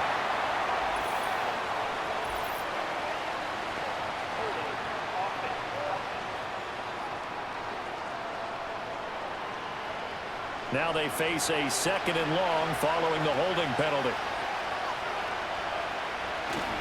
Mayfield hands it off to Chubb.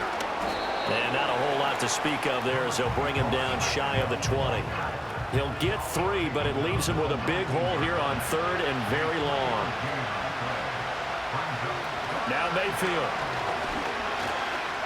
Buying time to his left. And he's going to be taken down here, still a couple yards short of the 1st. Now a stoppage, and oh boy, we've got Mayfield shaken up on the play. Hopefully, obviously nothing serious here. Medical staff, though, going to take a peek, and we'll take a break.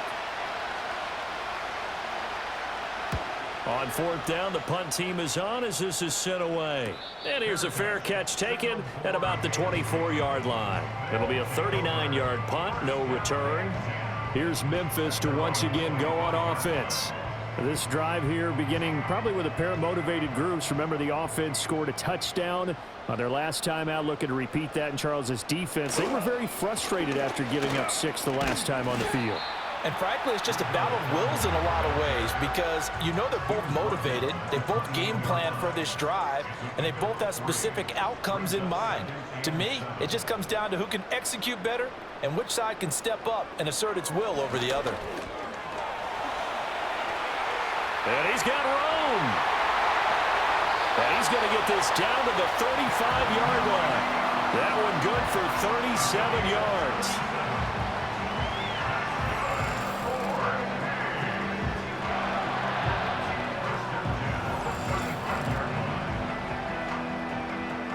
So on the other side of the field now, it's 1st and 10 as they've got things rolling on this drive. Short throw caught by the tight end Oliver. This will be a gain of about 8 to the 27-yard line. Ball on the 27. Here's 2nd down and 2. At the 27-yard line. They run here with Dowdle. And they'll be inside the 25 now at the 24. They'll get 3 as the drive continues. It's a 1st down.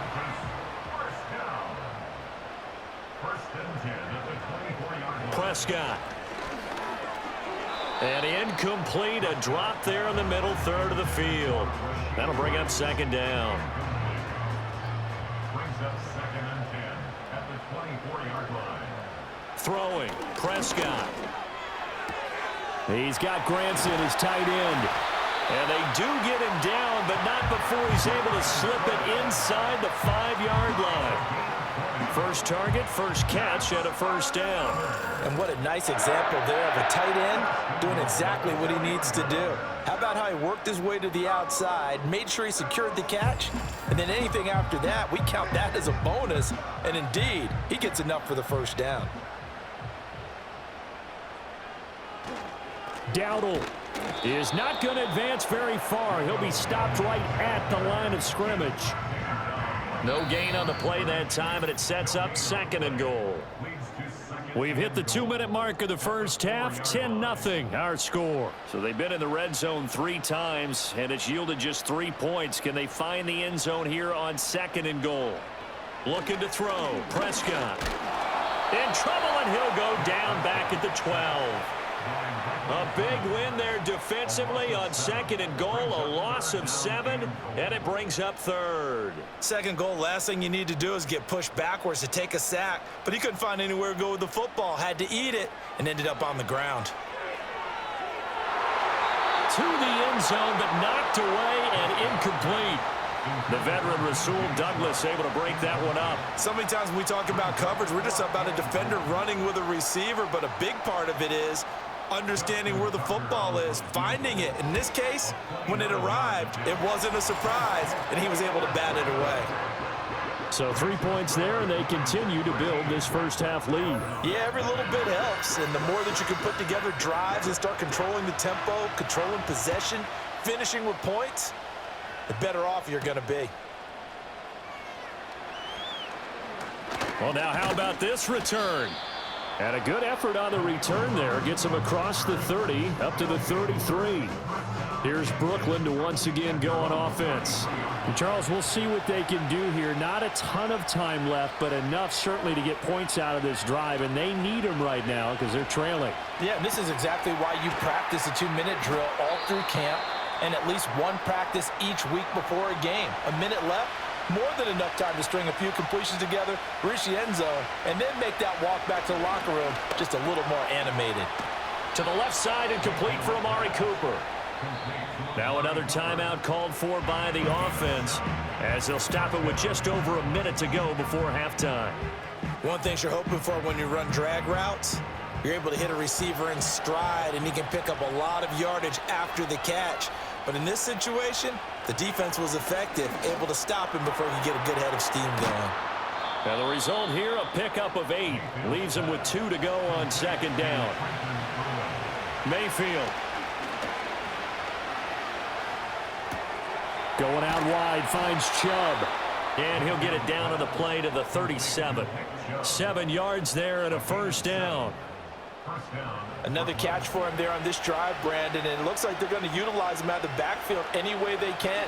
And that time they pick up a first down. So now on defense, you assign a man to him and try and cover it before he gets going. Now with 5 seconds left, not really enough time to run another play and then stop it, so on comes the field goal unit. On the left hash, officially it's called a 51-yard attempt. Myers' kick is good, and they will indeed get on the board here, but still trailing. It's now 13-3. So, Charles, they are on the board after that kick. So 3 drives, 3 points, obviously not the start that you were hoping for, but they're able to erase that 0 off the scoreboard. Yeah, I guess what you're saying is a point of drive is not what offenses are striving for by any stretch. They're happy they've got 3 now. They hope that that unlocks their offense for bigger points down the road. And this will go as a short gain on what will be the final act of this first half. So we reach halftime here in a 10-point game as we send you down to Orlando, where Jonathan Coachman has our EA Sports halftime report. Coach. Okay, Brandon, thanks very much. Welcome in, everyone, to our EA Sports halftime report. Let's get you caught up on what's going on around the NFL. We'll get started out in the Sooner state of Oklahoma, where you see the final score there. George Pickens, a touchdown catch in the victory.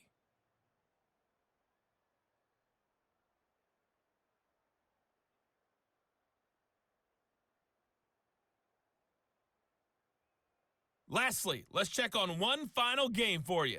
And you can see they are scoreless as they play the second quarter.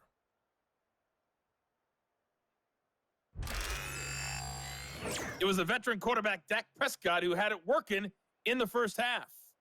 He's got a touchdown pass on the ledger as his guys were able to build a double-digit lead. This has certainly been a fun one to watch so far. We knew this was going to be a battle, and we have not been disappointed. This is the kind of game that could wind up hinging on which side could play mistake-free football the rest of the way.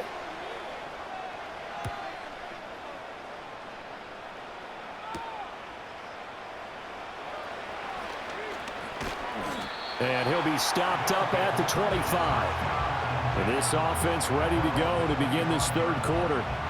By no means certainly are they out of this contest. 2-score game start of the third quarter, but you feel like if they don't get points and then they give up points, then it can become a slippery slope. This feels like an important possession. Yeah, and that slope becomes even more slick if you come away empty-handed on this drive, because then you give them a chance to extend their lead. You need some kind of points here, even if it's just a field goal. It's what I call one of those calming drives, try and slow things down a little bit. He's got a man complete. It's Amari Cooper. And he'll be out of bounds downs across the 30-yard line. This offense in desperate need of a conversion as they come up on third down. Oh, fighting off the defender. And he will have a first down here at about the 40. It's an 8-yard pickup and leads to a new set of downs. Now that run, that's exactly why you stay with the running game. You don't abandon it totally. You stick with it, keep telling your guys to stay motivated, and they found a crease on that play. A short throw, and that's hauled in by Mayer. So give them 5 yards there on the pitch and catch, and it'll be second down.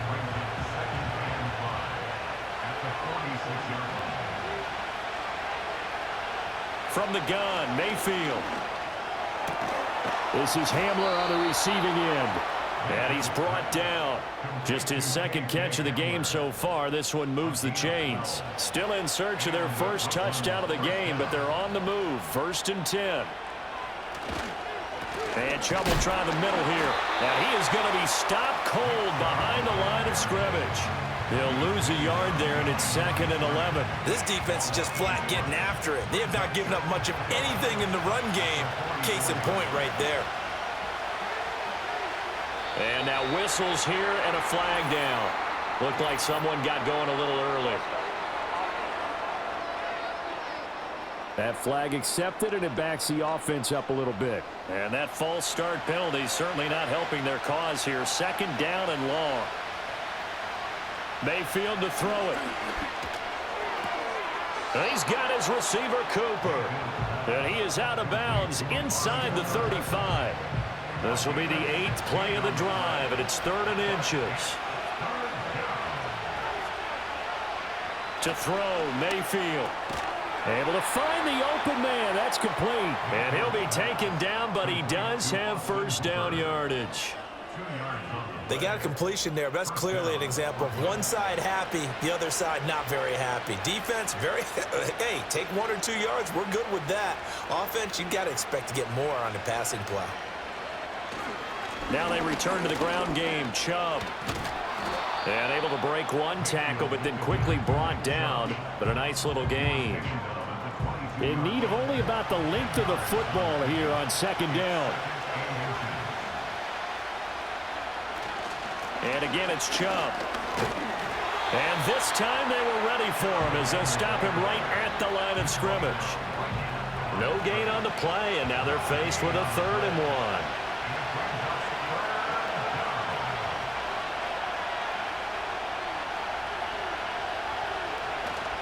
They'll run for it. Here's Chubb. And he will have a first down at about the 21-yard line. I'd say they've got to find a way to get him going. He's such a big part of their offense. I wonder if they might throw it a little and come back to the run. Anything, because you're right. He's pretty much been completely neutralized. To the right side, he's got Cooper. It's complete. And this one goes nowhere. Losing yardage back at the 22.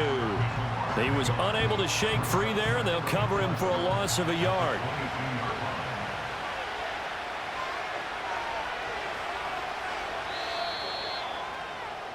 One quarter remains here on a Sunday night. We'll return with more after this. This is the NFL, and it's on EA Sports.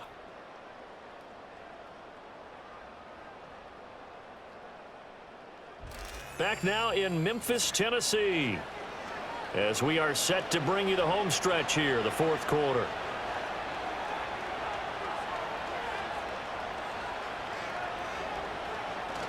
They go up the middle with Chubb.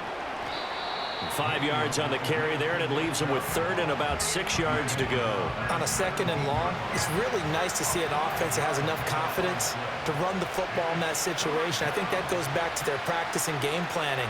They've seen things that they've seen on tape and in previous games that led them to believe that even in a long-distance situation, they can still run the football and gain enough yardage to put themselves in a good spot on 3rd down. That's going to bring up 4th down, only a gain of 2 there. We can make this one pretty simple. Locked up all of his progressions downfield, forced to get it to his running back. But how about the way they ran to the football and knocked him down to force a 4th down? Myers' kick is good. And they will cut the lead back down to a touchdown now at 13-6. All right, so they needed 2 scores to get back in the game. The field goal there, maybe not exactly what they wanted, but the necessary first step. There's still time remaining, and there's enough time to get it done. They've got to get at the least a 3-and-out here to get the ball back, preferably a takeaway. And he brings us out past the 20 to the 24. Here's Memphis to once again go on offense. Their lead back down to 1 score after the field goal a moment ago, so they'll be looking to string together a few first downs, likely on the ground as they begin 1st and 10. Prescott to throw it. Throw left side, completion to Rice.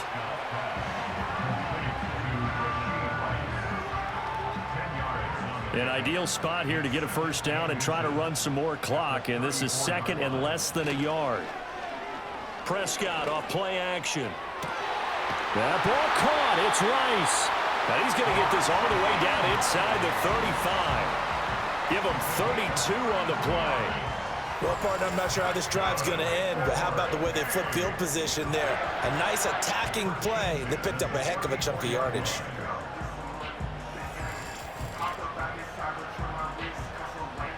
So on the other side of the field now, it's 1st and 10 as they've got things rolling on this drive. On the run, it's Dowdle. And he'll manage to pick up about 4. It's 2nd down. I like that run right there, partner. Not the flashiest run, not the one that's going to break for big yardage, but he understands the situation, and taking care of the football, paramount, and he got it done. Nursing that slim lead, you're exactly right. Hold on to that ball. Short throw caught by the tight end, Oliver. 7 yards there and a first down.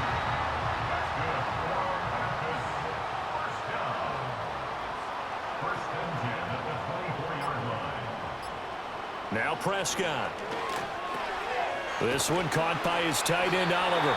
And down inside the 15, shy of the 10. These guys are running offense like you drive. The pedal is down, stomp down. How about that? Back-to-back completions. They are rolling. So much for being conservative and running that football. So it's our home team here in possession of the football as we come back. They've got a 1st and 10 as they look to try and finish this one off. They'll try and run some clock here as they keep it on the ground. And now we'll see a timeout used on defense as they stop it right out of the break with 1:57 to go in the ballgame. Have to imagine this will be on the ground as well as they come up 2nd and 7.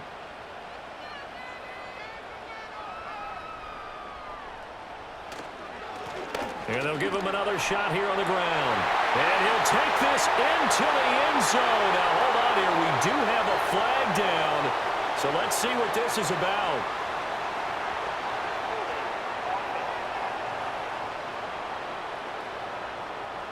Late game, that hurts. Take the touchdown off the board. No doubt about it, and this is where you make a great movie scene, right? Go in, rally the team. Okay, we lost points there. Let's get it back and go out and score again. Can he get it done? Now a 2nd timeout called for by the defense. That'll leave them with just 1 remaining in this 4th quarter of play. A long way to go here on 3rd down for the 8th play of the drive. And here's a handoff out of the gun. And he'll take this one down near the 15. Now the defense will burn their 3rd and final timeout as they'll head to the sideline and talk over what to do next. Tucker's kick is good, and that one makes this a 10-point game at 16-6. So that one, CD, going to make the road back a lot more difficult. Oh, there's no doubt about that. You know they were praying on the other sideline for a miss because now, as you pointed out, a very difficult road. Down 2 scores. You don't just need a touchdown. You need a chain of events to go your way. You've got to score, somehow get the ball back, and score again. The odds of that happening, not great in your favor. Mayfield and the offense now. Down by 10, a minute 40 remaining. Their offense has struggled all night, and now they need to find 2 scores late to try to pull this thing out. Here's Baker. Now throw right side here, going to be incomplete. You get into these 2-minute drill situations, and you often got tired legs on the offensive line. But these defenders, they've been rotating in and out, and they're a little bit fresher and quicker. And the pressure there forced the incompletion. Throwing middle, but it's incomplete. Nice back-to-back plays defensively. They're stacking momentum now. 1 incompletion, 2 incompletion. They're going for more. Mayfield. Now that's to the left sideline and incomplete. That means it's just one last chance left, and this has to be a first down or a touchdown, or this game's over. 4th down, 10 yards to go. Desperation time, Mayfield on 4th down. And this is intercepted, and that should do it. Jalen Petrie picks it off. And they'll start with great field position at the 41-yard line. For this defense, CD, that's kind of the icing on the cake here as we get to the end of this one. And didn't you feel that they weren't just going into total prevent there? You know, they had the lead, and sometimes you fall back and you lose your aggressiveness. Not in this case. They were still making a play on the football, and look how that one turned out. They may have salted this one away. Here's Memphis to once again go on offense. And with the defense out of timeouts, powerless to stop the clock, this should just be a couple of kneel downs.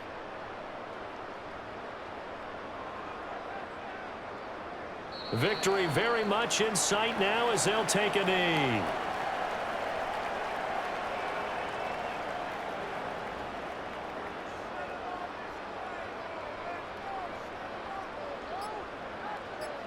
Clock counting down toward 40 seconds as they take the knee. Listen, anytime you take a knee to end a game, that means you've won it. So it doesn't matter whether it's home or on the road, but there's something a little extra special about doing it in front of your home crowd, isn't there? And the home crowd applauding. They're happy with what they've seen. Chalk this one up in the left-hand column for a win. Yeah, that's right. Head to the locker room, throw the wristbands in the crowd for the kids, your gloves, your towels. Get to share it with the home team. So plenty of smiles for the folks here as they head for the exits. It's a victory for their hometown guys. And I think the game balls need to be distributed on the defensive side of the football, and I bet that you would agree. Yeah, if you hold a team under 10 points, that's a job well done.